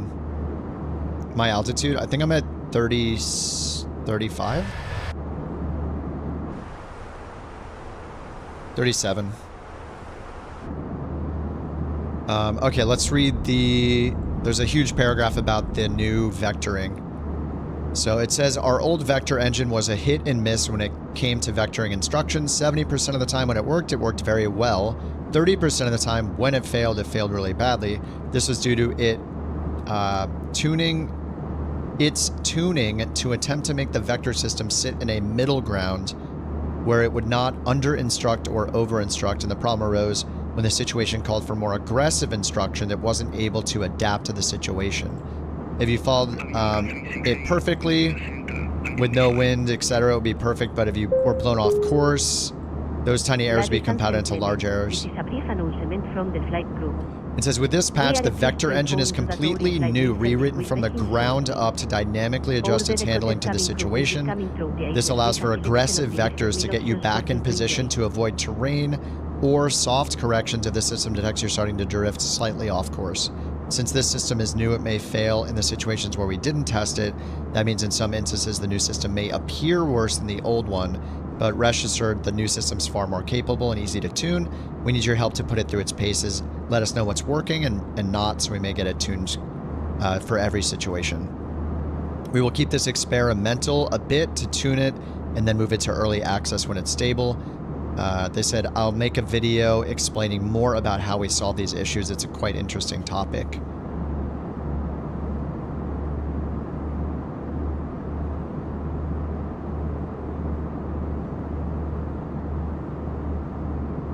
Awesome.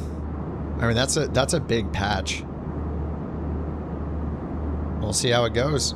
Damn, I have to do another flight after this? It's only 9, right? I could do another one. Maybe. It's our top of descent. 627 miles. Let's do 4x for now. See, I don't know how it's going to behave with 4x speed, but that is so cool that we can do the radio volumes now. That's great.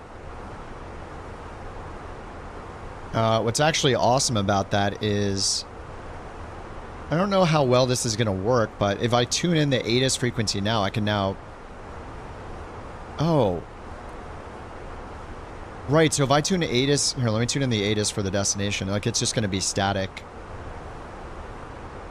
So let me go to Miami ATIS. Miami frequencies ATIS 133675.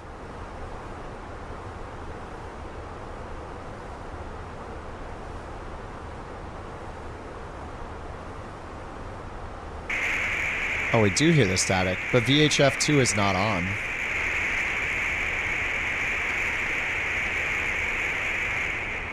Oh, the volume works, but turning it on and off doesn't work.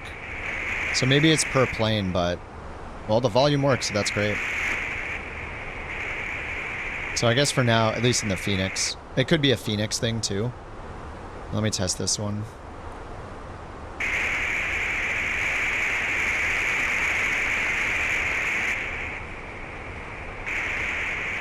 Okay. Yeah, that's a pretty huge update. How many times were we vectored with a few hundred miles to go? Yeah. I mean, clearly that was a bug. Like that was explicitly called out in the release notes, so that's great. Dude, that is a huge... I mean, just yesterday I was like, man, it's been a while since we got an update for Beyond ATC. It's been since like the 17th. So it's been... I mean, that's only like 2 weeks. It's not a huge deal, but... I guess that's why they rewrote the entire vectoring logic. Your sim rate only goes normal 4.8. No, the first press should get you to 2. What plane are you flying, Steve? Could see here, I guess. Can I tell what you're flying? Longitude? No. Here goes straight to 4x every plane? That's so weird. 2x should be the first notch. Longitude? Yeah. So it's not one that has its own. Try getting that sim rate selector plugin and see if that is different for you. Or check if you have double binded keys. I don't know. That's so weird. Yeah, I do the same thing, JP. Use the timer in the EFB. Yep. The stopwatch. Yeah, you could try... You could try to use the... You'd have to restart your sim, but maybe try that sim rate selector plugin, which will give you a UI at the top, and maybe that'll shed some light on it. Then you can narrow it down between your shortcut and like the sim itself. Wife's asleep, you went into the room, accidentally went and kicked the bed. Oh no. Fish is asking for a couch to sleep on, and all we have are couches. You come to the right place if you need a couch to sleep on. Alright, I'm in 4x speed now, so we're going to turn this 500 miles into, what, 175? No, that's way too many. 125? Yeah, 125 miles. But yeah, the release notes called out that bug, the 400-mile one. That's excellent.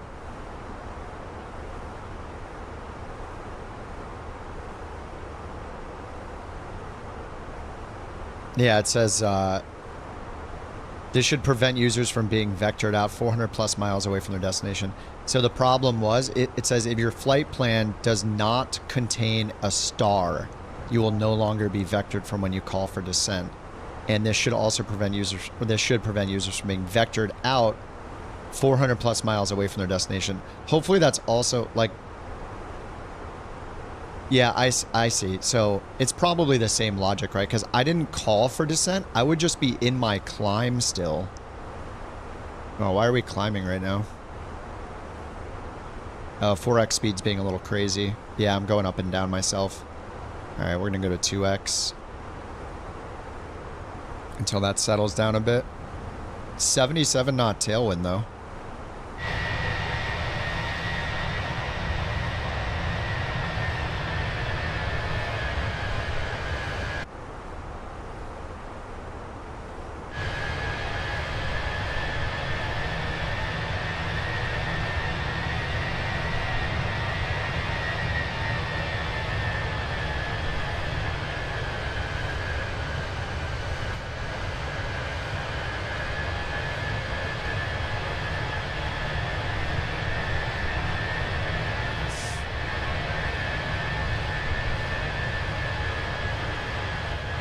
Man, I'm so stoked there's a new patch. Man, they dropped a patch Sunday night.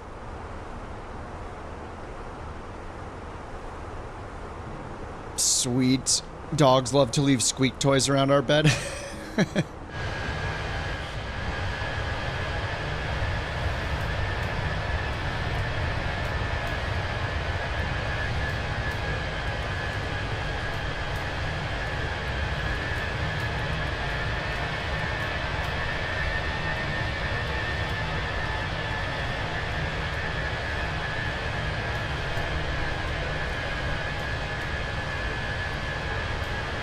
How's a pilot's life? It's simple and it's really focused on airliner, like an airliner career mode. So you pick your first plane, like whatever, 737, A320, and you get 5 job offers from different airlines, and you basically start at like a budget airline and decide which one you want to fly for.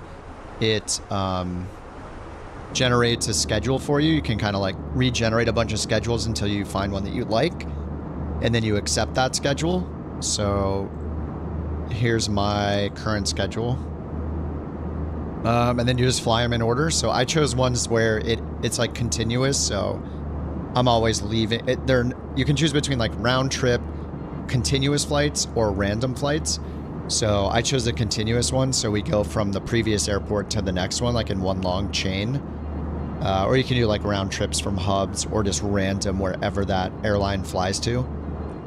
And then you just fly your schedule. Each one, it gives you a rating. Here's what like the report card looks like. I've only gotten 100 so far. So if I open one of these, the details, you can see all the different criteria it rates you on. So like just general stuff, like different procedures, lights, speeds, not overspeeding, when you turn your landing lights off or on, taxiing, like all those kind of things. Mostly lights and speeds. It does launch you right into jets, yeah. It's not really made for things that are smaller than jets, though. I think it has some smaller planes, like maybe some business jets, but it's all based on real world data and real world routes, so there aren't too many smaller planes to fly. Like you could do like maybe some like Grand Caravan feeder like kind of flights, but last time I checked there were not many of those. It's very, very focused on airlines. But you can do between, like it does cargo and passengers. But it's just nice because it's really focused. The schedule is nice because you just get like all of these legs at once. You don't have to go hunt and like hunt around and pick one at a time. Some of the other apps have ones where you can generate schedules too, but I just like this one because it's going to get me different places in the world. Like I'm flying from Mexico, like Airline right now, out of Mexico. So I'm, yeah, just going places I would normally go. So it's nice.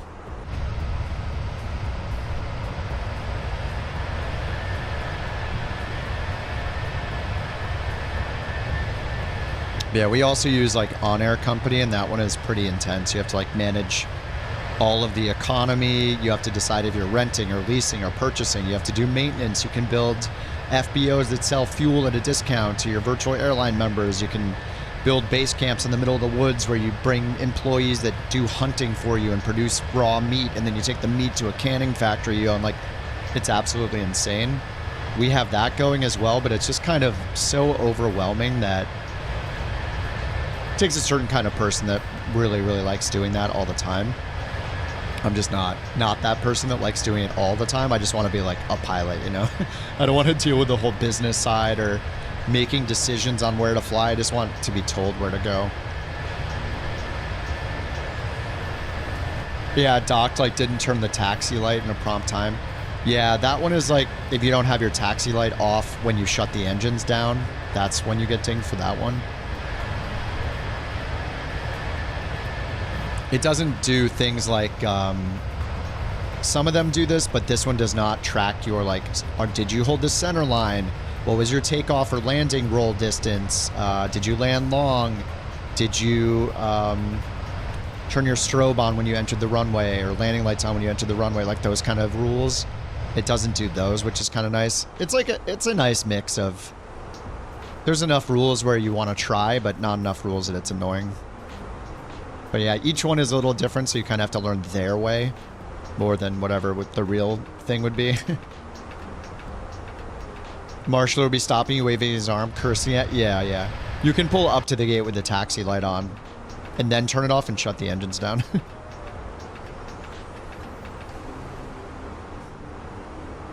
All right, 352.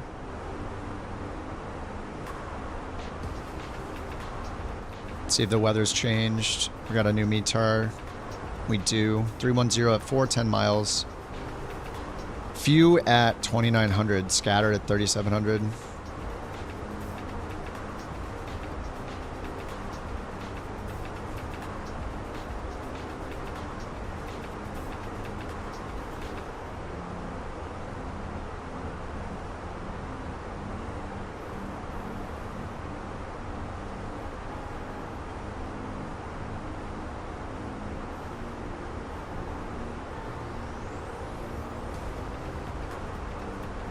We're starting this arrival at Kanoa when we get there.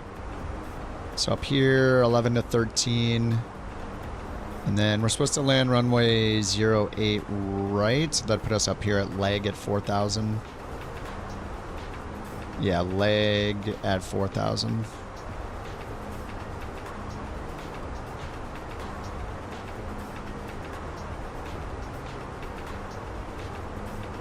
Soundbar, leg. 4,000. All right, it's 329 miles going in 4x speed.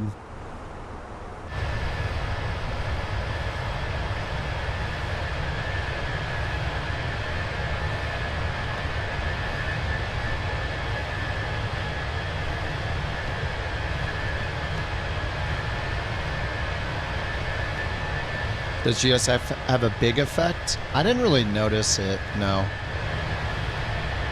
I mean, you're sitting at the gate when you're using it for the most part, and then you're just using the pushback, and that's pretty much the end of it. So, it really matters what airport you're at, probably. I mean, it's not going to be a zero effect because it's, you know, rendering stuff. It's using your CPU to move things around, whatever. It's going to take some processing, but I didn't notice it. It just depends on your hardware. I mean, I do like the pushback. I do like, I don't know. I turn it on and off. Sometimes I'm like, oh, that's so cool. And then sometimes I'm like, oh my God, I don't want to deal with it. Sometimes I'd rather just go down here. Like when I do the load with the Fenix, like it has its own thing where you hit load and you can say load realistic time or fast or instant. So if I really want to just wait longer, I can use the fast or the realistic load time instead and just let it do its thing. But a lot of the time I'll just do instant. But now I'm realizing that doing the instant is it's preventing me from seeing the traffic and beyond ATC move on the ground. So now I kind of want to take my time a little more, and GSX will kind of force me to do that. At least for now. Like I'll see how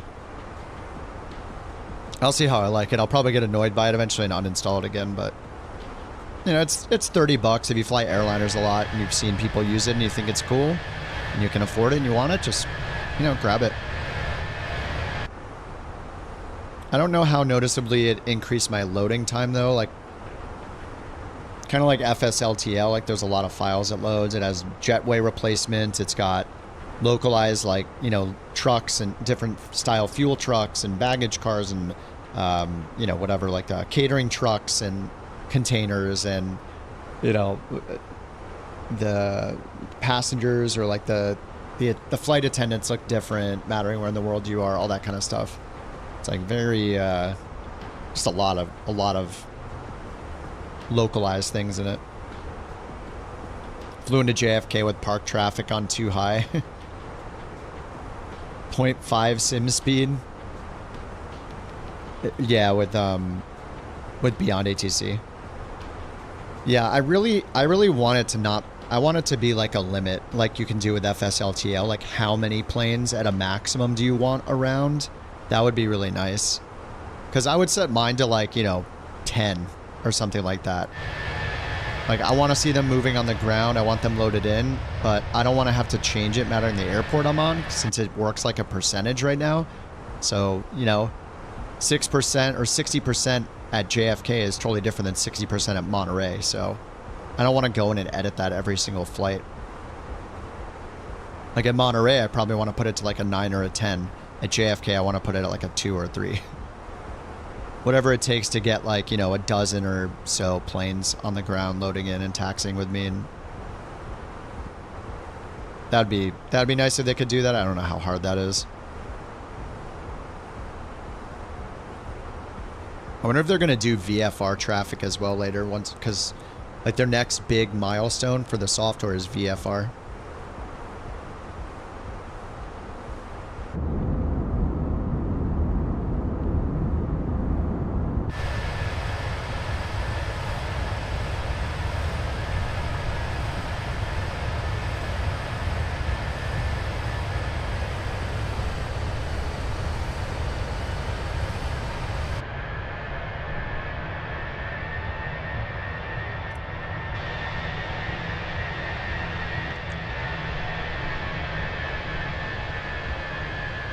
Yeah, I have my traffic on 4 right now.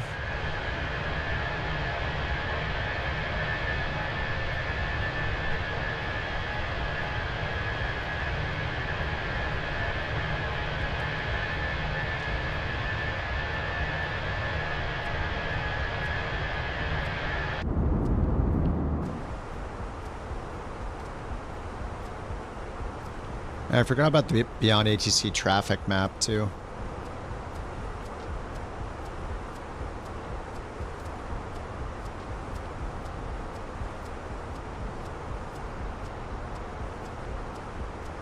There's like no one else around me. Oh, there is one plane to the south. Here, let me set this up so I can show it. Contact Havana Center 135.1. Contact Havana Center 135.1. Viva 730. Have a good morning. Beyond ATC traffic map. Good morning. Flight level 370.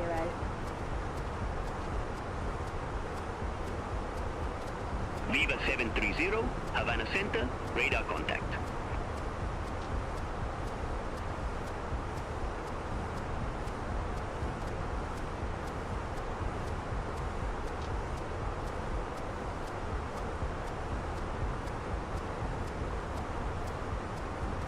So this is the Beyond ATC traffic map, so you can see where you are. It's like a separate app they made. You can see where you are and what planes around you. So I just have one around me. It's not in visible range. Visible range is the inner circle, and then radio range is the outer circle. So I only see this one plane right here. It's going to Fort Lauderdale. A321 Spirit, it says.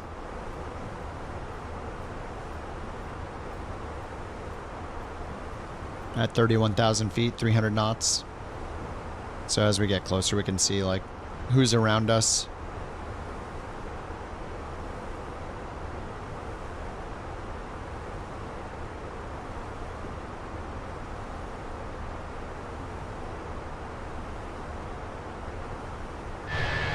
Pilot's life include liveries? No.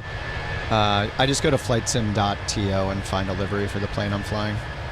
For the airline I'm flying for. So there was one for Viva. I think you can find almost all of them because I feel like a pilot's life is pretty popular. You know, just flying for any real world airline is popular, so you can pretty much find everything on flightsim.to. I'm on Chapter 2, Rich.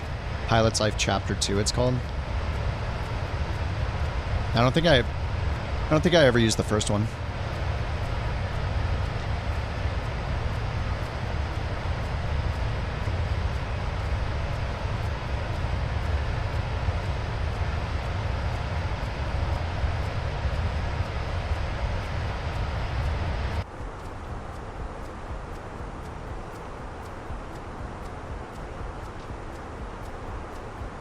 All right, 200 miles. Uh-oh. Oh, we're in 2x. Okay. 200 miles. The Borker is borking. Get your bork coins. Get your bork coins. That was a loud one. Jeez. You didn't hear one? Oh, it was so loud. Dude, it was massive. It's possible my mic gate prevented it from coming through, but I don't know, it was pretty loud for me. It does have defunct airlines, yeah. I'm trying to think of an example. Number 143 is Tenshigayast. Whoa. Congratulations. I think it does have some defunct ones. I forget which one I flew for that was defunct last time I did. I don't know how often they update and remove them, but let me see here. I think if I go to job market, I can browse them all. But there's a lot. I'm trying to think. If you know any, I can look, but I've definitely flown for defunct ones before.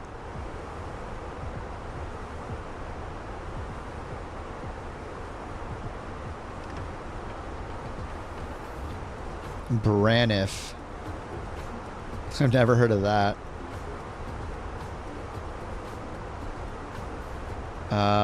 No. Breeze, British Airways, Brussels, Buda, Bulgaria. Oh, Pan Am. I don't know if they have ones from that long ago. That would be funny, though.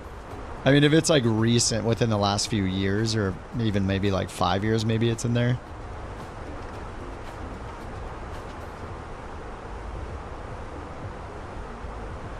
Yeah, no Pan Am. I remember flying for one that was defunct, though. And I forget the name of it, though. I don't think I've heard of Braniff, no.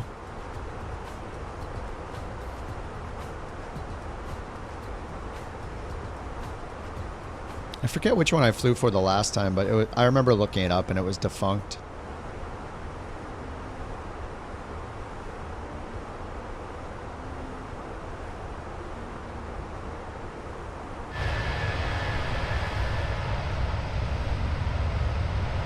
Aircraft pitched up on a level flight? How high are you? Mine's pitched up right now. Yeah, when you're really high up, it does need to pitch up to maintain altitude. Look at mine. Mine's at, what is that? 10, 5, 3, 4 degrees maybe?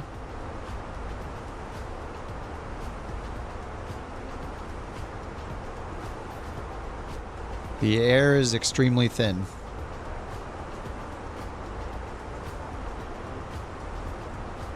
And out of business in 82. Yeah. I did not hear of them then.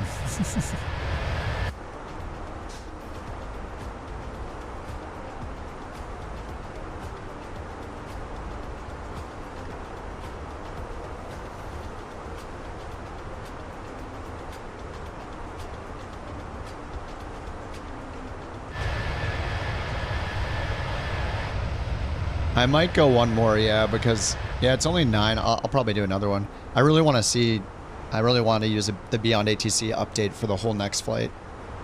Pan Am should be grandfathered in, yeah. Well, you can, there's a livery for it. It just, I don't know that it's not in the career mode app, but I'm sure you could go and, I mean, you can get a Pan Am livery for sure. You can find like a Star Wars livery, like you can find a, you know, you can find almost any livery. There's so many fictional, defunct, or, you know, or realistic. FlightSim.to has all sorts of liveries. You can, yeah. There's something for everybody, for sure.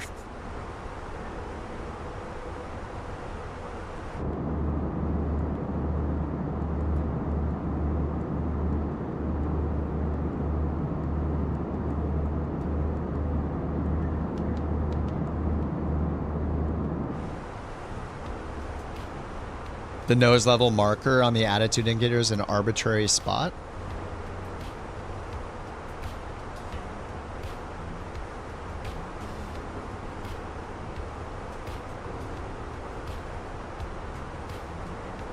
Oh, that's, I'm just reading what pseudocoder said on the YouTube chat.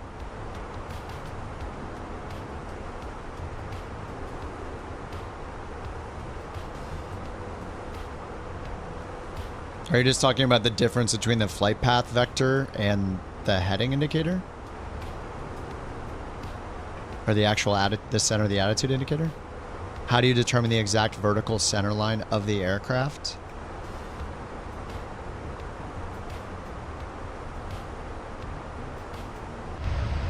People that make more than me determine that, but I mean, it's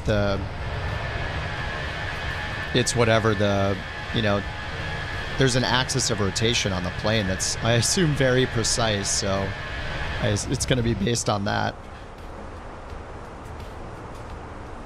But I mean, if you're talking about like your attitude and heading versus how the plane is actually traveling through the air, then yeah, I mean, there's going to be a difference between this and the flight path vector, you know, because of wind and lift and air density, I guess. Viva 730. Contact Havana Center 120.25. I can't just turn the bird on this, can I? There's no VV on this one like there is on the A350 where we're just flying. I think it just hides it until we get to a lower altitude when it's actually usable.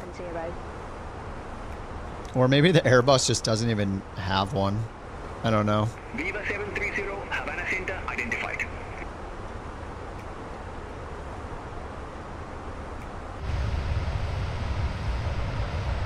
You're just saying the nose level doesn't at all mean level flight?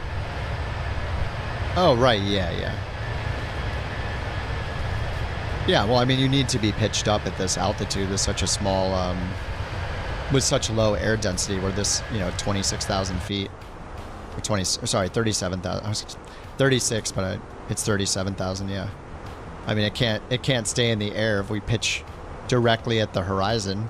We need to, yeah, we need to pitch up more because the air density is so much lower that there's less lift over the wings, right? So we have to pitch so the, what is it, the chord line changes, so we get more, what is it, the pressure on top of the wing is lower than it would be if it was pitched down. Anyway, yeah, you have to aim up. Even at 5,000 feet, you still have a couple degrees nose up. Yeah, I'm not a real pilot like Shattermage, but yeah, that's my understanding. It's just like if you put your hand out of the car window, like if your hand is completely straight, you're feeling almost nothing on the bottom of your hand, right? You have to move your fingers up so you feel the airflow hitting the bottom of your hand. So then the pressure on the top is lower than the bottom, and then you get lift. If you held your hand perfectly straight relative to the wind, then you're not feeling a difference between the top and the bottom of your hand, so you don't get any lift. Track FPA, you get the bird. Oh, you have to hit track. Is that how you do it? Right up here. Oh yeah, you do. Nice. Yeah, there we go. Thanks, Jewel. Yeah, the only time I've ever hit track FPA, I think, is when I wanted to fly a specific track. I haven't hit it with autopilot in nav mode. Cool. There you go. So there's our flight path angle.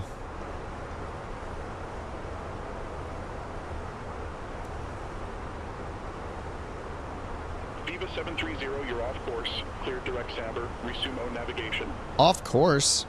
Affirm. Cleared direct Samber. Resume O navigation. Viva 730. Direct Sandber? We got a bunch of waypoints.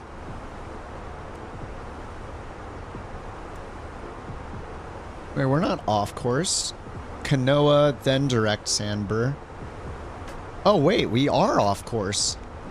Oh, yeah, Kanoa, direct Sandber. Oh my god, it's right. Where did all these come from? He's right. Kanoa, J-Box, Slipped Conch. Where did these come from? Pamper, Sandber. Oh, I chose the... Did I choose the Via? I chose the Via, that's right. Yep, he's right. Oh, crap. Alright, direct Sandbar. Destination data. My mom is off course. Oh, 22 miles. Holy crap. Alright, let me get it to 1x.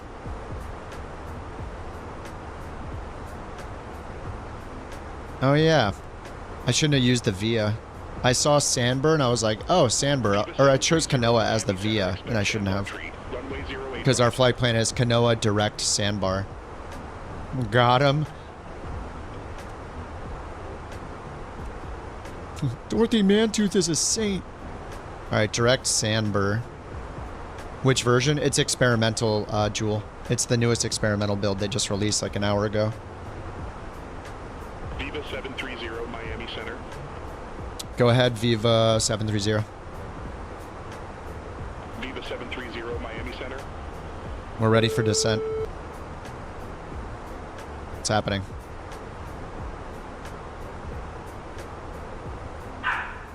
Uh-oh. I'm just going to click accept clearance because I didn't hear what he said. Runway 08 right. Alright, Sandbar 38 right. Miami Center, Viva 730, ready for descent. Viva 730, descend via Sandbar Tree arrival, Miami Airport landing runway 8 right, altimeter 3001. 3001. Via Sandbar Tree arrival, Miami Airport landing runway 8 right, altimeter 3001, Viva 730. Oh no. Spirit 171, Miami Center, radar contact. Oh my god, she's gonna sing the whole thing.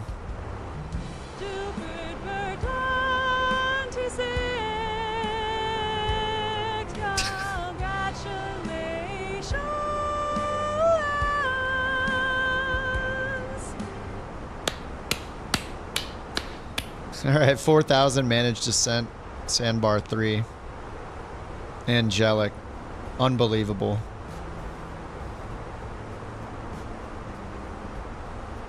Prompt ATC for the descent. Most of the time you have to tell them when you're ready for top of descent.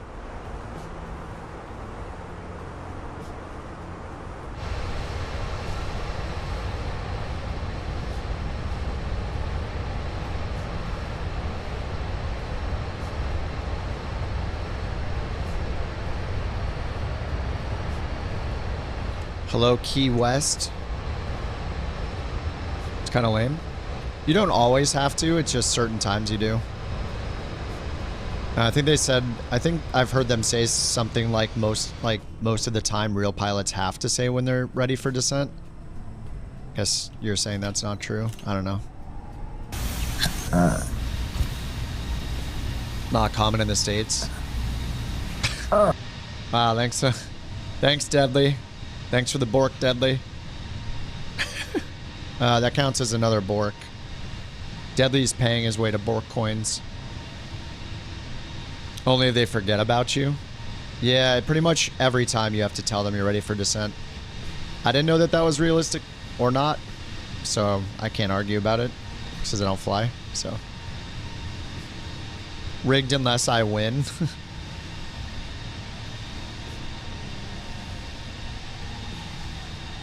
Volanta says I'm in a PC-12. Yeah. Volanta's pretty dumb with how it creates the aircraft. It doesn't even look at the type code of the plane you're flying when it determines who you are. It only looks at your call sign. And I don't know anybody that goes in and edits their Flight Sim 24 call sign for every single plane they switch to, so it's really annoying.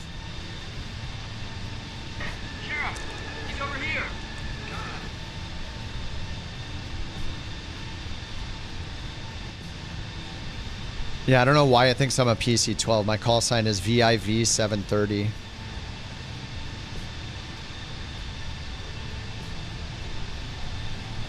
It just randomly makes up its own aircraft, and I don't know why it doesn't look at the type of plane I'm flying when it does it. It's, yeah, whatever. I don't, it's too much manual work. I'm not going to go in and edit stuff for every single plane I fly.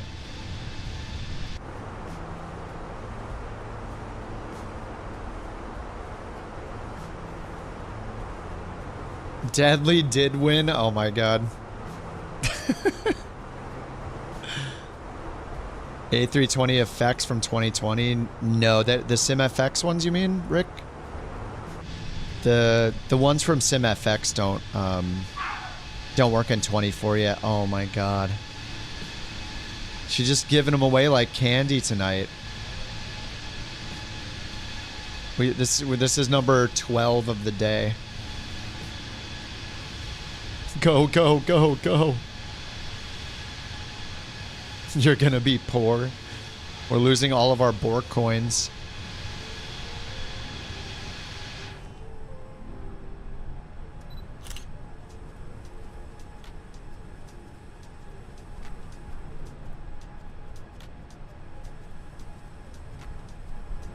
The winner of Bork raffle number 146 is Tenshageist. Congratulations.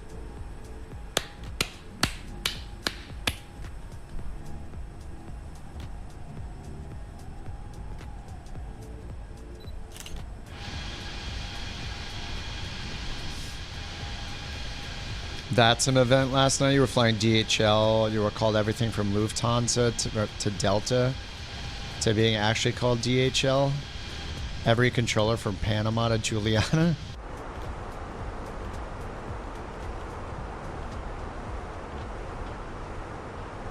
Wait, how do they call you Lufthansa or Delta?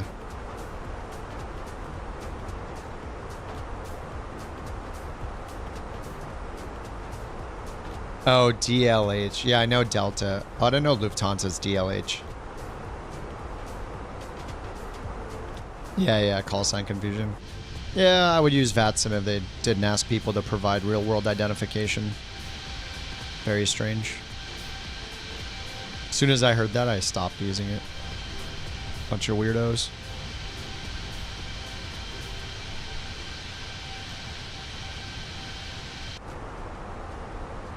Oh, you're Iron Maiden? You have an Iron Maiden livery? It doesn't work in 2024 yet, Rick? Oh, what the heck? What is that? Oh no, how do I clear this? Wait, I need to put in the destination data. Yeah, please enter your social security number to join our hobbyist fake ATC airplane network for video games. You need to prove to us that you use your real name on our service or you can't use it anymore even though we keep all of our controllers anonymous. Yeah, I stopped using it when I heard about that. Temp 22. Actually, I need to refresh this. I'll just pick any other airport. Mitar, back.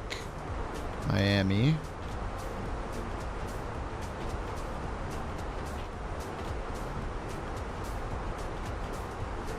All right, temperature is 21.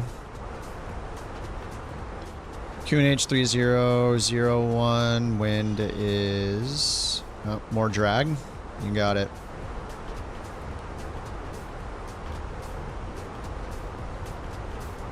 .3001. Wind is 310 at 4.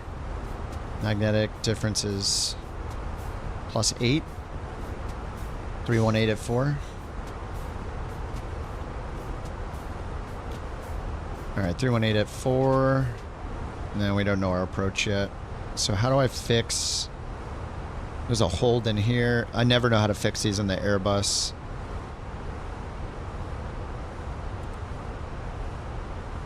What the... Oh my god.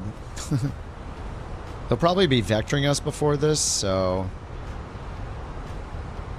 Actually, the clouds go down to like 3,000 or something. Well, it's scattered. Technology. TY beyond ATC for not needing to know who we are. Yeah. Never been asked? Yeah, me neither, but as soon as I heard they do that, I stopped using it. Because at any moment, they're going to be like, prove that's your real name, and then you have to quit and come back.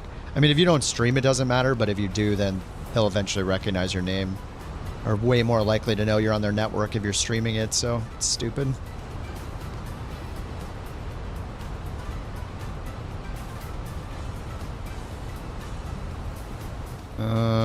I don't know what I've done here.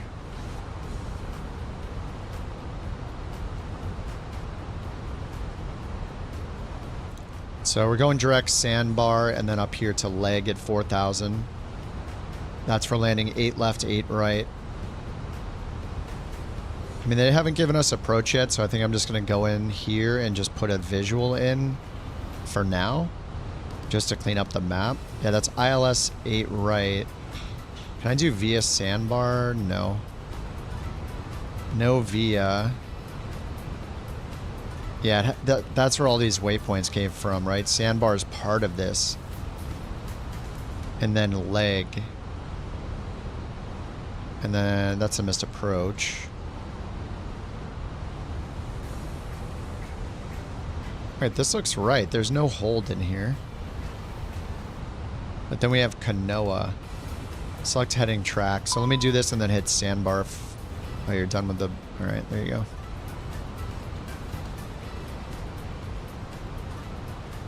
So let's do heading track.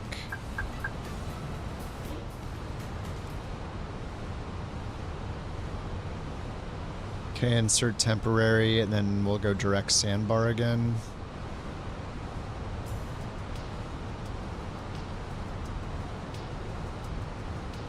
Okay, manage down to 4,000. 730, contact Miami Center. Oh, there we go. That's all fixed. Just straight in now, okay. Contact Miami Center 132.4, Viva 730. Bye-bye. Alright, that's better. Miami Center, Viva 730. Descending. Alright, coming up to 8,000, 3001. 01. Viva 730, Miami Center. Descend, maintain 4,000 feet. Altimeter 3001. Alright, we got that already. 4,000, 3001. 4,000 feet. Altimeter Put the hold on the arrival. I don't know how that hold got in there. But there was a hold in there. It wasn't the one at Sandbar, though. It was like over here somewhere. I'm not sure. I'd have to rewind to see. But it's fine. I got it out of there. So we got ILS 8 right. Miami Center. 1113092. Flight level 350. 1113095. We'll use the one that is here. IMFA. And we got DME on the localizer. 092. Okay. That is good. Minimum safe altitude 2,900. We're going to go down to 1,500 at lawn without a reversal. Maybe it was this reversal here at Chrome. You know what? This, I remember. So what happened was when I put the arrival in, I chose via Kanoa or whatever. Remember, it had all those extra waypoints. It probably had me coming in from a different direction, so it put the hold in. But now that we're coming from this direction, the hold is not in there. That's probably what happened. It's all because I chose that via. Okay, 450 for the ILS Cat 1. Runway 8 right, 450, Barrow.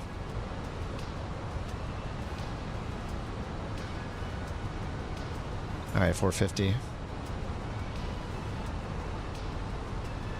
Alright, 38 minutes till bottom of descent. Or 38 miles till bottom of descent. Yeah, the transition from the initial fix. I don't know how to delete it from the... I've tried it before. There's like that immediate exit button when there's a hold. And I've never gotten it to just straight up delete the approach. Maybe the next time I run into it, I can summon you with a telepathy and you'll come in and show me how to do it. Yeah, I've tried to do that before and didn't have any success.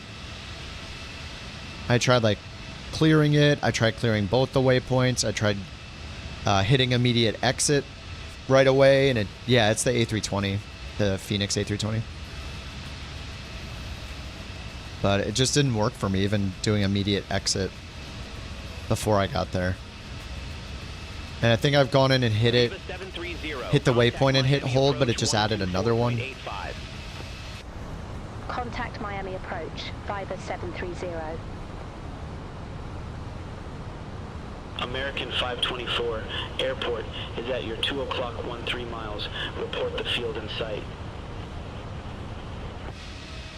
Alright, what's our total air temp? Plus 14? Plus 14, okay. 524, cleared visual approach. Let's do our arrival performance. American 524. METAR 3104213001. Landing weight 9 140.5. Altimeter 3001. Vectors for the approach. Expect further clearance in about 43 miles. And let's see where we exit for runway 08 right. Descend, maintain 4000. Altimeter 3001. American 970. 8 right. I mean, the gates are towards the end, so...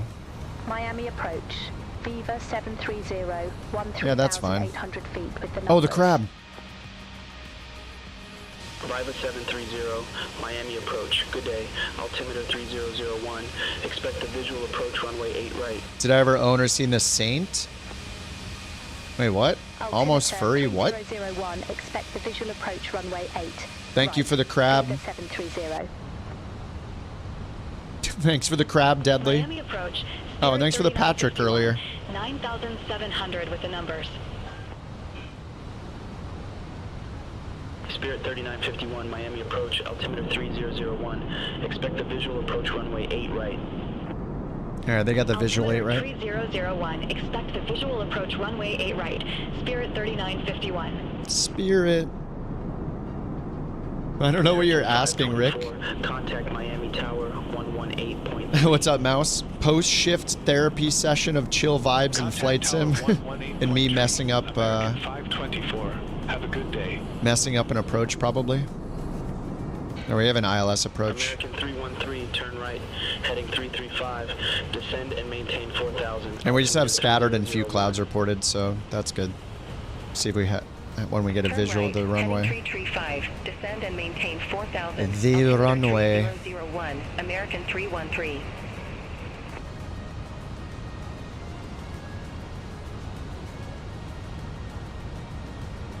Eight right.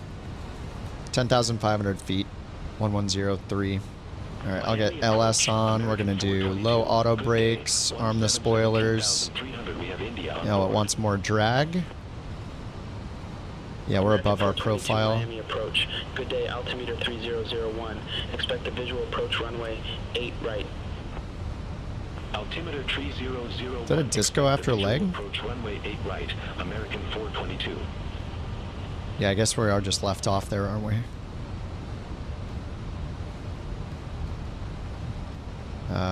Yeah, 4,000. Expect ILS or RNAV runway 9 approach or radar vectors to final approach course. So we have Moria, then leg. Ladies and gentlemen, as we start our descent, please make sure your seatbacks and tray tables are in their full upright position. Make sure your seatbelt is securely fastened and all carry-on luggage is stowed underneath the seat in front of you or in the overhead bins. Thank you. Thank you.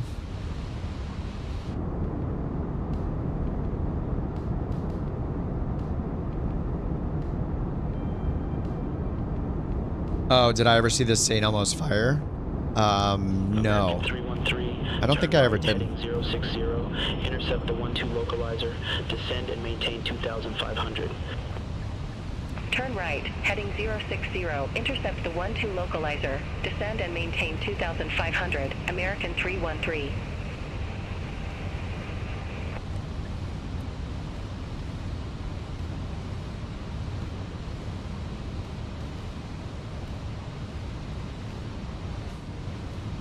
Alright, we're ready for the ILS 8 right.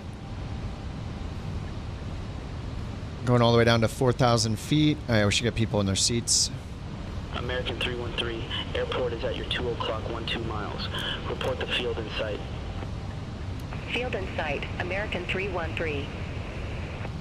American 313, cleared visual approach, runway 12.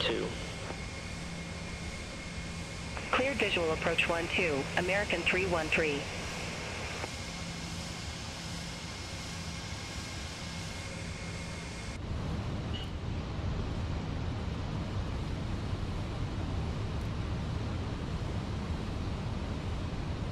Yeah, my performance has not been great tonight. 43 frames, even in the Fenix.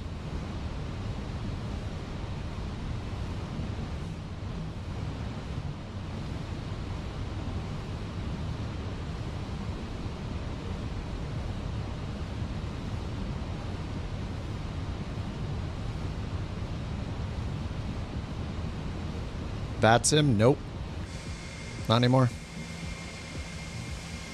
Not willing to give them a photocopy of my real world passport information if they ask for it. Contact Tower 118.3, American 313. So funny how many times a day I have to say that. Sorry, no, if they weren't creepers, I would use VATSIM and enjoy it and promote it, but I don't because they have a history of asking people to prove their real-world identity to them, like a bunch of weirdos. And they shouldn't be supported until they undo that policy. Stop being weird. We do have a VATSIM command. It quotes their privacy policy about needing to require your full name, to give your full name. Viva 730. Yeah, we do. Turn right, heading 200 vectors for the approach. Turn right, heading 200, Viva 730. 200. Envoy 33. Wait, that's totally wrong. What? Altimeter 3001. We're not turning 200. Runway 9er. Uh-oh, that is... Altimeter 3001, expect the visual approach runway 9er, Envoy 3389. How about I just intercept the localizer myself? Envoy 3389. Wait, 200? Are they switching our runway? Wait, what the heck? Vectors for the approach. Expect 8 right. Descend and maintain 2,500 feet. Altimeter 3001, Envoy 3389.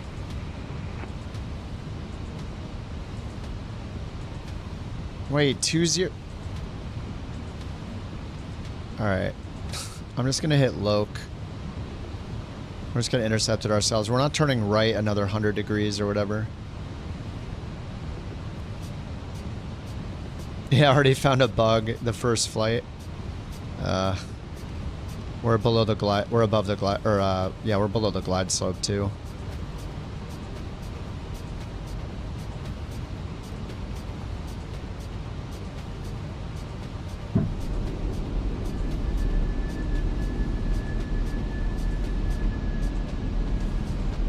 Spirit 3951, descend, maintain 4,000 feet, altimeter 3001, vectors for the approach.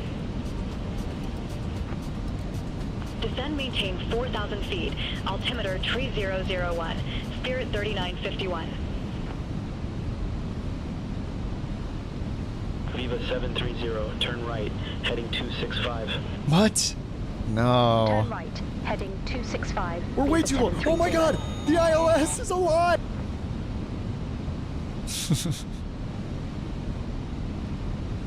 We're coming in pretty fast. Sorry, Steve.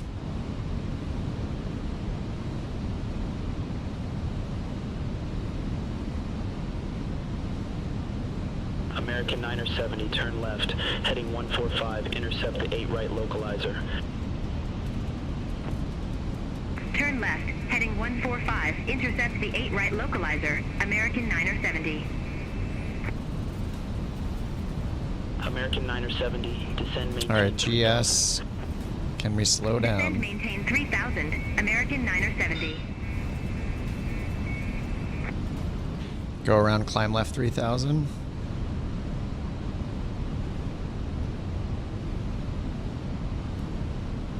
Okay, 7 DME. We're now at a 5-mile final. Spirit 3951, turn left, heading 145. All right, flaps full. The 8 right localizer. Manage speed. Turn left, heading 145. Intercept the 8 right localizer. Oh, whoops. Spirit 3951. Loc approach, not expedite. 1411. Heading 275. Some random plane just overflew Maury Lako. Viva Airlines. I think the pilot's name was Kip. Absolutely sloppy piloting. Some of the worst I've seen. It took me by surprise. I ended up with a double bogey because of it. And him great at golf. The abs. American 970. I was trying to get back to manage speed, Cleared visual approach. but I ended up commanding it to go to climb to 3000. American 970, contact Miami Tower 118.3. Over to Tower 118.3, American 970. Take care.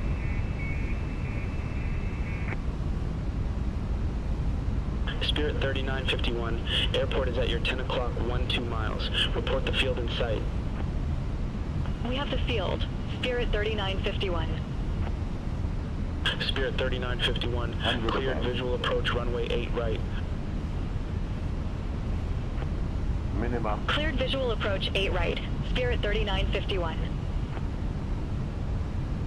American 1411, turn right, heading 275, descend and maintain 4000. Oh my god, the Southwest is going onto the... 001, vectors for the approach. Oh no, no, no! Get out of the way, get out of the way, get out of the way, get out of the way. Oh, come on, come on. Is that, what's the Southwest doing? American 1411. We didn't get clear to land, so... 50, 40, 30, 20, retard, 10, 5.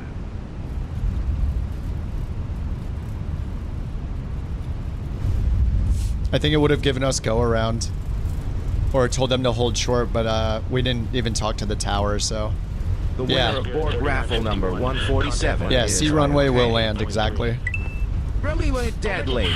Congratulations. Went around him and landed, exactly. Have a good day. What the heck? He's going around me. American 1411, turn right, heading 025. He just sidestepped to the other runway while on his takeoff roll. Ladies and gentlemen, for distraction cancel. Please remain seated with your seatbelt fastened until the captain turns off the fasten seatbelt sign. He's like, oh yeah, I'll show you. Oh, that is a taxiway, you're right. Please check around your seat for any personal belongings you might have brought on board this one. Please use the caution when opening the overhead bin. Oh my god, that was awesome. You might have shifted around during the flight. If you require the planning assistance, please remain in your seat until all other passengers have declined. One of our crew members will then be pleased to assist you. On behalf That of was the awesome. Vera and the entire crew, we would like to thank you for joining us on this trip, and we are looking forward to seeing you on board again soon. Field in sight, Ave and American Ise. 1411. Do they know that we landed? Visual approach runway 9er. Cleared visual approach 9er, American 1411. Hey, where are all the frequencies at? Something is wrong. Like all the frequencies are gone. Oh wait, are they loading? No, there's only Whoa. Oh, I'm using my mouse wheel and it's moving super fast. Okay, they are in there. Viva 730, request taxi to company gate. Viva 730, gate Delta 9er taxi via Mike, November 13214. Gate Delta 9er via Mike, November 13214, Viva 730. Gate Delta 9.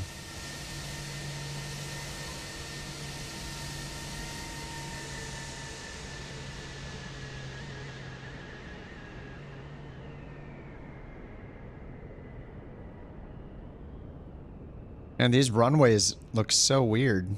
How they're like so light.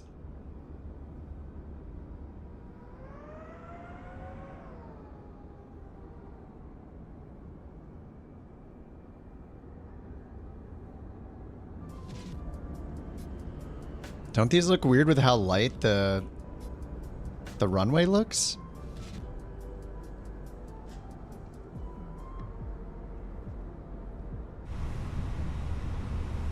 Whoa, we're bouncing.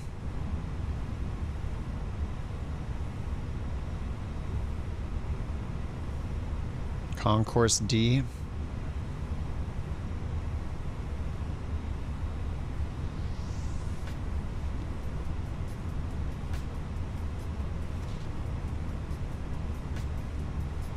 Delta 9.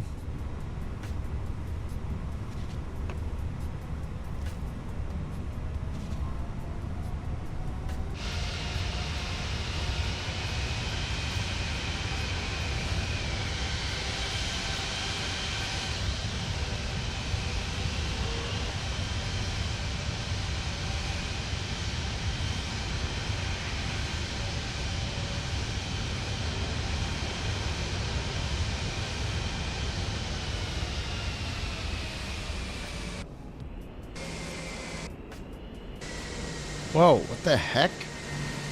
Does that happen every time I change my camera? It does.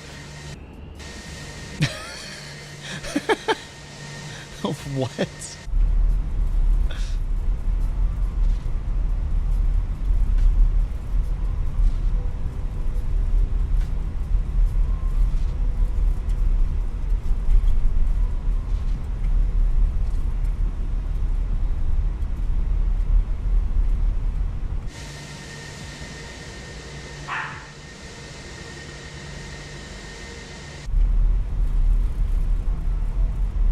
Dancing in Miami.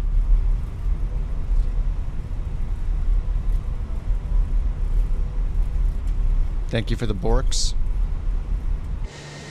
Thank you for acknowledging her.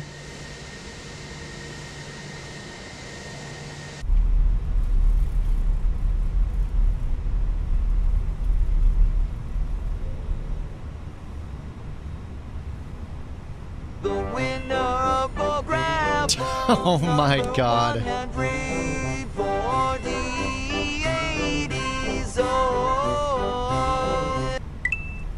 The underscore Warlockade, congratulations. The underscore Warlockade, congratulations. Oh my god, why does it keep picking the sing-songy ones? It's on random. There's like 100 voices.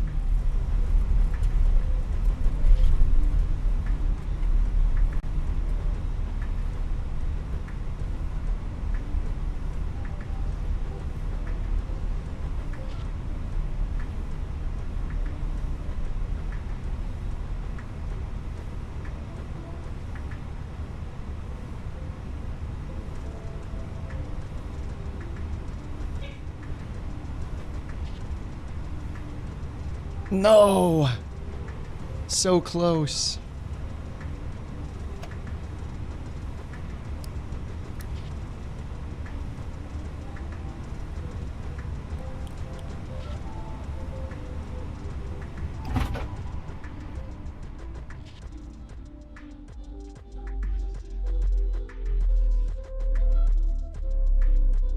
Boo.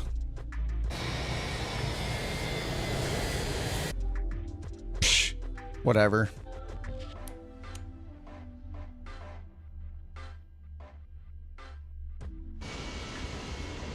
Where to next? I think we go back. Actually, I'm not sure. We're going from Miami to somewhere. Let me check my rating.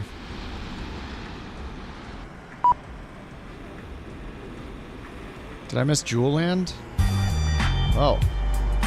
Thank you. Wait, where's Jewel?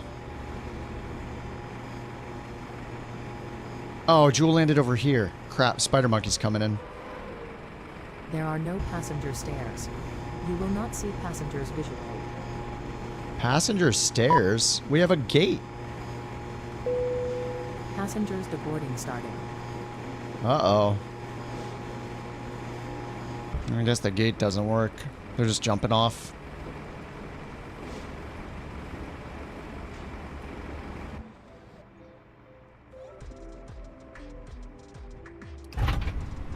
Whoops, I should have had the APU on. Oh well.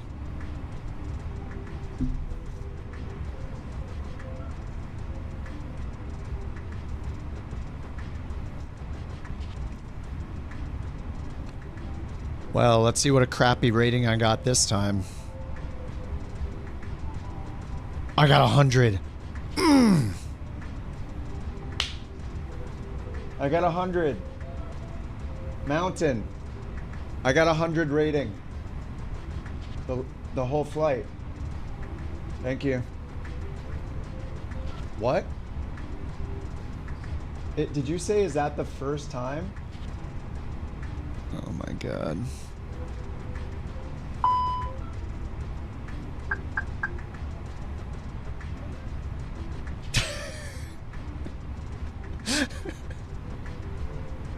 Is that good? Even with the near miss?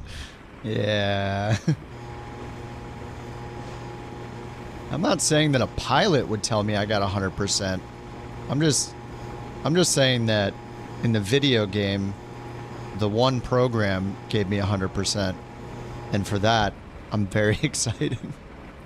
Okay, let's see where we're going next. That right there is emotional damage. Yep, we're going back to Monterey. Miami back to Monterey. And then after that, we're going Monterey, Puerto Vallarta. Then from Puerto Vallarta to Toluca. Yeah. Toluca, Cancun, Cancun, Guadalajara. Guadalajara, Tijuana, San Jose, Los Cabos. So this is the only time we're going back and forth. We're going all the way back to Mexico, then we're going to be in Mexico the rest of the schedule. And this is the longest flight. Guadalajara to Tijuana is almost as long. Thanks for the emotional damage. And that is my opinion. Oh, damn it. Oh, I missed Spiderland. Oh, sorry, I'm the worst. Jewel in the 350. He is.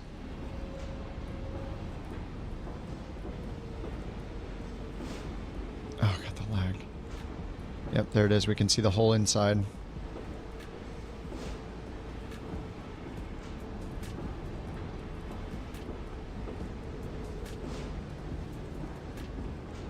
Emotional damage. Feels bad. Alright, let's go to flight. Let's go to SimBrief Dispatch.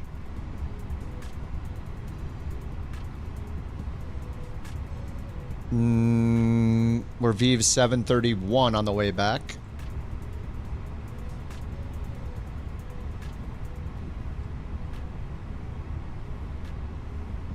All right, Steve, GG's, man. Have a good night, dude. Nice hanging out all day. High five. Show GSX. I'm gonna use it again when we board the next one. Do you want to see something specific from it, JP?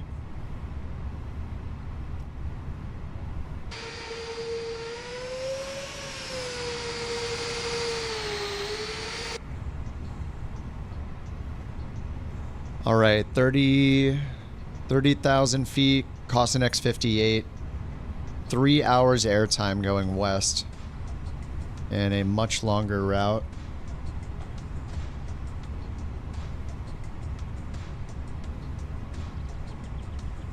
All right, there's the route.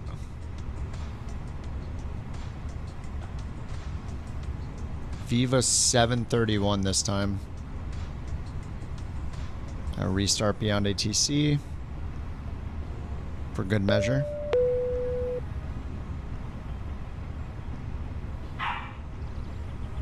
Jeez. Beyond ATC. Wow. She is very aggressive. Very. Initializing traffic completed.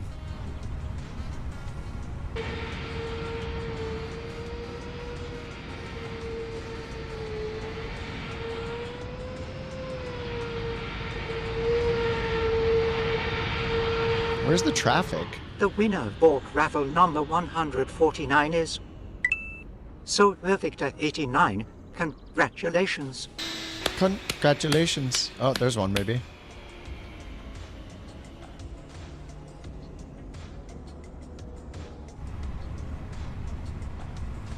Thank you for Bork raffle 149.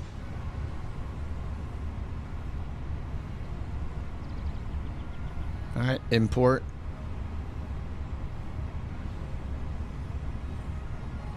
Okay, batteries and GPU are already on. Alignment's done. Mass and balance load. We're going to do boarding only because the fueling is bugged. So we'll load the fuel instantly.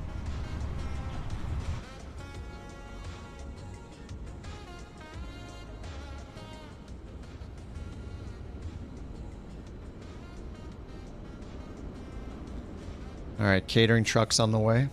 I'm gonna go grab a snack bar and a water. Be right back.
All right, back. Jeopardy theme. We're watching GSX do its thing. I mean, normally they would come in and hook up here and do the fuel, but the fuel's bugged in 24 with the Fenix, I guess. All right, so we got that loaded. Passengers are not boarding yet because the catering's happening. But I did set the passengers to insane level or whatever, so they'll load as quickly as possible. Atsu.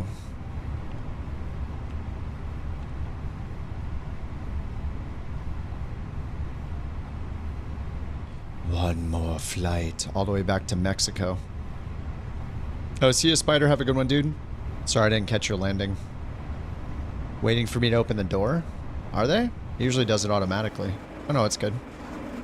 It says that, but then it does it automatically.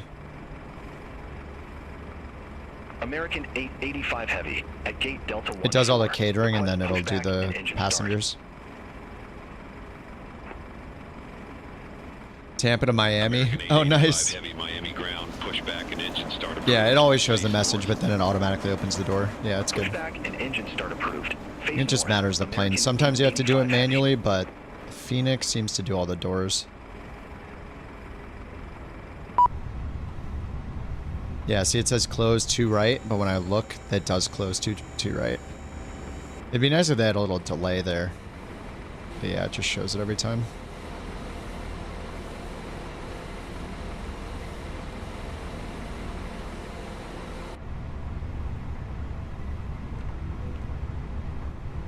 Alright, a knit request. We're now Viva 731.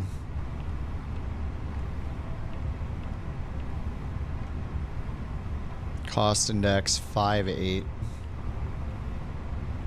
Cruise 30,000.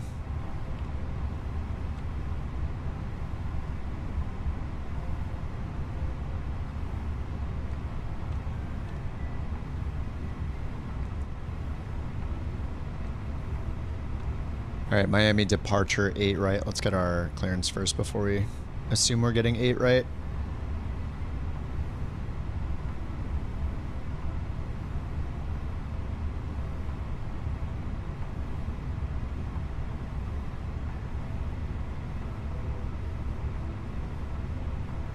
Alright, requesting clearance. Viva 731 on our way to Gen Mariano Escobedo. Oh, sorry. There's a command to remove beyond ATC. I didn't make one for There are no passenger stairs. You will not see passengers visually. Departure for the frequency AFK. 119.45. Squawk 3736.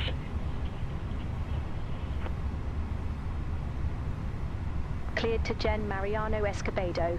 Glades 4 departure shack transition, then as filed. Climb via side. Departure frequency 119.45. Squawk 3736. Viva 731. Viva 731. Readback Viva. correct. Contact ground 121.8 when ready for push or start. 3736. 1.8 when ready. Viva 731. Climb via side. How far away am I from the couch? I'm sitting on a couch, of course. Obviously. 3882. Taxi for departure. Spirit 3882. Runway 8 right taxi via 20.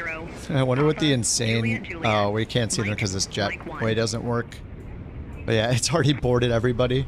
Runway 8 right taxi via 20 Papa, Juliet Juliet, Mike 1, Spirit 3882. Wait, it says 130 out of 161. American 1917, at gate Delta 42, request pushback. I thought it just said 161 out of 161. Now it says 130? American 1917, Miami ground, pushback and engine start approved. Face west. Wait, the cargo's not loaded. Pushback approved. Face west. American 1917. Where's the cargo at? Oh, now it's showing up? What the heck? Fail. Cargo's late and passenger count's wrong. Let's see if the load sheet is correct.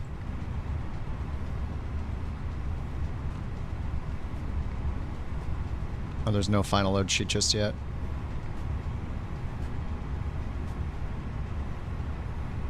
Alright, so we're still expecting 8 right, Glads 4 shack. Gate Hotel 14, request pushback. Whoa, earthquake. Oh, we just got an earthquake. Whew. Copa 440. You feel Miami that? ground. Pushback and engine start approved. Face south. I got all my monitors are shaking. Pushback approved. Face south. Copa 440. Still shaking. It's like rolling right now. Whew. Holy crap.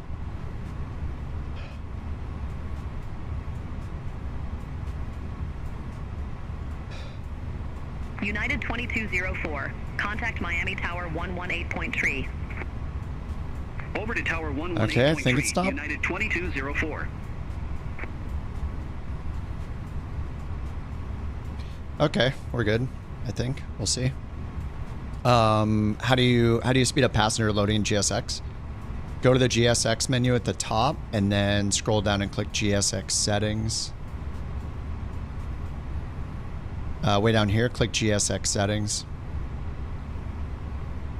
and that'll open another window and look for like the timing section or something, and you can turn up the passenger density. American 1917. Runway 8 right taxi via Niner, November 7. November. Mike. Mike 1. Runway 8 right taxi via Niner, November 7, November. Mike. Mike 1, American 1917.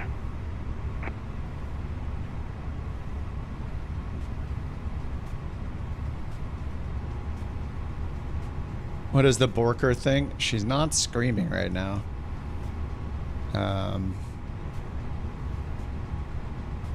What was this it again? The Glads 4? Glads 4 Shack.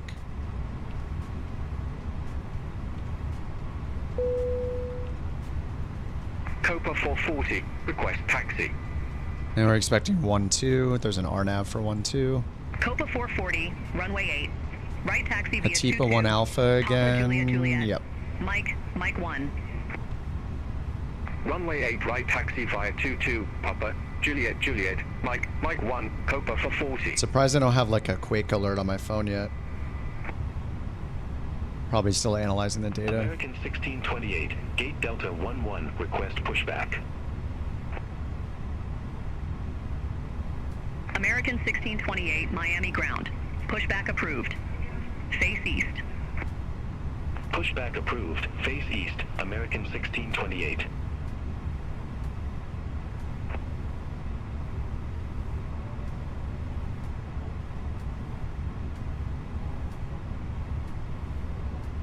It was a 3.9?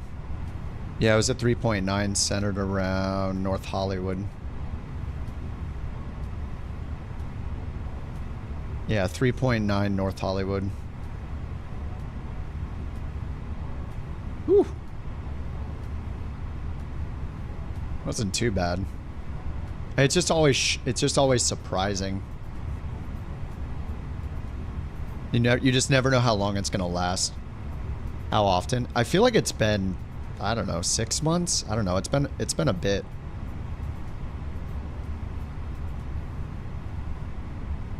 Okay, now it says 161. We can send this to the McDo.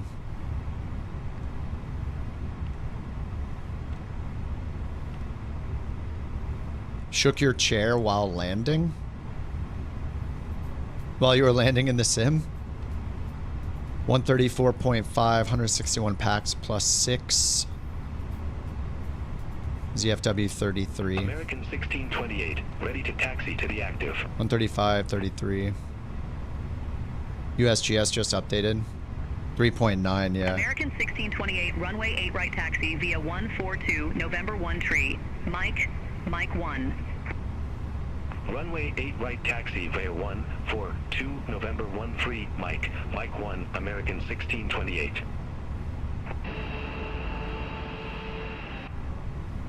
Alright, let's just tell them we're ready to push and start while I put that in. Viva 731, Gate Delta Niner, request pushback. Spirit 3882, contact Miami Tower 118.3. Have a good one.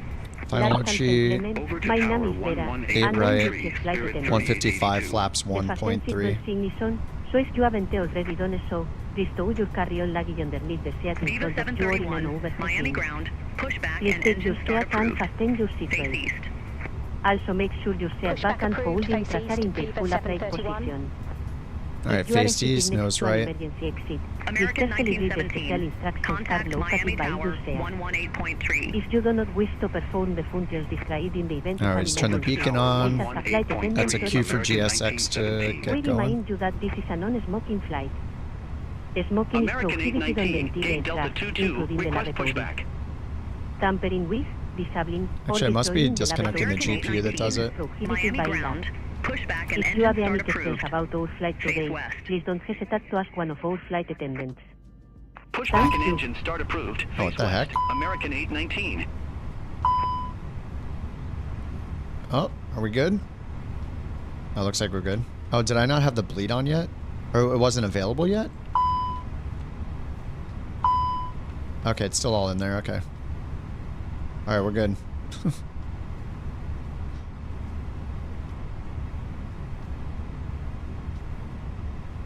Okay, looks right. Hello, Captain. We are ready for pushback.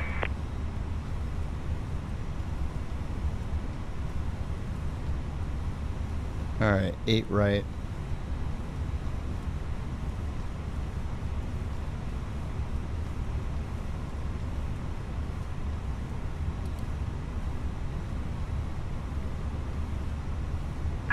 Departure checks completed. Bypass pin inserted.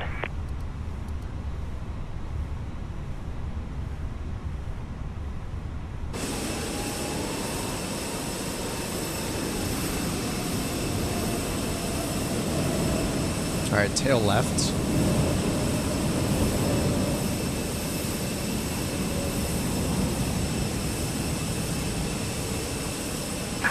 Locking gear.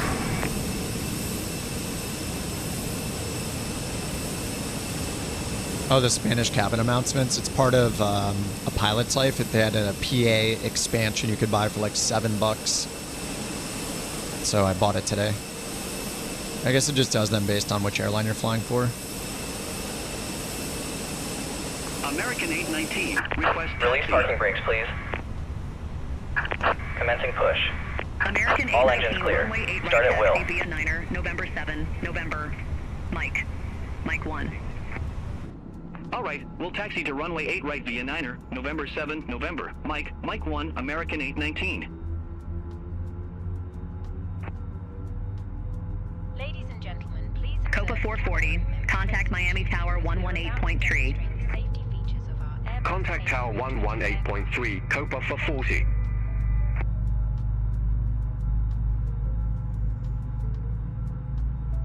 Ladies and gentlemen, welcome aboard our Airbus A320. Please pay attention to illuminated signs and crew instructions. That's the Fenix one playing now. I don't think I can turn those off. I don't have it chosen down here. Oh yeah, wait, they're gonna be in here, aren't they? There we go, cabin announcements. Nice. Alright, now we don't have it doubled up.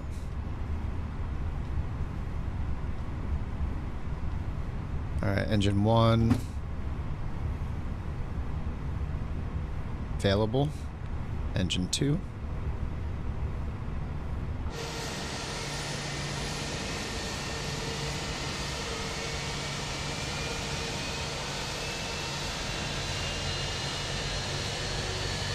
What's up, Tommy? Good morning.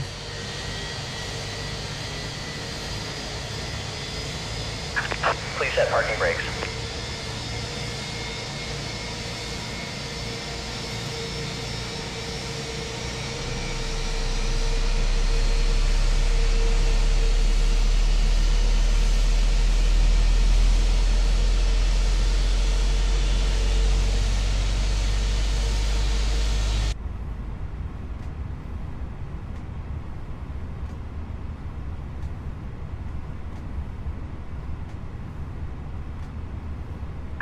Unlocking gear. I know, IRS will line in 2 minutes.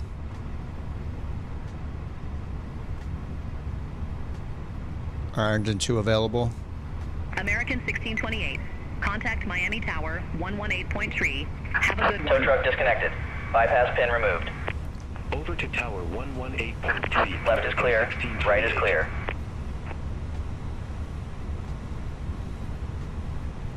Looks like I'm sitting here for about 2 minutes.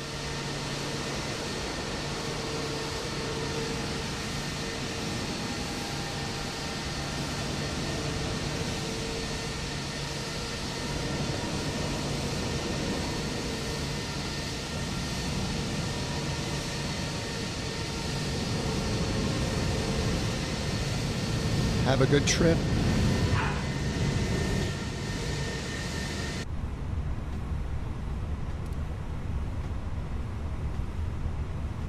Two minutes. Viva 731 request taxi. Viva 731 runway 8. Right taxi via 142, November 13, Mike. Mike 1. Runway 8. Right taxi via 142, November 13, Mike. Mike 1. Viva. The winner of Bork raffle number 150 is 150. Stupid Bird 26. Congratulations.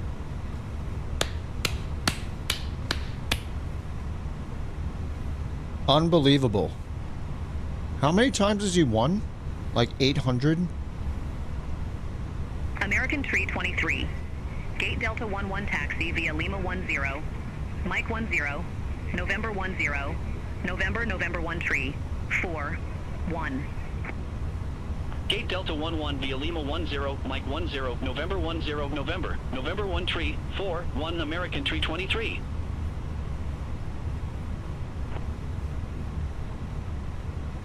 American 819, contact Miami Tower 118.3. Have a good day. Contact Tower 118.3, American 819. See you.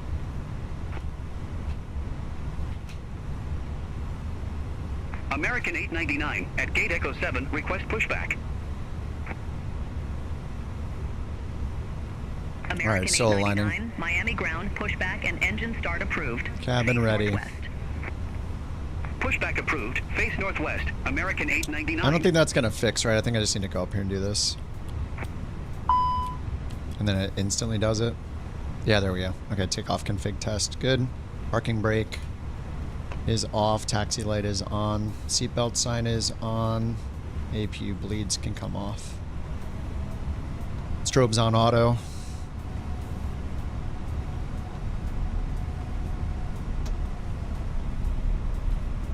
Can I buy some bork coins? You can't give crabs away though. Right? Ladies and gentlemen, we now request your full attention as the flight attendants demonstrate the safety features of this aircraft. Request pushback. When the seatbelt sign illuminates, you must fasten your seatbelt. Insert the metal fittings one into the other and tighten by pulling on the loose end of the strap. Pushback and engine start Thoroughly approved. assess your seatbelt. Lift the upper portion of the buckle. Pushback approved. We suggest that you Face keep your west. seatbelt Spirit fastened throughout the flight, 1591. as we might experience turbulence. There are several emergency exits on this aircraft. Please take a few moments now to look at your nearest exit. In some cases, your nearest exit might be behind you. If we need to evacuate the aircraft, American floor level lighting 899, will guide ready you to towards taxi the to the exit. active. Doors can be opened by moving the handle in the direction of the arrow.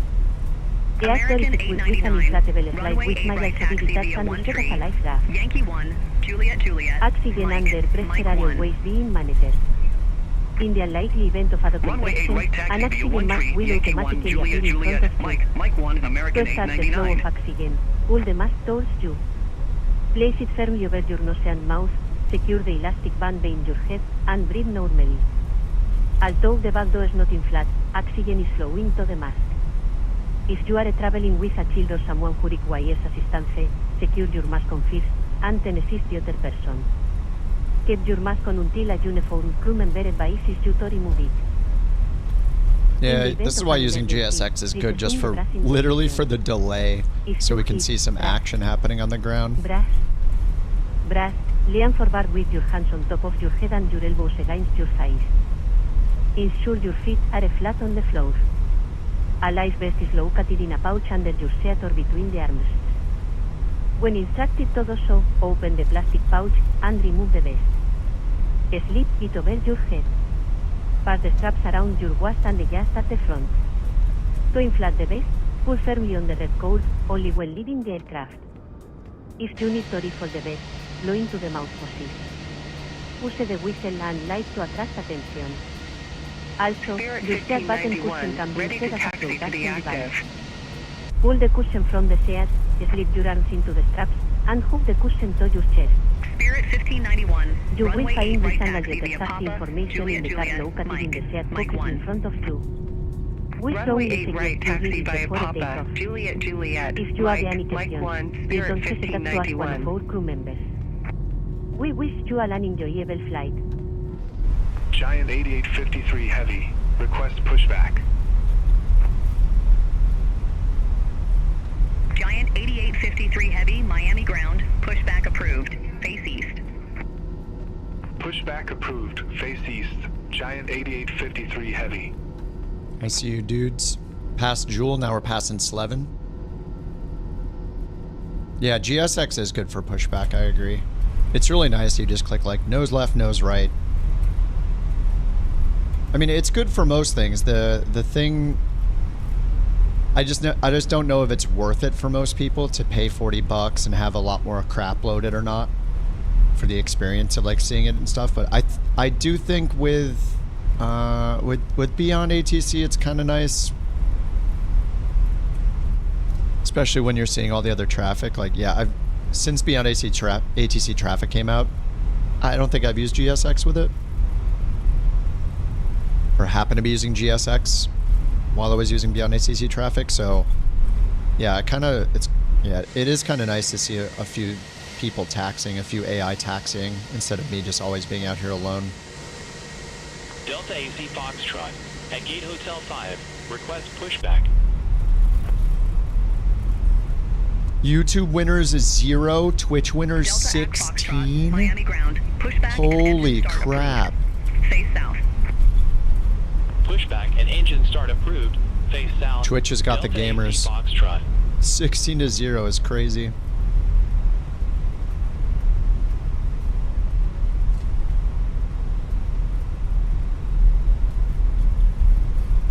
American 899, contact Miami Tower 118.3. Yeah, you've been trying to just always a lot of people on Twitch entering. Oh no, the last raffle only had 5 entries, it said?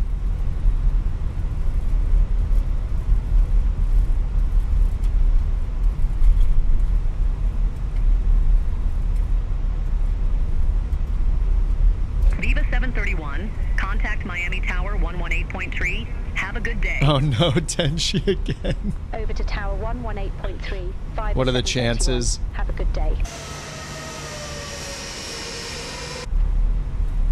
Sorry, Rex, excuse me.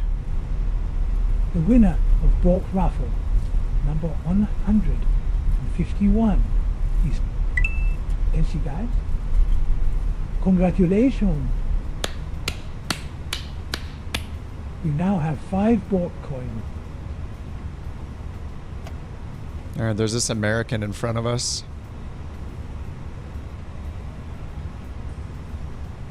Viva 731, holding short runway 8 right. Viva 731, Ooh. number 2 for departure. Hold short of 08 right. Oh my god, this is so much cooler. Affirmative. Hold short of 08 Oh. right. Viva 731. Ooh, that has some lag. Maybe I should turn down the FPS. Number 2 for departure. Frontier Flight 2283. Exit left at Quebec 8. There's the Frontier we just saw land. Exit left at Quebec 8, Frontier Flight 2283. Oh my god, why is that so loud? Holy crap. Miami Tower, American 2187. ILS runway 08. Oh my god, dude. How is that loud? American Holy 2187. crap, Miami that was Tower, crazy. continue. Other aircraft 30? American 2187.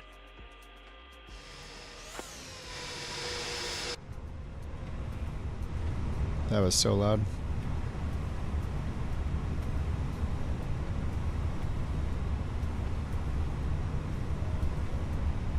The stream dying?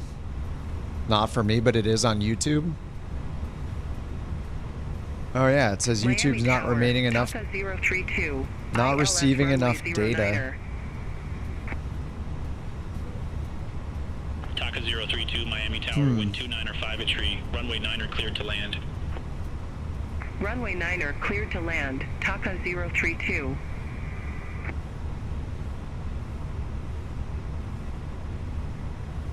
Let me. Alright, just restarted the YouTube one. Sorry, I had to restart the YouTube stream. Not the whole stream, just the data. Should be good now, hopefully. Yeah, it looks like it's back. That was weird. I think that was on my end. Alright. Is this American gonna go anytime soon?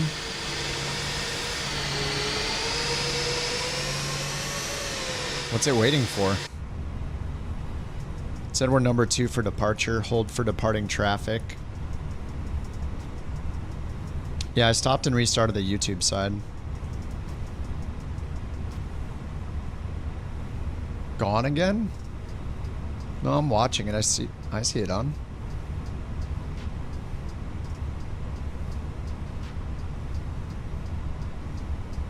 Yeah, I have it on myself. It looks okay. Don't ask why I'm watching both streams. Multiple bork entries, of course. Alright, is this thing ever gonna move?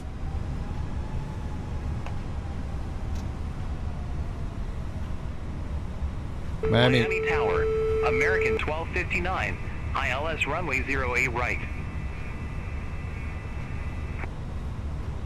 Is this guy gonna get moving? American 1259, Miami Tower, continue. Wilco, American 1259.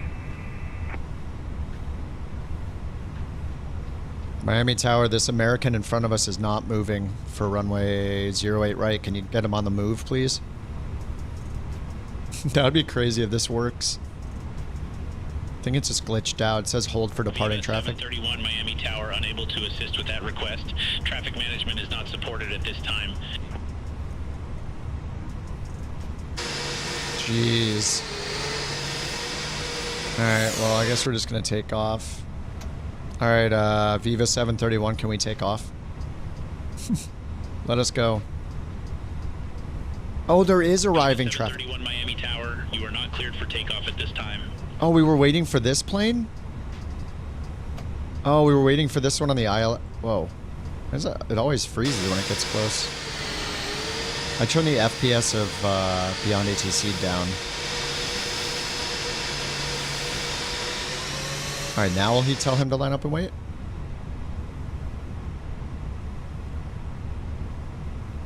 Taxied through another plane to become number 1. Wait, did it work? Did it recognize you as number 1 after that? You just push through it, then it's like, go ahead.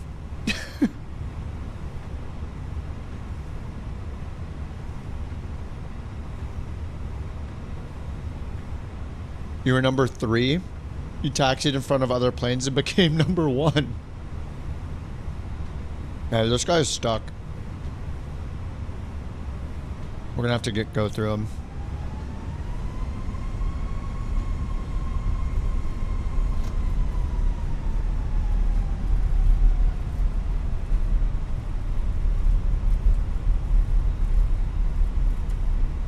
Viva 731, hold position for traffic. Hold position for traffic, Viva 731. There are 2 more behind me. Oh, okay, okay. Here comes an Atlas Air.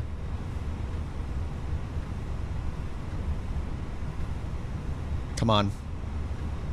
No, don't do us like this.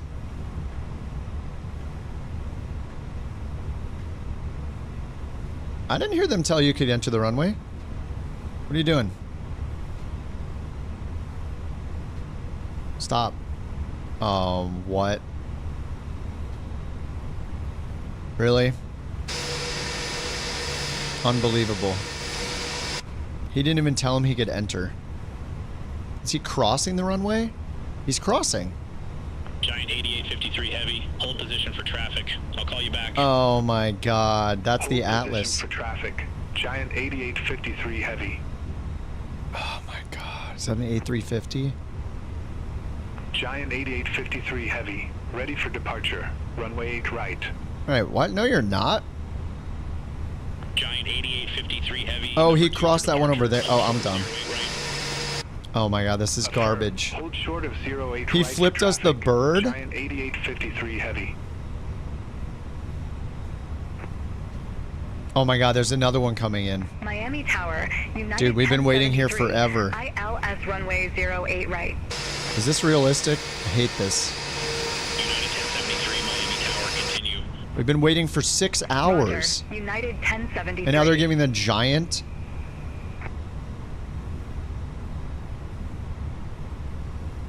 Come on. We're wasting so much fuel.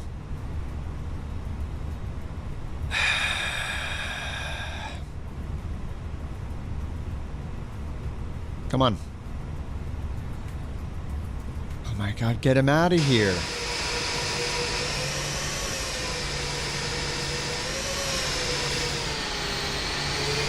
Nobody's taking off, right? Not one person's taking off, they're only landing. Alright, we're getting out of here.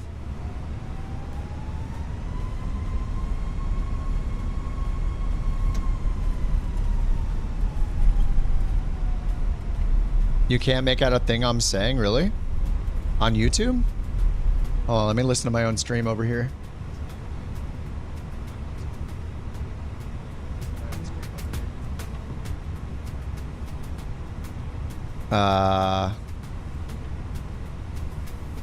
Seems okay. Rex says sounds great. Maybe just refresh it. Move to Twitch.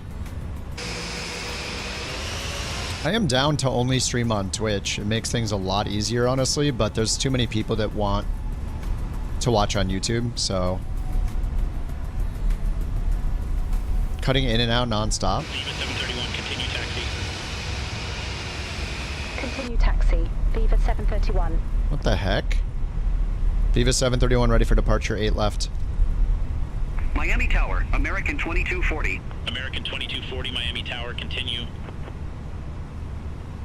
Roger, American 2240.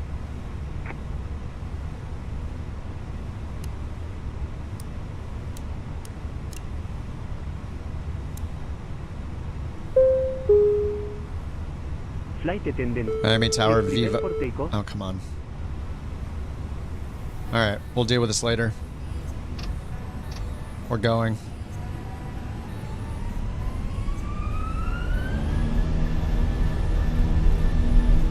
We're going rogue. We've been delayed too long. Yeah, there's something wrong with the departing traffic or something.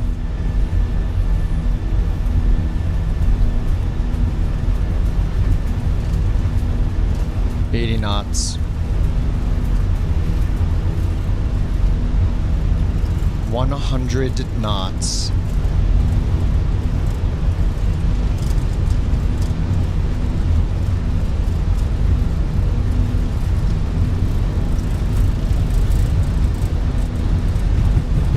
Victor 1, rotate.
What's going on?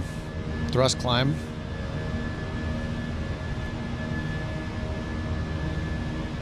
All right, we're gaining some speed. Excellent.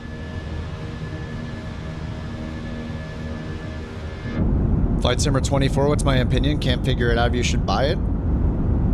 Well, do you have 2020? I mean, if you're new to simming, get 24. Sim Update 1's been, the beta's been really good. The marketplace will come out. More and more planes will become available. Fly-by-wire works, yeah. I've flown the 320. I mean, not recently, but... I mean, 2020 is going to die out eventually. 2024 looks amazing. Yes, it has more bugs, but... I mean, they'll inevitably get fixed.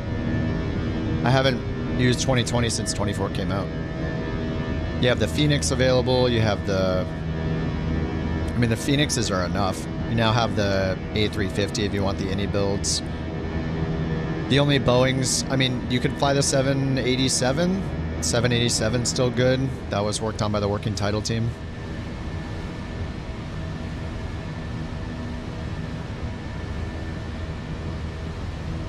I don't know, I'm a fan of 24. If there's a specific plane that you want to fly that's not in 24 yet, then wait. But besides that, I would get 24. There's plenty of new planes to fly. I mean, if you only fly airliners and you only want one specific plane, and it's not in 24 yet, then don't get it. But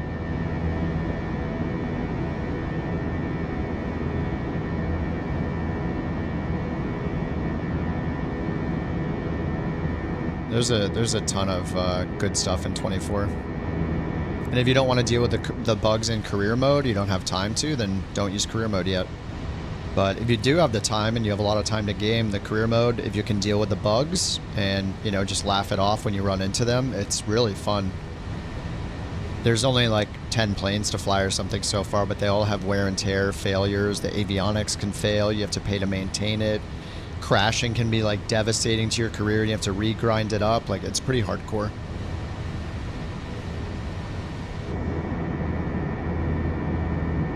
I mean, I've mostly been flying the Fenix in 2024, but I've flown the fly-by-wire a couple times. I don't know the current state of it with the Sim Update 1 beta. But, I mean, eventually you're going to just get 24. You only fly the 320. Have any of you guys been flying the 320 in the beta? Because I haven't. It's been a while since I've used the fly-by-wire. But, yeah, maybe someone else can answer that if they've been flying it a lot in the beta.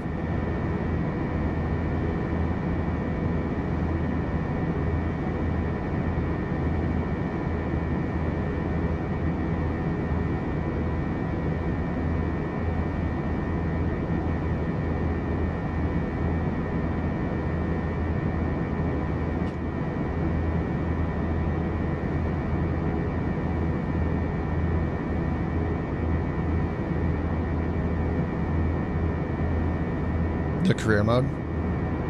I mean, there are bugs and there are a lot of limitations with it, but I had like, I don't know, probably like 200-ish hours of fun playing it.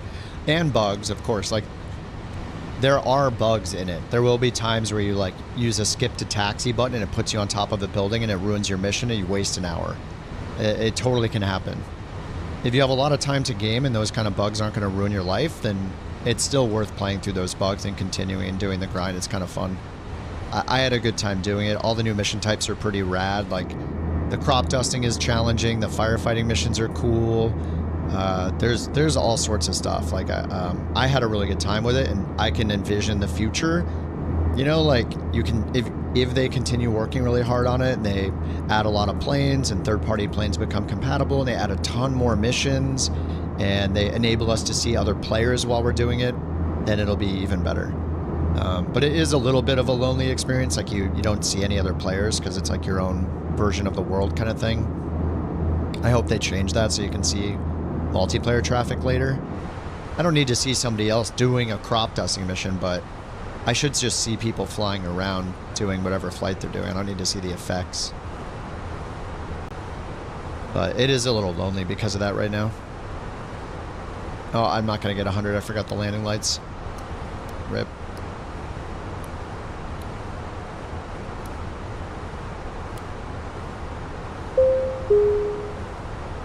Ladies and gentlemen, the captain has turned off the fasten seatbelt thing, and you might now move around the cabin. It still says hold position crossing traffic here. While you receive it. Crossing traffic. In a few moments, the flight attendants will be passing around the cabin to offer you hot or cold drinks, as well as a light Beyond meal. ATC. Alcoholic drinks are also available at a nominal charge. Now, sit back, relax, and enjoy the flight. Thank you.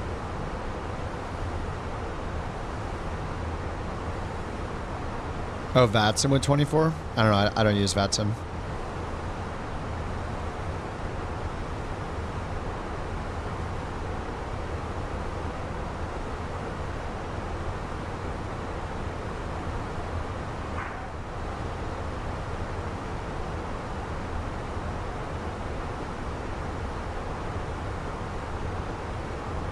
All right, I'm going to announce with departure. Miami departure, Viva 731, 14,600. Where are you at, Sawyer? Viva 731, Miami departure. Good day, radar contact. I see Tommy. Resume the glades for climb, maintain 15,000. Oh, is that you, Sawyer? Oh yeah, I see you. Clear direct gator. Resume the glades for There you are. climb, maintain Oh, 319, nice. Viva 731. Hello, good sir. Contact Miami Oceanic 123.775. Contact Miami Oceanic 123.775. Viva 731. Take care. Viva. Spirit 238, Miami Oceanic, radar contact. Climb and maintain flight level tree 70. Climb and maintain flight level tree 70. Spirit 238.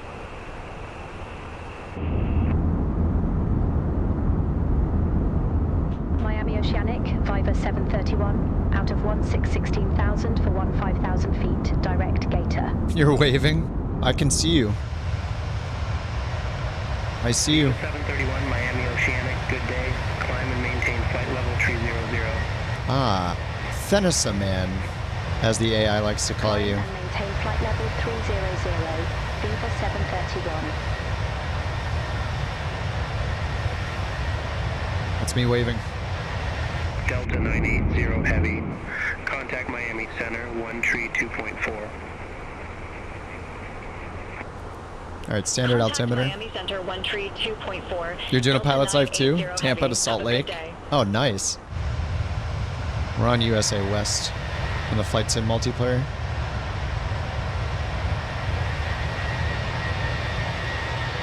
Miami Oceanic, JetBlue 2549, flight level tree 10.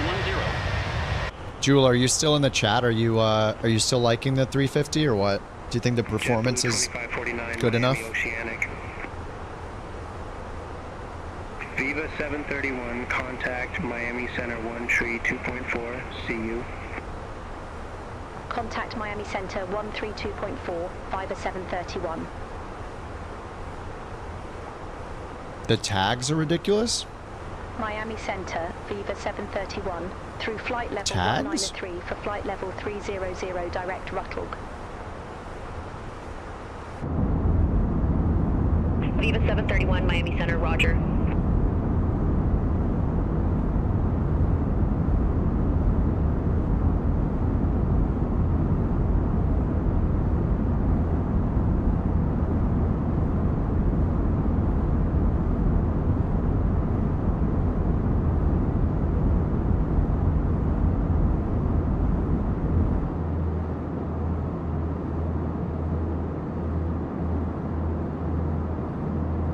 .4x speed at cruise, yep, that's the way.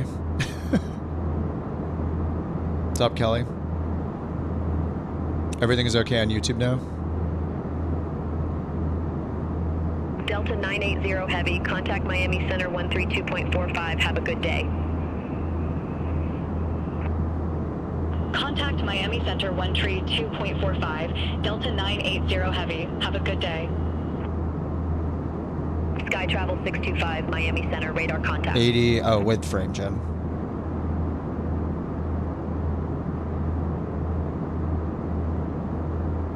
Well, that's good. Have you run into any weird bugs with it?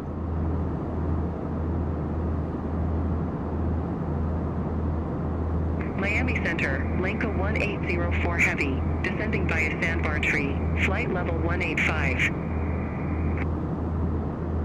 Vivex AVA. Lenka 1804 Heavy, Miami Center. Roger. Oh, for my plane, that's what it says.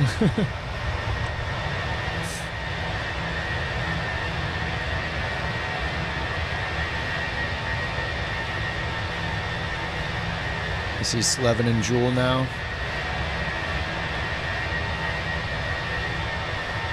FSLTL medium generic. Wait, so for Slevins, it's showing an FSLTL model. It just said FSLTL medium generic. A20 Neo. A320 Neo. Jules, it says, yeah, A350 because I have it, no cabin. And then for Tomy, it says A321 FSLTL. So why is it that I have the A321 Fenix. So why is it replacing the two of them in multiplayer? Or why is it replacing Tomy with the FSLTL 321 instead? It's so weird. It's just so random. I wish it would just be consistent.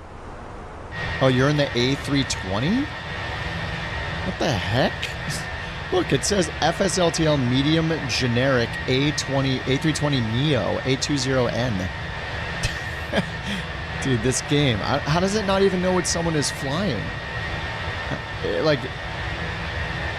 It's so confusing. Maybe the A320 Neo needs to be updated to send its tag correctly to Flight Sim 24? And it's not updated for it yet? I don't know. I see Rich now too. A320 Neo V2 Pax. Oh, you're in the 321 INI builds, that's why. I see. But that's still interesting though, because I have the INI builds A321. It's part of the sim, right? So how is it replacing that one with FSLTL? It's so weird. Maybe it's because of the livery choice? Are you using a custom livery for it, Tomy?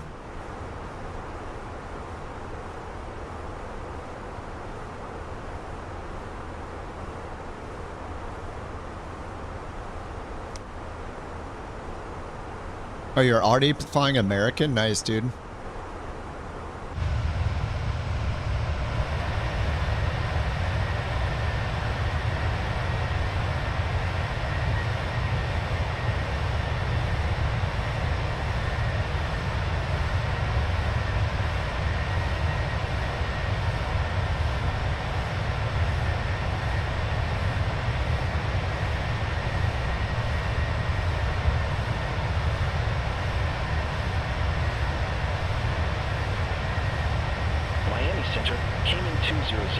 Good day. Flight level tree 20. 70 flight hours. Worked through 4 different airlines first. Nice. I want to do... I'm torn. Well, not torn. I haven't decided yet between... Once I'm done here, you know, putting in my noob hours with Viva, where I'm gonna go. I kind of want to fly an A300 for cargo, but that's probably a later thing. Maybe, I don't know how quickly you can change type ratings. Like, can you get maybe that takes longer to get like a A350 or a A300. I'm not against flying the A350 to overall change my mind on the plane, spend more time in it, but yeah, we're doing pilot's life, yeah. Miami Center, Viva 731. Good day. Through flight level 280 for flight level 300, direct Marcy. Rex, it says you're in a PC-12.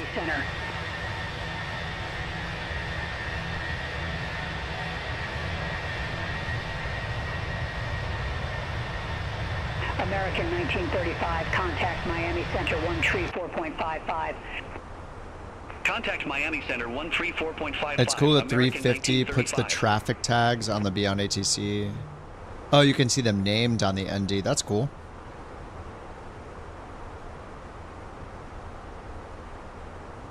Buy the type rating. Yeah, I don't know how much money I have. I guess I should look at that and see if I'm rich. I've only done one full schedule, so. Alright, are we at cruise yet? 29,000. Oh, yeah, we're leveling off right now. I'm gonna go to 2x for now. Gonna need to go to 4x. Alright, 2x for now. And let me see my money. What is it under shop? I have 2,500.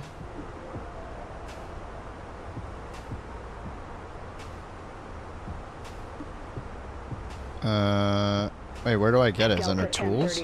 Contact Miami Center 133.275. Add-ons, checklists. Center on 133.275, Delta 1035. Have a good one. I thought it was under shop. You get paid every Monday. A330 is only 3,000. A350 is 4,000 monies. I have 2,500 monies. Oh, it's down here. Aircraft licenses. Okay, yeah, 350s, 4,000.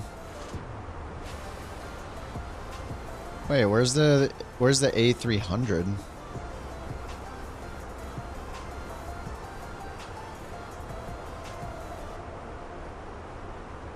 Is the 300 under the 310? Is it 306? Is that the A300?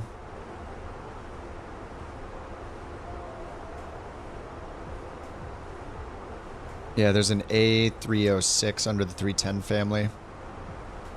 Yeah, I have it open. Sorry, it just makes it a new window so you can't see it. I have to like go and add each individual window of this program. It's super annoying. I don't know why they open everything in a new window.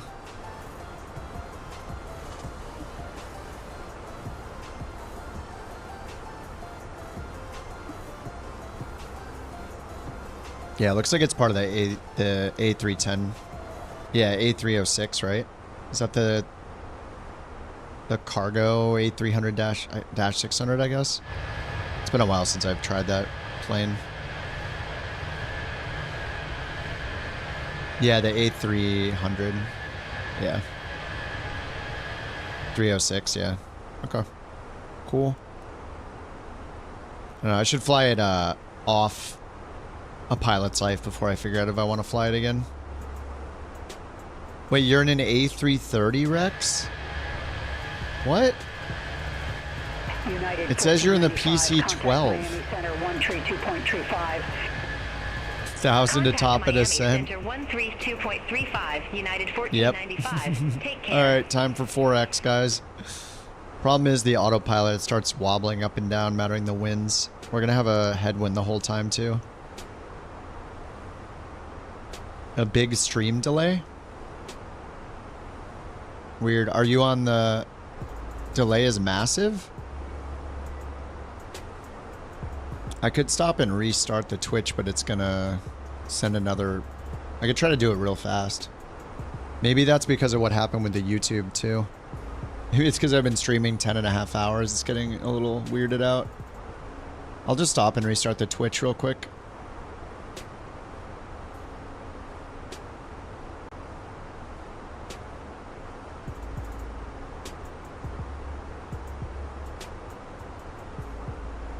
Whoa. It's taking forever just to stop the stream.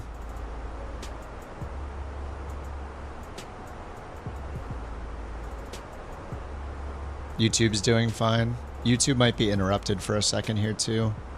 Apparently the Twitch side has a massive delay.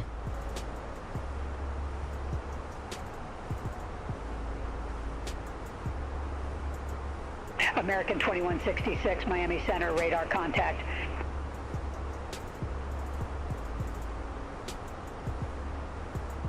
Alright, I restarted the Twitch.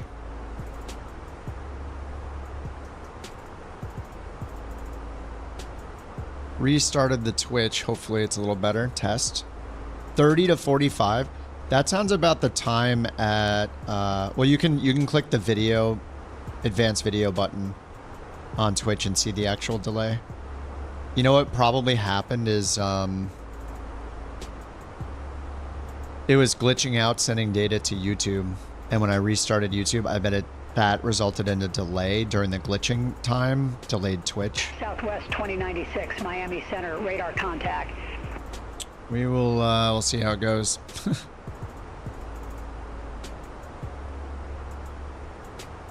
Maybe I do need to build the streaming PC using my old video card and power supply. Just build like a little mini build.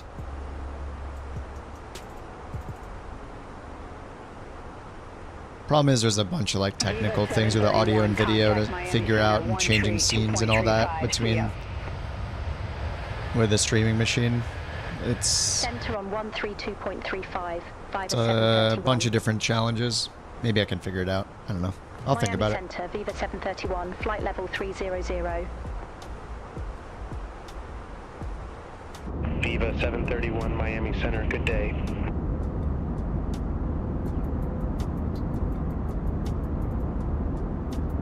Yeah, 4080 streaming PC, yeah. It is a little ridiculous.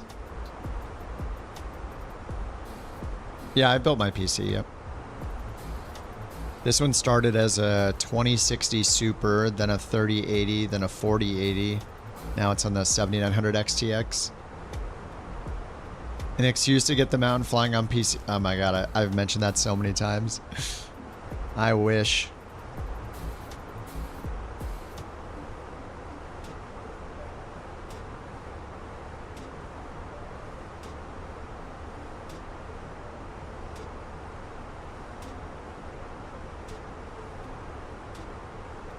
There, we're flying towards the Gulf of whatever.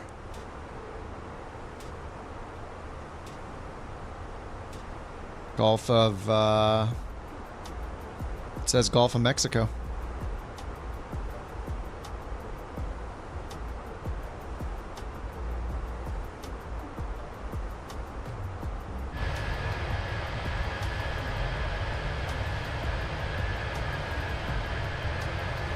Isn't it switching the scene?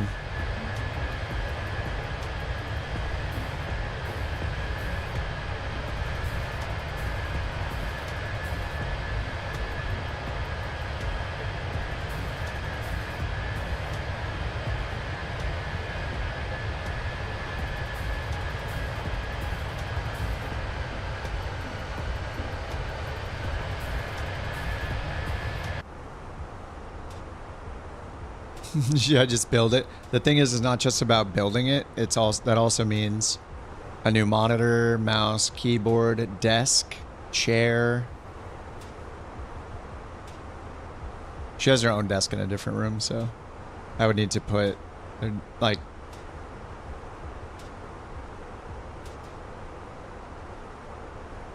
yeah.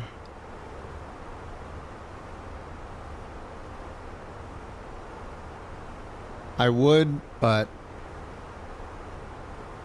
the answer so far has been no thanks.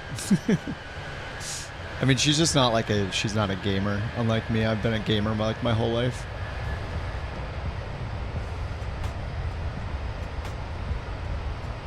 Did your first flight with Beyond ATC with a pilot's life?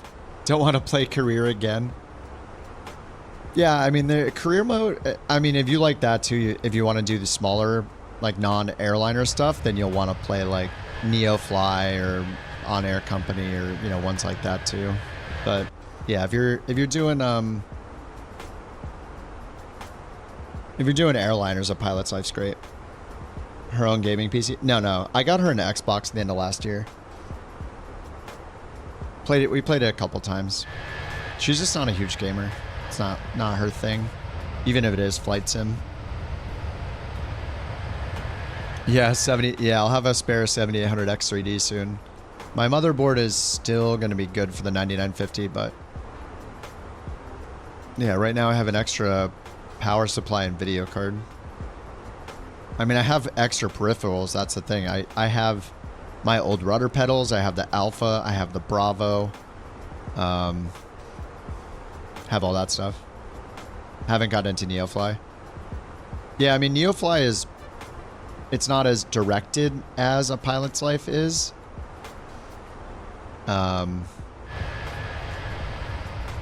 The pilot's life is nice because you don't pick and choose like one mission at a time like you do a lot of the other ones.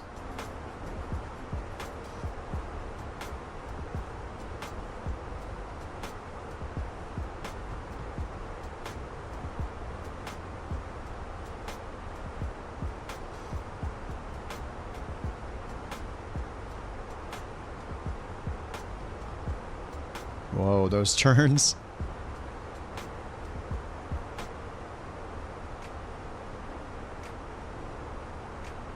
Alright, we have the arrival. Yeah, this all looks right. We don't need the departures anymore. Runway 12. We got a ways to go. Viva 731, contact Houston Center 127.65. Alright, sky clear 7 miles and hazy still. Viva 731. Oh, motherboard pricing is outrageous, really? Houston Center, Viva 731, flight level 300. Viva 731, Houston Center.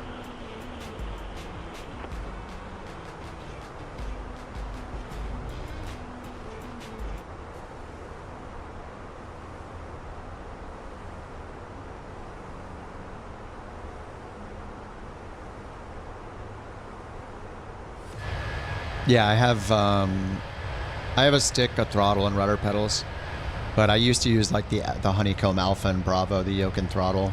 I just slowly changed over time, but I still have those. I think I still even have my Airbus side stick sitting in the closet too. I have a bunch of stuff in there. Viva 731, contact Houston Center 1, tree 4.9er. Have a good day. Contact Houston Center 1, 34.9er, Viva 731. I didn't know the motherboard pricing is crazy right now. Houston Center, Viva 731, flight level 300. Viva 731, Houston Center, copy.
I'm just looking at Reddit. I haven't caught up on Reddit at all today.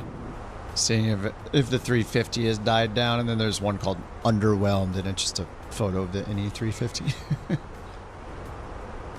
I listened to the hype. I bought it. I'm completely underwhelmed. Can't map my throttle quadrant switches for your lights.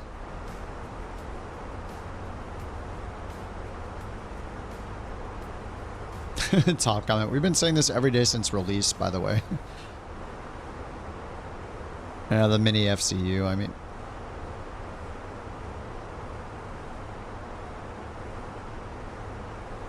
Oh, it doesn't work properly with in-game ATC either. What? I don't know why that got downvoted though.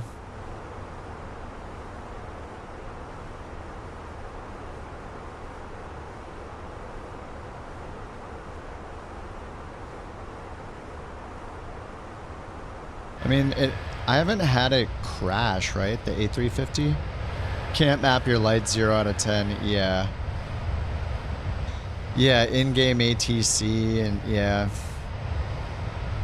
My only gripe with it is I think it's too expensive, and the performance doesn't seem as good as other planes at that price. But then again, like today, I haven't seen more than like 50 FPS with the Fenix. Houston Oceanic 132.65, take care. But I have had the sim on for Center on like 132.65, 11 and a half Viva hours or 731. something.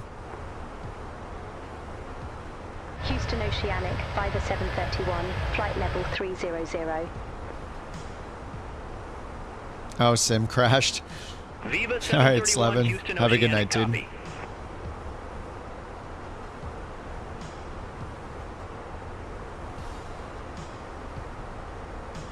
Viva 731, contact Merida Center 125.2. Have a good one.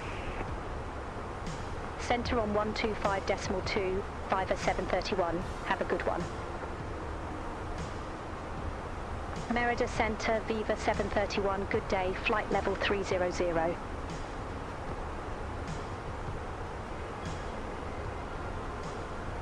Viva 731, Merida Center identified.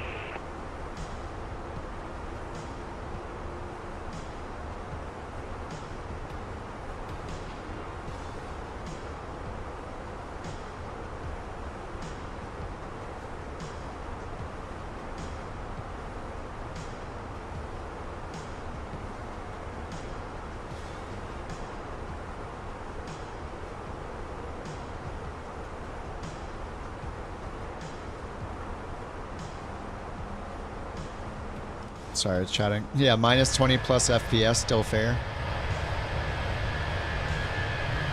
Good. I don't want to have to take it back. I mean, to give them credit, they did patch it 2 days after the release, so that's great. I think they deserve to be recognized for a quick patch for sure. I mean, they're not going to solve the performance issues overnight, but it is kind of weird that from a developer that consistently has performance problems, that they still have performance problems on their newest project, on their newest performance problems in their newest project, you know? It's like, maybe at some point you would think, hey, maybe we should actually figure out how to have better performance, because that's what we're known for, is planes with bad performance. Does it get buggy when it's running a while? Yeah, I can only imagine it. The longer any software runs, the more sketchy it gets and needs a restart. I mean, I thought I restarted the sim for... Did I restart it earlier today? I'm not sure. For GSX? I forget if I even crashed or restarted it today. I'm not sure. I forget. Yeah, I can't comment on the system depth either. Like, as long as I can get my flights done and nothing crazy happens, then I'm happy with it. I don't necessarily need it to be 100% realistic. That would be nice, but that's a problem with making it $70 though, is you're asking more money for less in-depth system. So why is it warranted at that price? It's not. That's the main issue.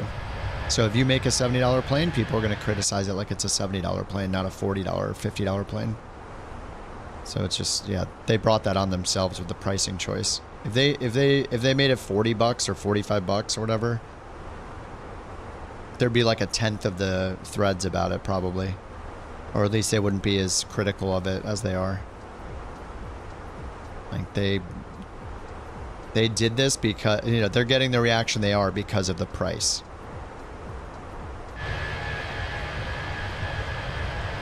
Viva 2079, Merida Center, radar contact. For one plane, yeah. It's not even just that it's one plane, it's just that it's made by a developer that's not known for making the like most detailed, high performing planes. That's the thing. Yeah, set it at 50 and you're sold. Yeah, it's just as soon as you charge 70, you're saying like, we are amongst the best planes you can buy in the world, is the statement that a $70 plane makes. So it's going to be compared to the best planes, which are like the Fenix and the PMDGs.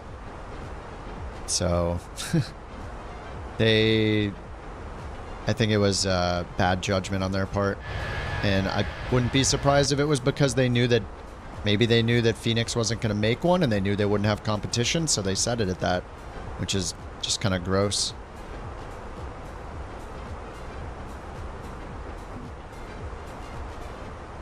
Yeah, it is a long-haul flight plane, yeah.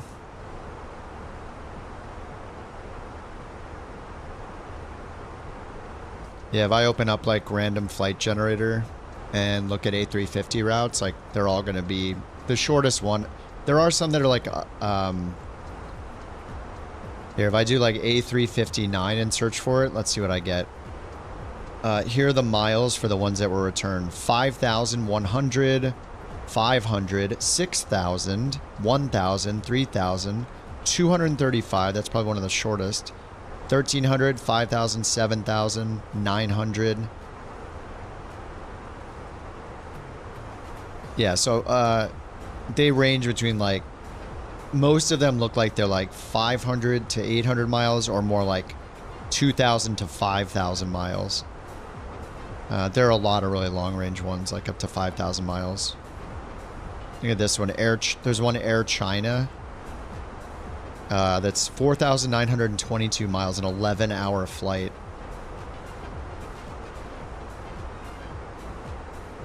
Anyway, yeah, definitely long hauls.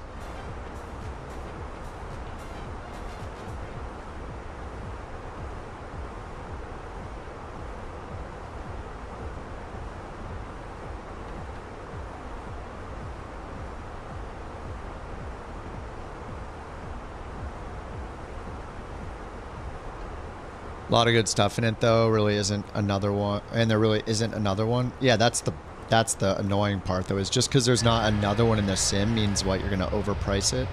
Like it's not a respectable thing. The plane shouldn't be priced because it's a unique plane. It should be priced because it's high quality.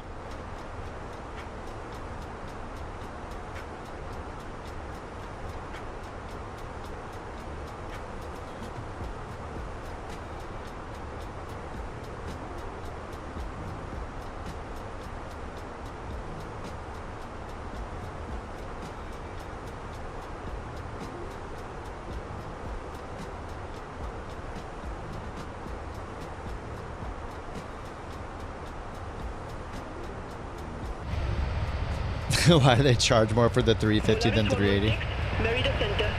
The 380 is an anomaly. It's made by Fly-by-Wire. They also make the 320, and they're both free.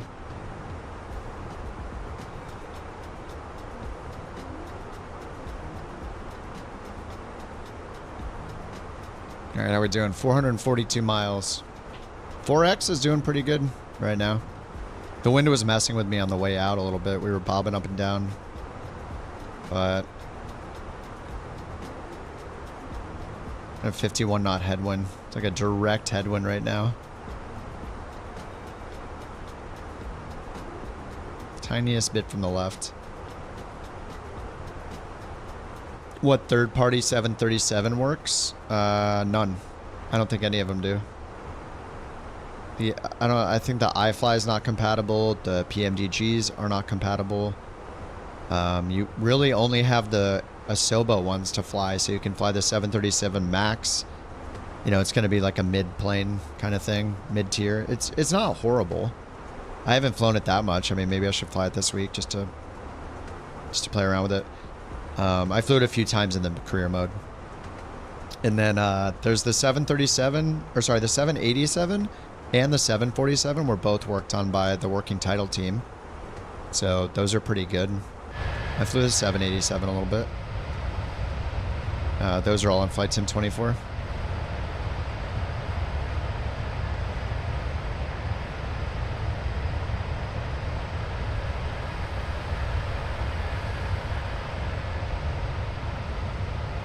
Do you fly the 787 a lot? Or the 737, the MAX? You're just out learning about simming. Different developers contract. They're not contracted out. There's a marketplace, and they make their planes and sell them on their own websites. And then you buy the plane and you install it to the sim. In the PC version of the sim, there's a community folder, which is like community mods and add-ons. So somebody can make their own plane and give it away if they want, and you download it and put it in that folder, and it appears just like a mod in another game, you know, like putting a mod in Skyrim or something. But you know, it's a whole plane. But yeah, there are developers that make planes and have made them for like decades, I think. So they vary in price and quality, and those two things aren't always, you know, the value isn't always there. Some of them are, you know, more like scam-like almost, if you could call it that. How do you make liveries? It matters the plane. Flight Sim 24 we don't know yet because they did some encryption thing and people can't make them like they could make them as easily in 2020. In 2020, like you could download a paint kit, like a Photoshop template that you could use, and you just like paint it. It's like a flat file that gets wrapped around the plane, so you just put the right colors in the right spot and it wraps it around the plane. Other ones you can do, like you can use Blender and GIMP. Both of those are free, like 3D software. Dude, the contrail in the back of it just attached to it.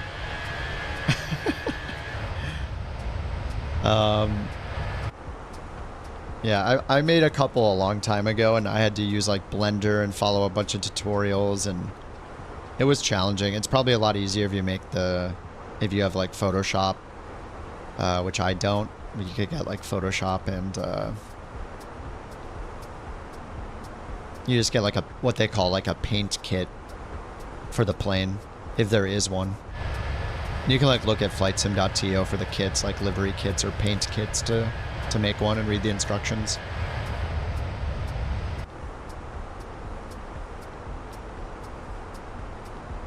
All right, how's it looking now? 333. All right, let's check the weather. 1205, hazy. Let's put this in down here.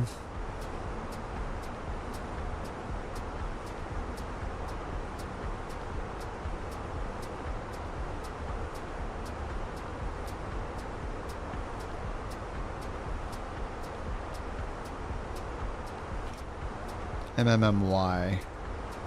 Weather 120 at 5. The magnetic difference is -4. So 120 becomes 116. 116 at 5. Temperature 18 and QNH 29er 89er. Yeah, my charts are still broken till I restart the sim. Used to go back to 2020 for the 737. Kinda works in the beta, not well enough. Yeah, I have not even tried to get those to work.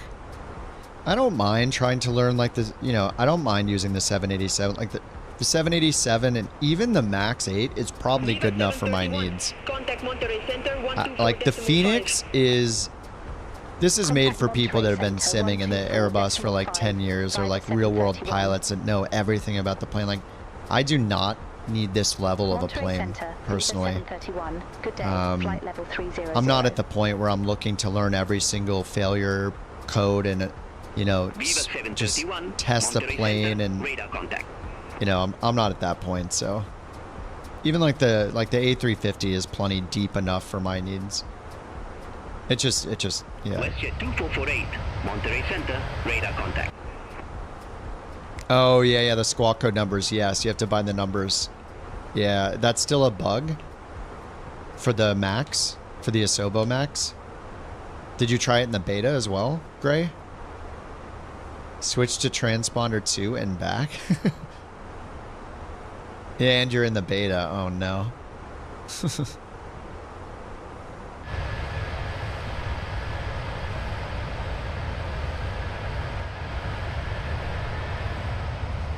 It's performing pretty well at 4X. We're not even getting the ups and downsies. Alright, so this METAR was at 640 Zulu, so there should be a new one in about 15 minutes.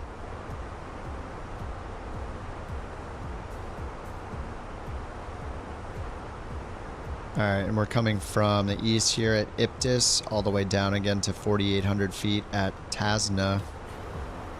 And expecting runway 12 again. Just make sure that's all right here. Arrival. Oh yeah, I didn't choose via Tasna. Oh no, I did. Let's make sure it's here. Iptis, blah, blah, blah. Tasna? Or is it Tasna? There we go. Yep. Same as last time. So we go back to perf. Approach. And then we do the RNAV 1-2. Minimum 1740. Done. And we'll just get a new METAR when we get closer. And we'll just get the ATIS actually. Tune in the ATIS 27.7.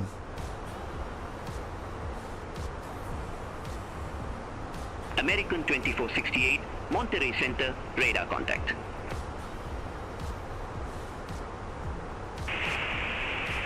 Alright, out of range for now.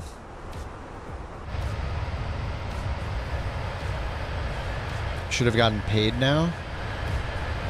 Oh, on a pilot's life.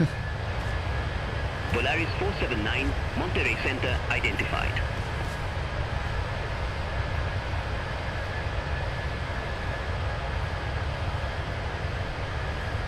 Yeah, probably have to log out and back in.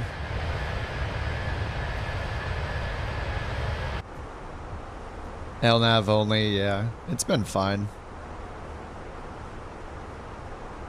Flown in here a few times now.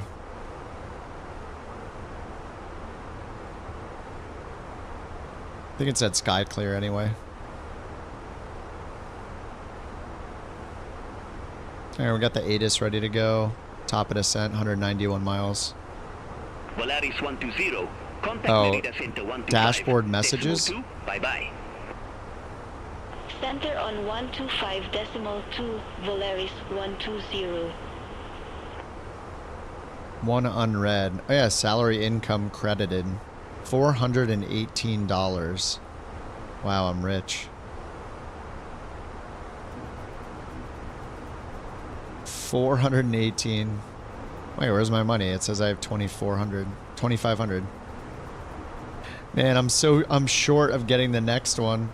I'm short of getting the oh wait, no, the 310's only 1,500. I could get the 306 if I want to fly the 300. Big bucks.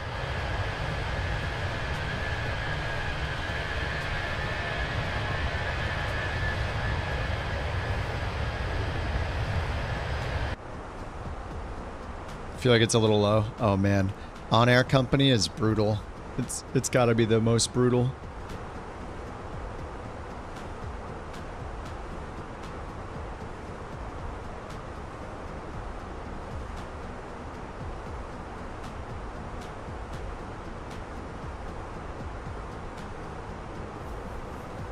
If I look at Volanta, it says Jules in a Cessna 172. It's just like the same problem I have with Volanta.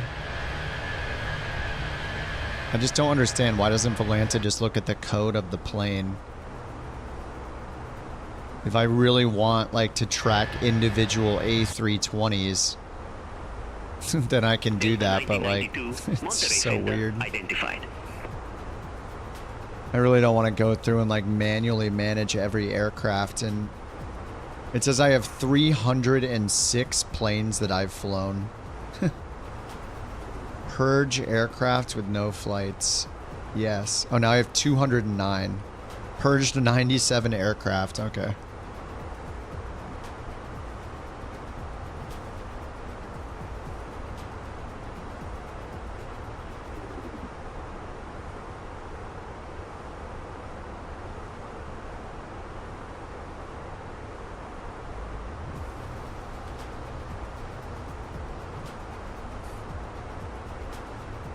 Yeah, how does it get that it's a PC-12? I don't understand.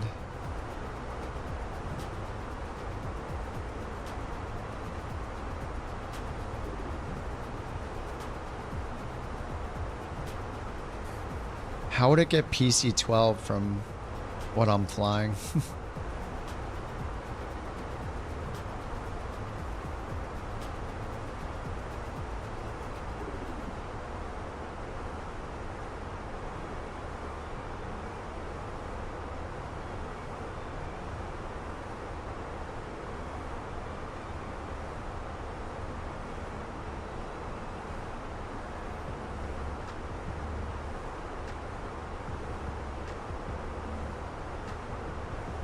I guess I'd have to like make the plane per livery. I don't even know. All right, 91 miles.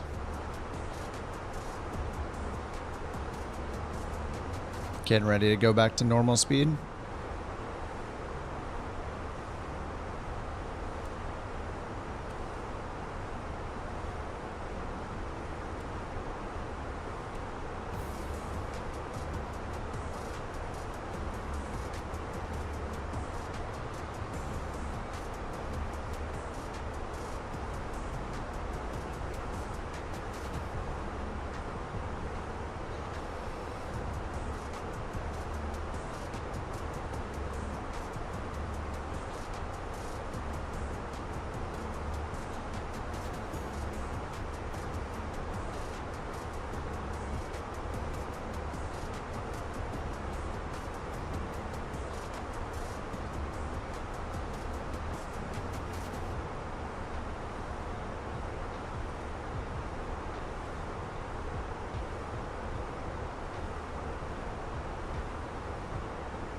Viva 731, contact Monterey Center 125.6. I feel like I have to go through and like manage all of my planes in Volanta and like change them manually so it's accurate, and then I can see. I mean, it's kind of a lost cause because all of my records in there are just spread across all these planes that I wasn't actually flying. It's pretty weird. Yeah, I'm using the Fenix, yeah. Need to learn them first? I mean, you can always try the other 320s that are available and see if you like them. Like, try the Any Builds 320 version 2 that's in the sim by default. You can download the fly-by-wire A320 for free and try that. And then, like I said, I don't even really need the Fenix. I do really like the 319 though, and you need the 320 to buy the 319. The 319 is awesome. It's a little rocket ship. It's not quite as rocket-like as like the 737-600, but it's still fun to fly. All right, they said I peaked. Expect it PIS 1 Alpha. It's PIS 1 Alpha. Runway 12. That's what we're doing. All right, TOD 22. All right, let's go back to normal. It PIS 1 Alpha, runway 12. Report ready for descent. Ready for descent now, Viva 731. Viva 731, descend to flight level 200. Descend to flight level 200, Viva 731. All right, 200. We're gonna end up at 4,800. I think I'm just gonna put in 4,800, and then we're gonna do the approach. RNP 12 down to 3,300. I'm just gonna put in 3,300.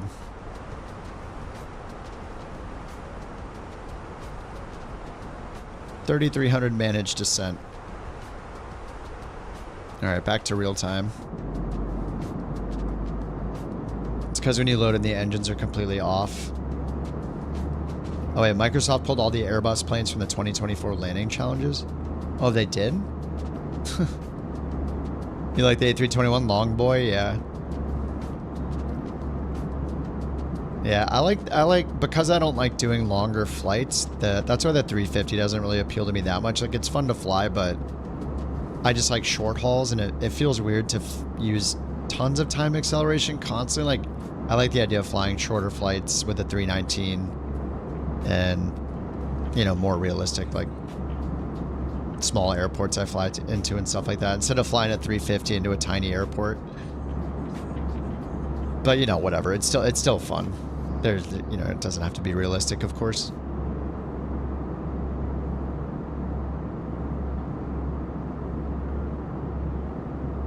Oh, except the strong winds one.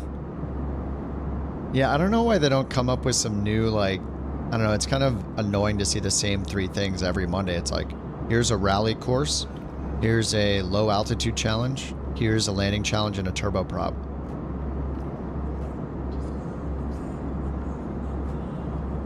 I thought it would be cool for them to like introduce challenges that have like failures or partial failed engines. Like, how about you just take landing challenge and make some variations on it, like you're landing with one engine dead, you're landing with, you know, you're overweight or something like overweight landing. So, or yeah, something besides just strong winds, like make changes to the plane itself.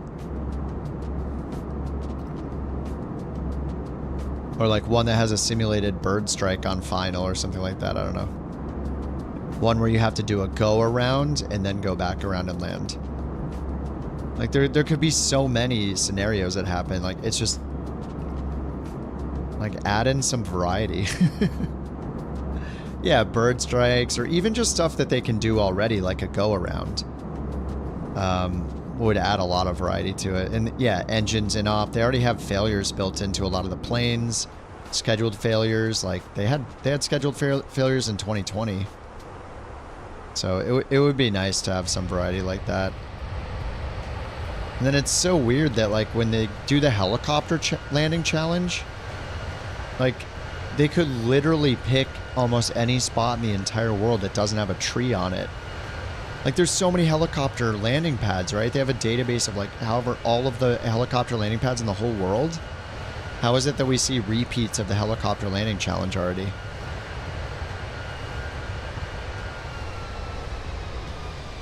You can put your AI architecture to use or whatever. Your AI capabilities at Microsoft to use, or just literally anywhere. Anyone's AI. I don't care if it's Microsoft's. Like certainly you can add more criteria, come up with some more unique challenges.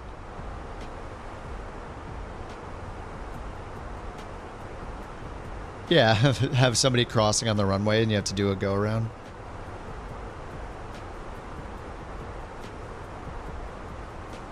I mean, how about you just draw from all of the existing employee career mode missions and make one of those a challenge each time? A random search and rescue mission, a random firefighting mission. Literally any random mission from the entire career mode could be chosen and put as one of the challenges as well. Like that's good for people who aren't getting into career mode. It's good for people who haven't gotten to that point in career mode yet. Like you already have those missions created. They already get scored, you know, like all of that's already programmed.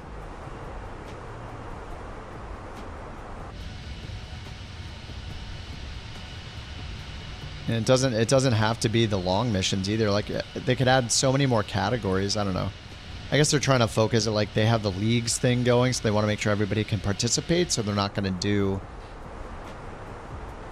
missions that take a really long time. But then again, like the fire drop missions don't necessarily take a long time. They could pick the ones that's like the small fire missions or whatever and start you close to the fire.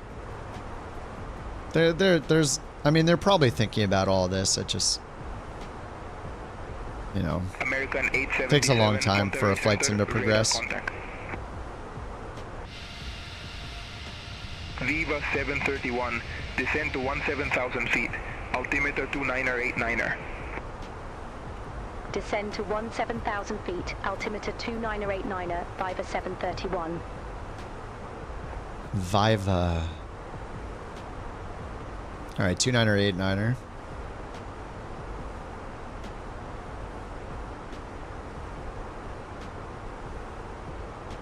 Rich is already on the ground. Looks like Tommy's on final.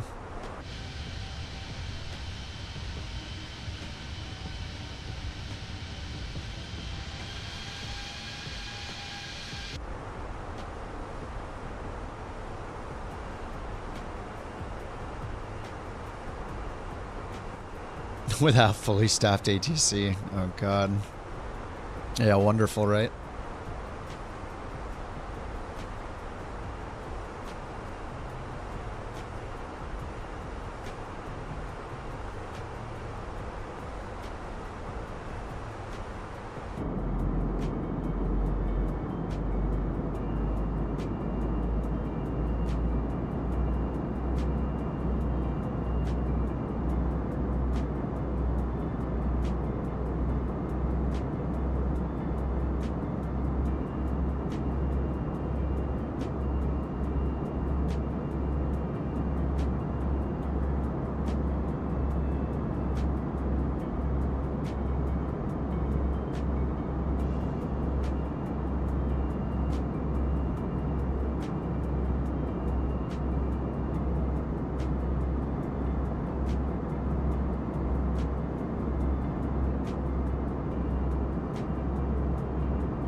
Oh, crash your sim? Oh, bummer. You'd prefer Beyond ATC not get bought? Yeah, you think they're going to slow down in their progress? If they did, then they like give them the mandate to integrate it with career mode as their primary objective or something, you know, and then they're like, all right, well, that's going to take us like 6 months, and then we get no other features for 6 months, and then it's available in career mode, and then we're like, all right, well, we still don't have VFR. Yeah, I mean, maybe they can do something like what they did with Working Title, you know, like they had like that partnership or whatever with Working Title, and Working Title got more resources and works with them more directly and integrates stuff into the sim. But they, I don't know, it seems like they work on what they want to, I don't know. Like the Working Title side worked out great for us with avionics. Like if they have that kind of relationship with Microsoft, that'd be great.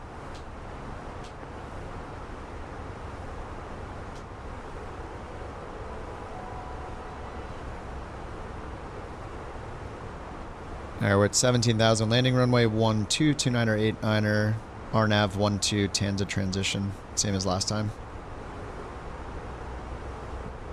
Beautiful. No, Tasna, not Tanza. Tasna. All right, let's do our arrival performance.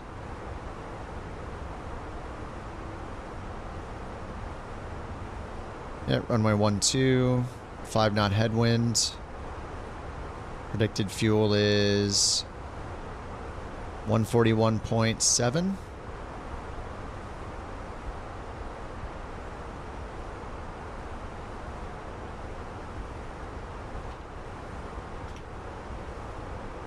All right, 7,000 feet, and then we'll look at the diagram again.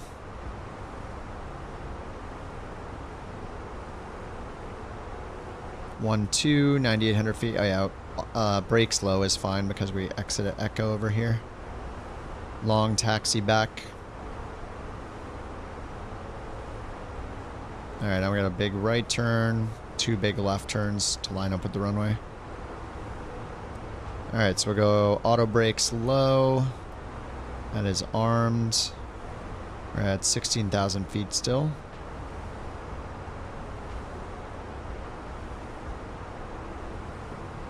And we know what happens with this. We already have the minimums in. Final approach course 116, mandatory 3,300 feet, 1740. Minimums we have in right there. ATIS is 27.7. Transition level 19 or 5, which we're under. Yep, down to 3,300, and then go around says climb runway track to my 607, which is out here, 6,000 feet for the holding pattern. Oh wait, my 607's here, and then we go Clover and hold 6,000 feet. Yep, climb the holding pattern to 6,000. All right, 6,000 for the go around. We are ready to go.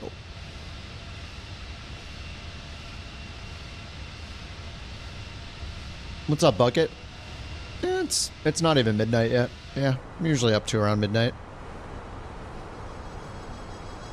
Had to do another whole flight because Beyond ATC has a new patch.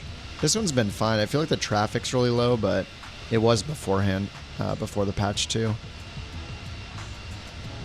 Viva 731, descend to 14,000 feet. Descend to 14,000 feet, Viva 731.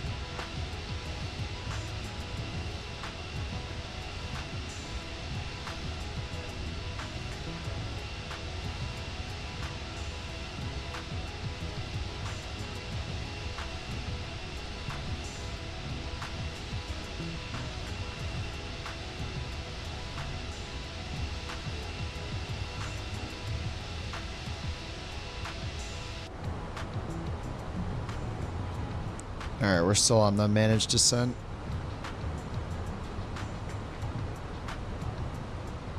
$14, $12, $9. Runways to our left. Or airports to our left. This will be the last one for me. It's a school night.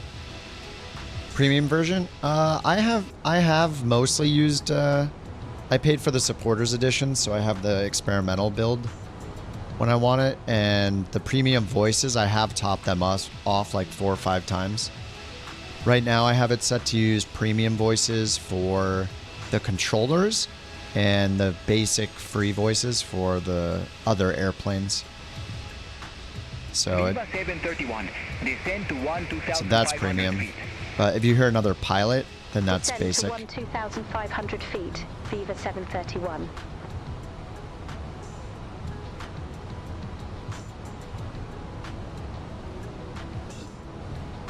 Almost 2 in Mississippi, yeah.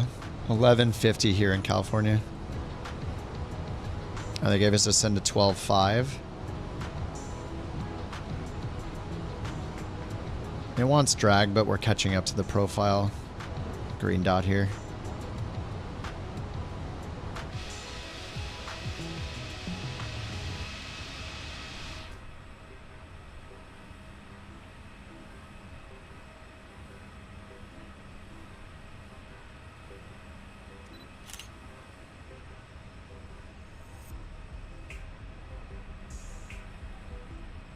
Viva 731, descend to 9,000 feet.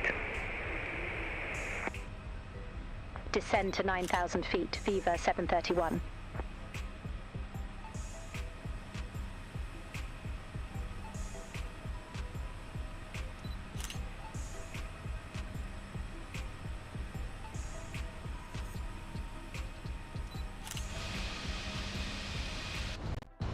You could not turn off your AI traffic.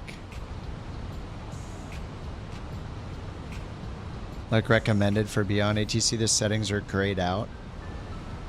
Did it from the graphics section. Try backing out all the way to the main menu. Are you on the world map? Back out all the way to the main menu and see if it lets you then. I think I had that happen to me once. I think it's because if you go to settings from the world map, when you're in the world map, you restarted the whole game? What?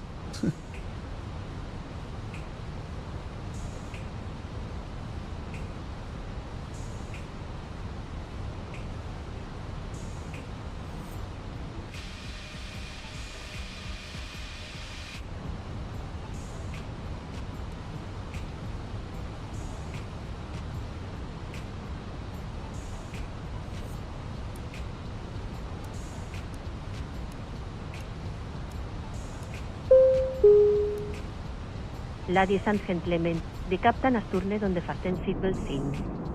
Please return to your seats and keep your seatbelts fastened. Thank you. Thank you. I guess with this expansion for a pilot's life, you can record your own cabin announcements and choose the files and it'll play them.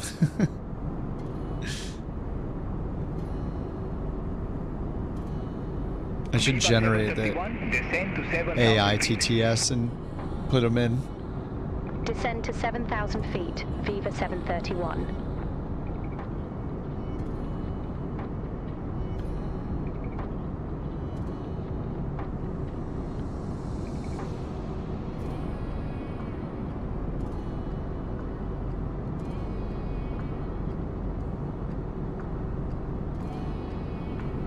It's got to be somebody from the East Coast.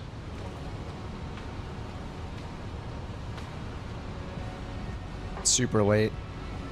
We got a lot of lurkers as well. Yes, yes. Sawyer's from the East Coast. He's in the Twitch chat. That's where all the action's happening. As we start our descent, please make sure your seatbacks and flight cables are in the full upright position. Make sure your oh, Pennsylvania, nice. fastened and carry-on luggage is stored underneath the seat in front of you. 2:45 a.m., baby. Thank you. Viva 731, clear direct Cessna, cross Cessna at or above 4,800 feet, cleared RNAV runway 12. Alright, we'll hit approach. Cleared direct Cessna, cross Cessna at or above 4,800 feet, cleared RNAV runway 12. Viva 731. So here we go again. I have approach mode on and it's not slowing us down. We're at 7,000 feet over speeding again. I don't know. I haven't learned my lesson. This happens every time.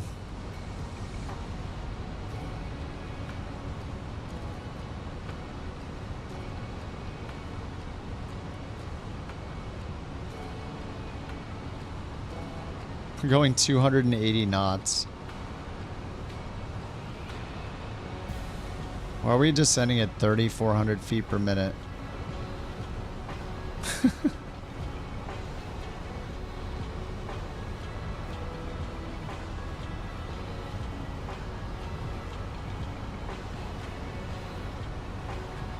We're going 300 knots.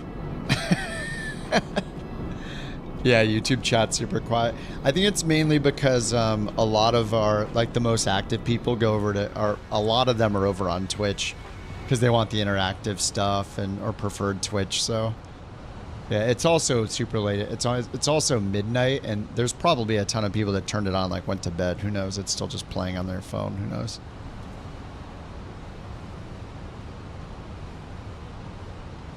Yeah, I mean, super late at night, the chat dies down drastically. 737 does that too. Yeah, I mean, it's at idle power, which is fine. But I'm at 380 knots. And we're just on profile for the... Contact tower I mean, the runway is right there. Viva 731. Have a good one. I should have just descended when they told me to a lower altitude, I think, on this approach. Viva 731. RNAV runway 12. Why is it so hard to use this? Viva 731, Monterey Tower, wind 115. I can't even, I can't, thank you, oh my god. Runway 12. Why is it so hard? You have to move it up, what the heck? Why would I move it up? 280 knots. Wait, am I in 4? It feels like I'm in 4x speed, but I'm definitely not. Yeah, we're back in normal. Terrain ahead. The runway's right in front of us and we're going so fast I can't get the speed brakes or anything out. For landing.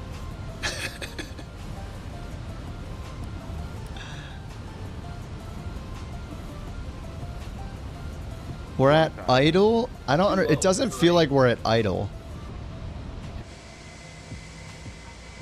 The engines are at idle with speed brakes out. We're like almost not slowing down. Too low, terrain. Too low, terrain. Too low, terrain. Too low, terrain. Don't sink. We're gonna have to do a circuit. I don't know why it does this every time. Don't sink. Or are we? Don't sink. Yeah, how are we going this fast with the speed brakes out and engine idle? Like, I don't understand why this happens every time. Don't sink. I look accelerate. Yeah, we're going 300 knots. Don't sink. Or we were. Don't sink. I don't understand what's wrong with this plane on this approach. Don't sink. Like, or maybe it's all RNAV approaches. Don't sink. Don't sink. Oh my god, shut up. Gear. Too low, terrain. Too low, gear.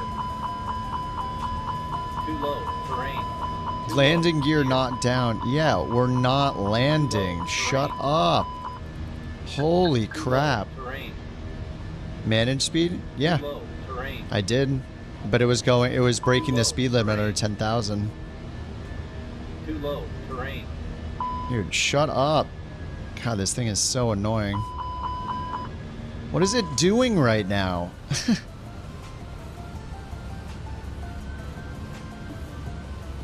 We're going 200 knots. Why is it freaking out? Is it just because of the speed brake? Like, chill. That's not gonna. It's not catastrophic. Yeah, I had the air brakes out.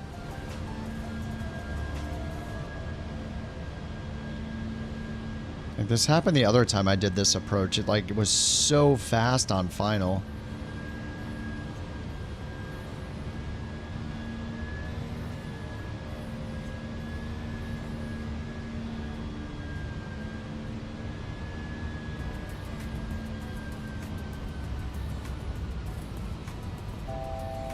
terrain ahead. Pull up. What? That is so far away.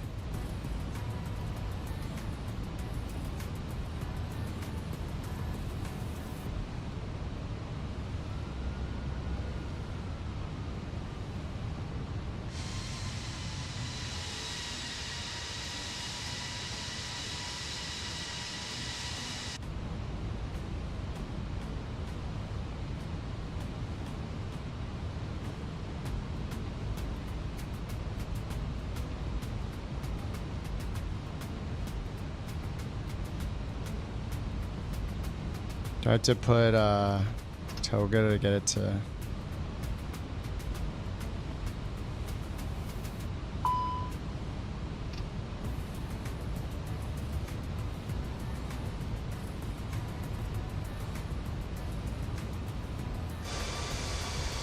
And I can't see anything.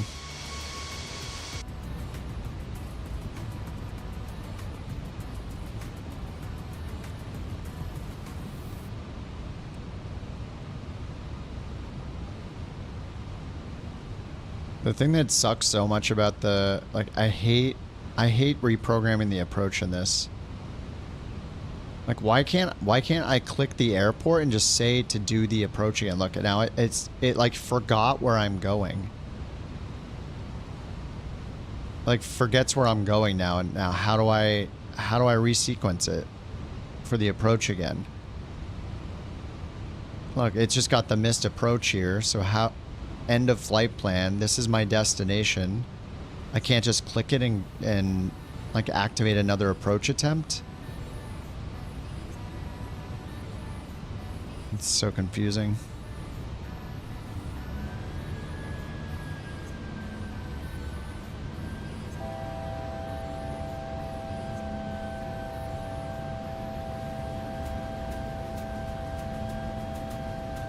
Like, how do I just do the approach again? All I want to do is just activate a vector to final of the approach, and I can't do it. Dude, shut up. What is wrong with this thing? What is it screaming about? Everything is fine. What, like... Oh my god, that's so annoying.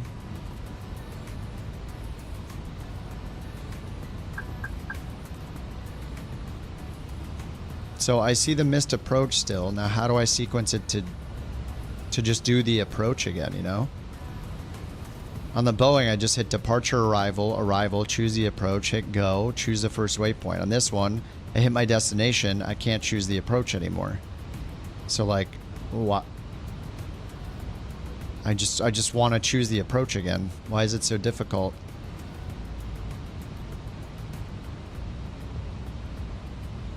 I don't know what to do now.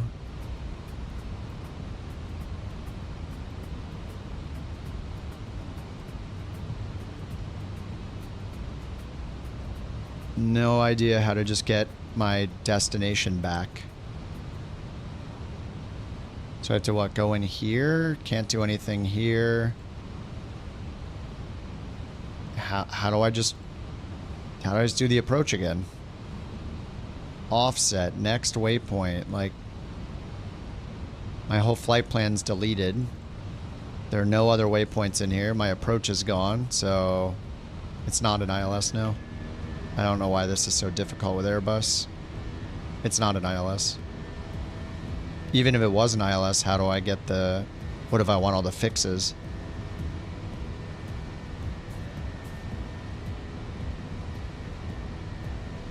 This is just so messy. Hand land it? Look. In this? Not an option. So I don't know why this is scary if this is realistic.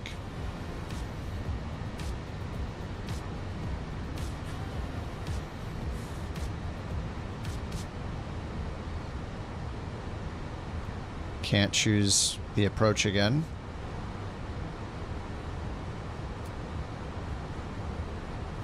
I guess I'll just go direct to on the final approach course here, 116. If I can even do that.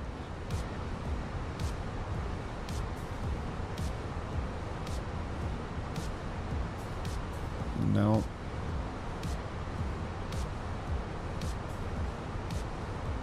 does this do? Init re-enter destination. That's crazy. Whoa, why is it going over 300? Look at the speed. It's gonna overspeed the plane. I'm in open climb, 1,200 feet per minute, manage speed mode, and it's gonna overspeed us. Dude, what is it doing right now? What the heck? What are you doing? Why are you trying to climb at 350 knots at 5,000 feet? What are you, crazy? Why isn't it climbing? It's climbing at 1,000 feet per minute? Dude, what is wrong with this thing?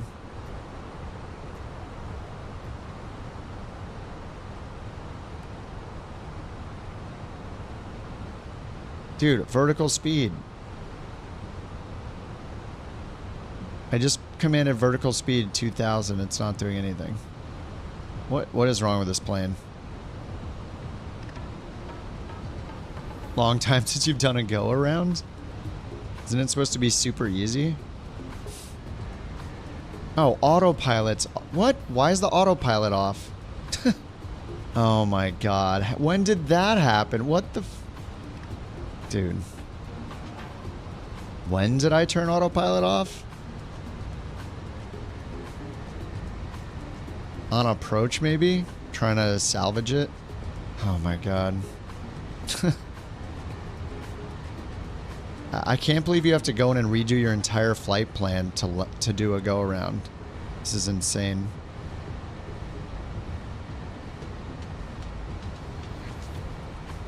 I have to literally type in the whole thing.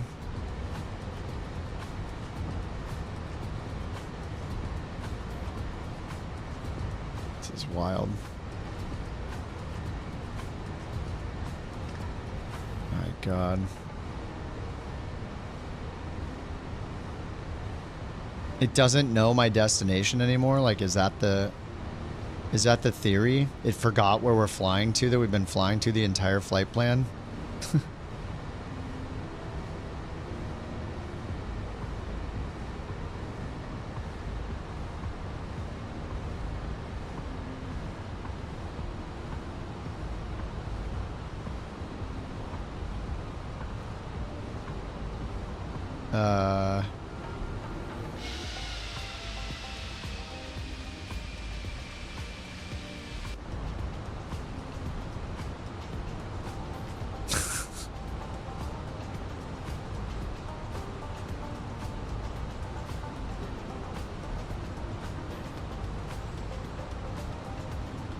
Still breaking the speed limit, 280 knots.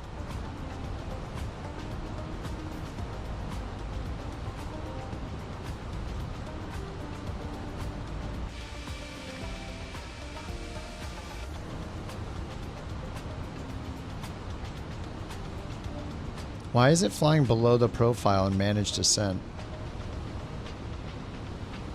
Pitch up.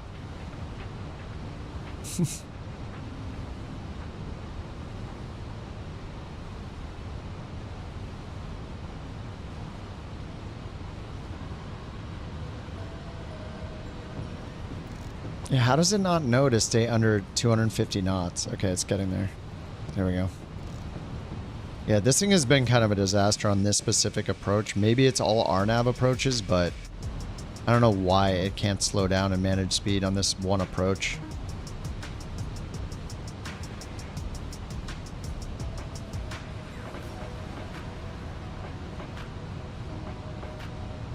Like, I gave it managed descent the entire time. It was just so high, and then at the last minutes, it's diving at 3,000 feet per minute. Yeah, I activated approach phase earlier.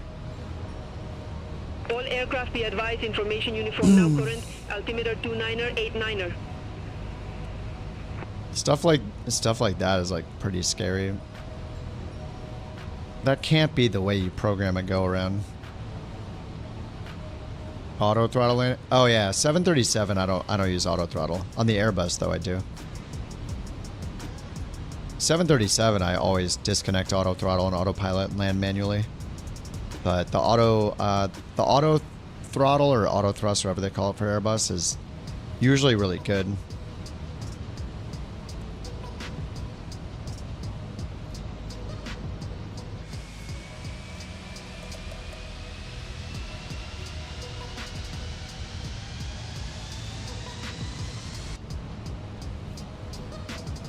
We're good on the speed.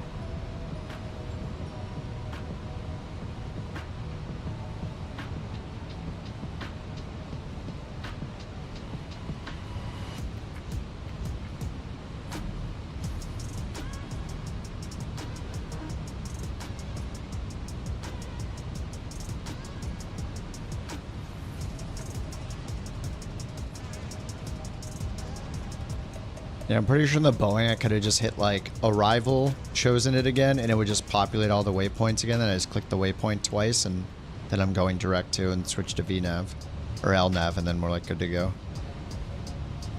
It's so weird how some things are so much easier in one plane versus the other.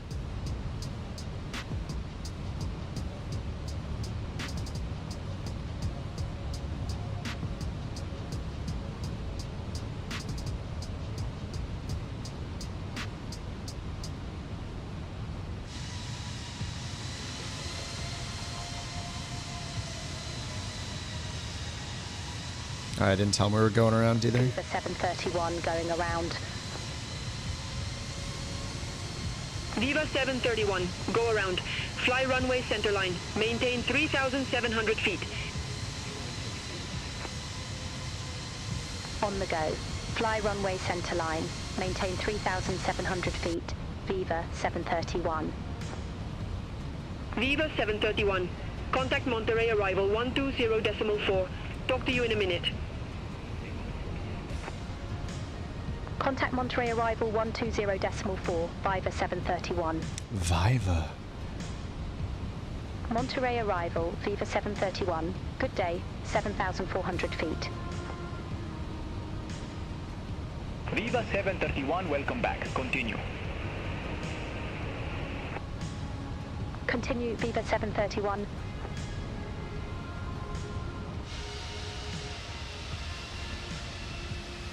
Skywest 5292, leave R011J heading to 70, expect radar vectors for RNAV runway 12.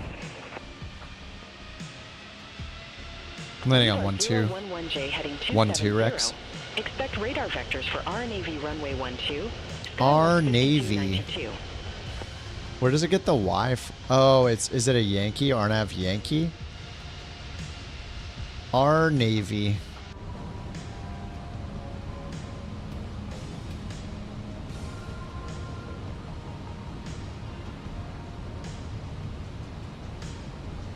Oh, we can land now that we're not going 300 knots on final.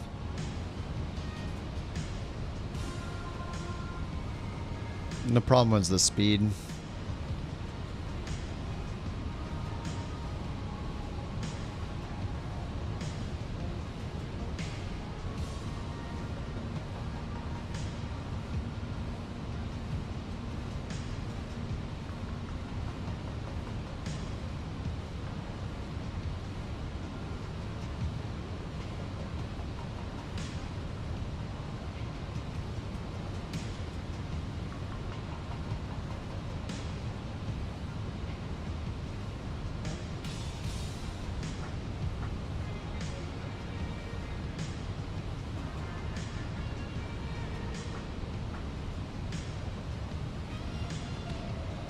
Skywest 5292, turn right, heading 245 vectors for the approach. Turn right, heading 245, Skywest 5292.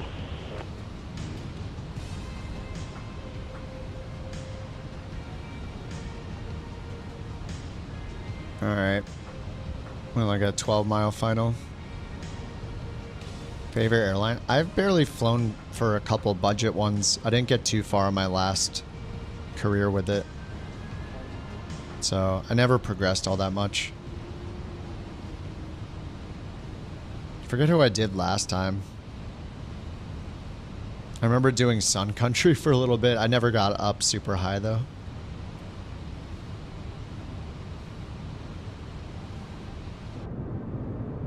At this rate, with these landings, I'm not going to get very far here either. We'll see.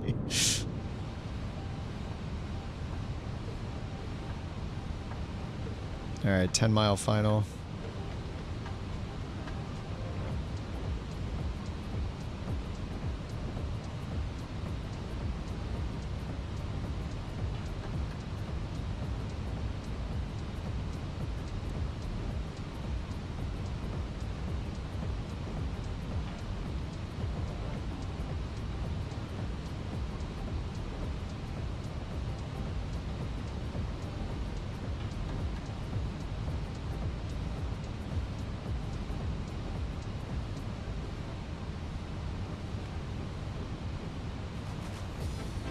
SkyWest 5292, turn right heading 260.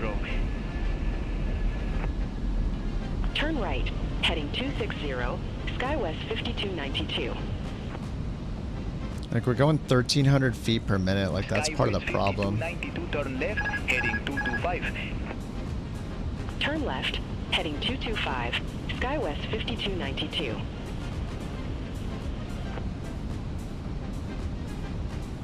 SkyWest 5292, descend to 4,000 feet, altimeter 2989er.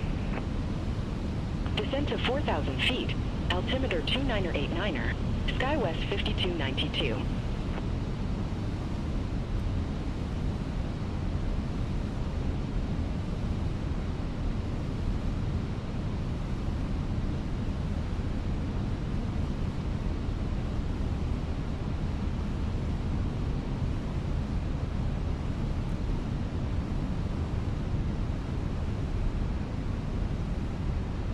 SkyWest 5292, turn left heading 150.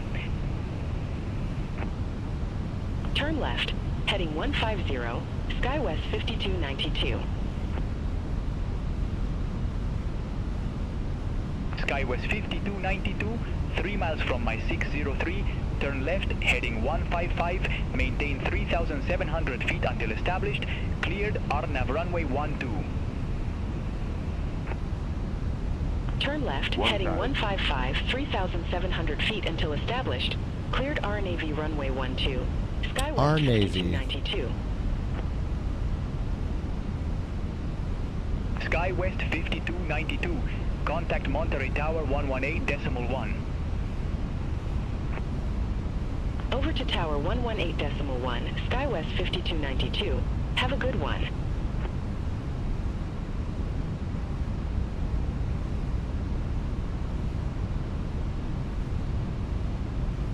$500.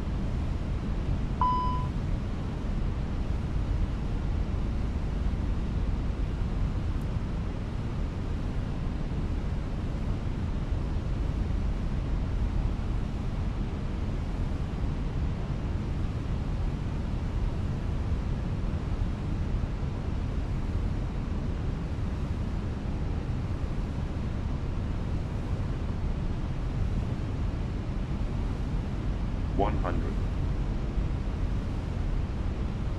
50, 40, 30, 20, retard. 10, 5.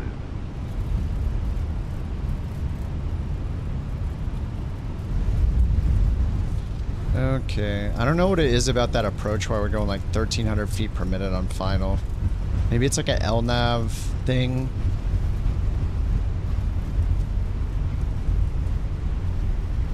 Because it was even having trouble slowing down. I had to turn it off, pitch up more, get the flaps down. I don't know. It's kind of weird. Kind of weird.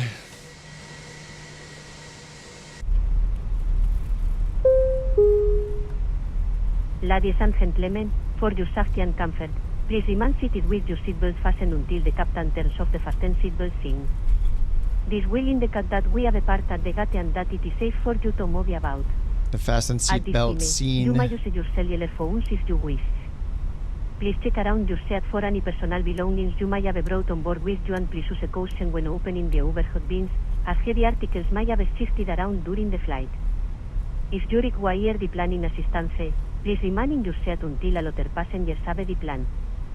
One of our crew members will then You be manage your pleased to speed assist below you. 10K yourself? On behalf of myself, I Vera, almost and never entire have to crew, do that in the we'd like to thank Airbus. you for joining us on this trip, and we Usually are I can just looking forward to trust seeing you the on board auto again throttle soon. like all the way. Have a nice day. So then when I can't trust it all of a sudden, then it becomes a problem. I'm like, uh-oh. It's not doing it perfectly. Something is wrong.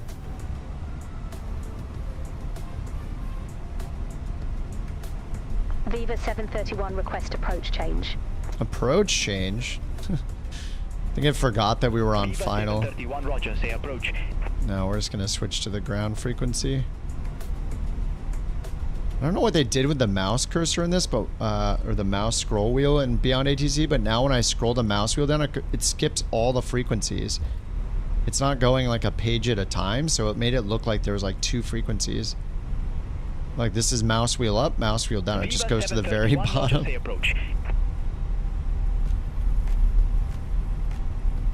Viva 731, request taxi to assigned gate. Viva 731, gate 37 taxi via Alpha. Hold short runway 16. Gate 37 via Alpha. Hold short runway 16, Viva 731.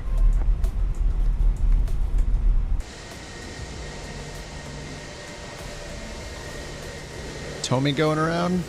Whoa. Oh my god. The beluga. Allie's going off the end of the runway, it looks like.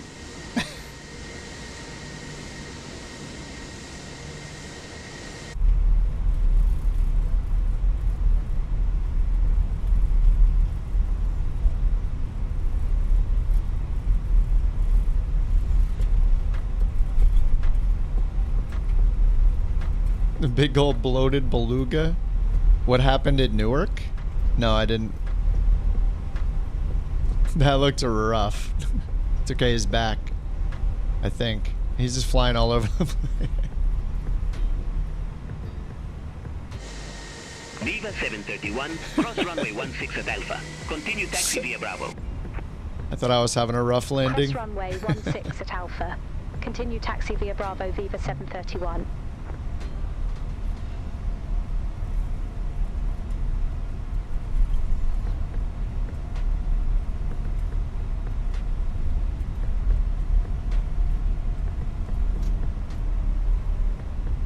SkyWest 5292, gate 4 taxi via Alpha. Hold short runway 16. Gate 4 via Alpha.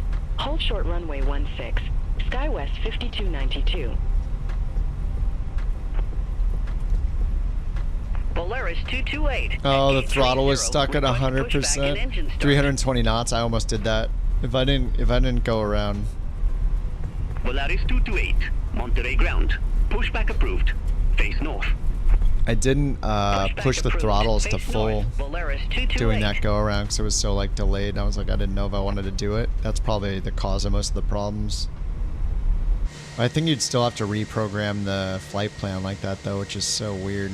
That you can't just be like, yo, put me back on the same approach. You know, at the destination I've been flying to for 3 hours. Surprise, I'm gonna land there.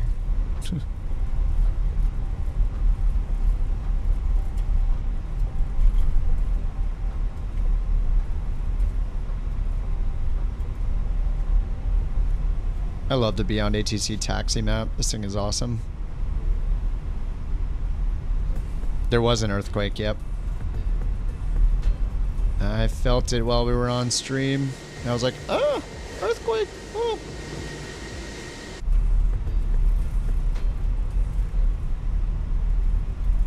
Oh no, Viva, get out of the way.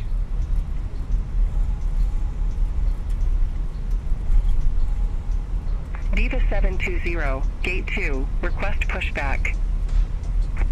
What is this plane doing? Skywest 5292, cross runway 16 at Alpha. Continue taxi via Bravo. Cross runway 16 at Alpha. Continue taxi via Bravo. Skywest 5292. Is he just blocking my gate? Like this plane could have been anywhere. It's here blocking my Viva gate. 720, Monterey ground. Pushback approved. Face Unbelievable. northwest. This is just some static thing Pushback at this approved. airport, isn't Face it? northwest, Viva 720. What the heck is this? Volaris 228, request taxi. What the? Volaris 228, runway 12 taxi via Bravo. Runway 12 taxi via Bravo, Volaris 228.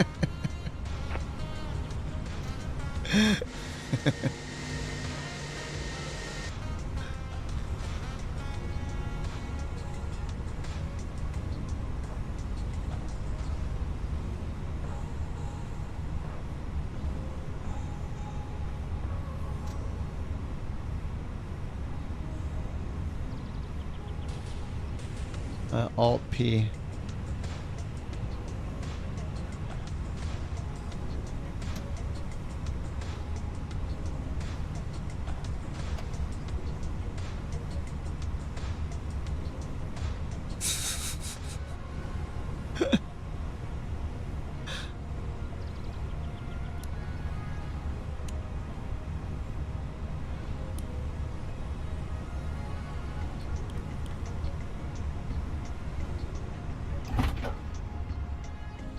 You parked a bit askew.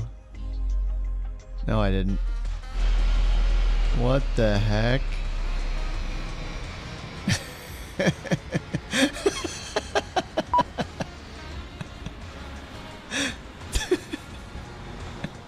Wow, we live in the future. There are no Holy passenger crap. stairs. You will not see passengers visually. I won't see passengers. I think I will actually. Viva 720, request Passengers taxi to deporting the sighted. active. 720, that was us before. Alright, let's see how bad my score is. 93. The repair bill. As usual, oh, landing lights, that was on me. Max IS 280, not my fault. Approach, not under 200 knots, not my fault. Landing rate, might be my fault. None of those things are my fault, it's the airplane. It's not my fault, it's the airplane's fault.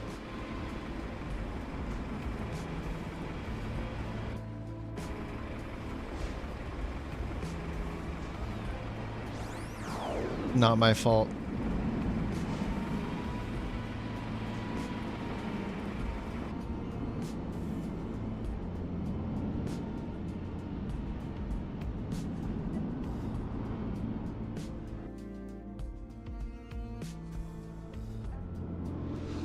What's up, boys?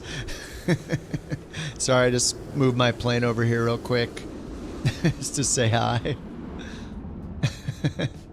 The landing rating, 0. It was like 300 something feet per minute. What did it say for G's? 1.41 G's, 343 feet per minute. That's not great. That's not good at all. Oh man, I'm tired. I did get 100 earlier, that's true. What's up, Jewel?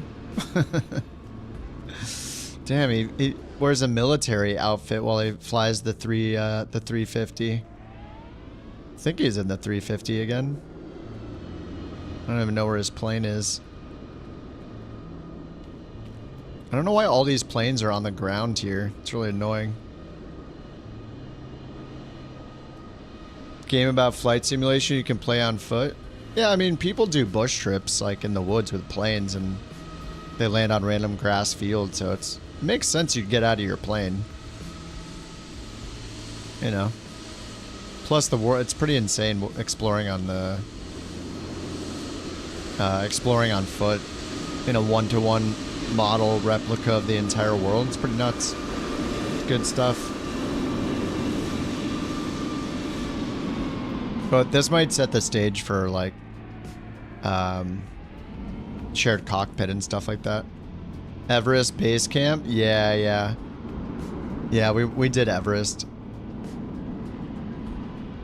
When I went there, it wasn't very detailed.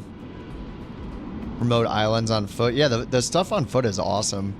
It's fun. You can see each other. It's fun to meet up out, or when you land, you meet up with each other, especially in remote areas. It's really fun. But yeah, oh my god, I'm pooped, guys. Oh, GG. It was another 12-hour day. Yeah, I started at 12:30, and we had to restart the stream that once, but anyway. GG's, guys. Oh my god. Let the insanity begin. Thanks for flying along again, guys. Thank you for the hilarious, thanks for all the bits today. All the borks today. Dadley and Sawyer. And Jewel, thanks for the bits. Tweak Demon, thanks for the bits. Shooter and Jack, I think they're long sleeping, but thanks for the bits. And Chill. And Spider Monkey, MPH, Scott, thanks for the raids and joining the Couch Captains. Javiation for joining the Couch Captains. T-Mac. Rams and Roses for the 5 gifted earlier. Kodiak for the Prime. And to everyone else, thank you for being here. Thanks for hanging out all day. We did a lot this weekend. We did 9 legs of the new Bird ATC tour of the Americas. Did some 350 and A320 stuff since Friday to today. It's good. And the new video card's pretty solid. Good stuff. Yeah, that's it. GG's. Where'd we end the tour? We're still in Alaska. We did 9 legs in Alaska. We did a lot this weekend, and I am now late tired. So I'm gonna go do about 7 or 8 flights off stream and then pass out. No, I'm just gonna go to bed. I'll see you guys tomorrow after work. It's a school night, so yeah, Monday through Friday. I'll be on at nighttime, California time.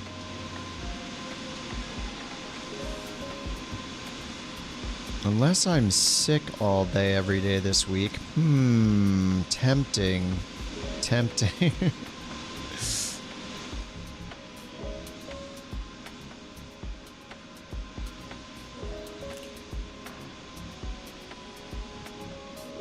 Alright, guys. Oh, you guys look great. Uh-oh, what's happening at the top of my head? Oh, no. It's not happening. So I'm not going to look at it. Alright, guys. I'll see you tomorrow. Thanks for hanging out. Have a good night. Have a good day.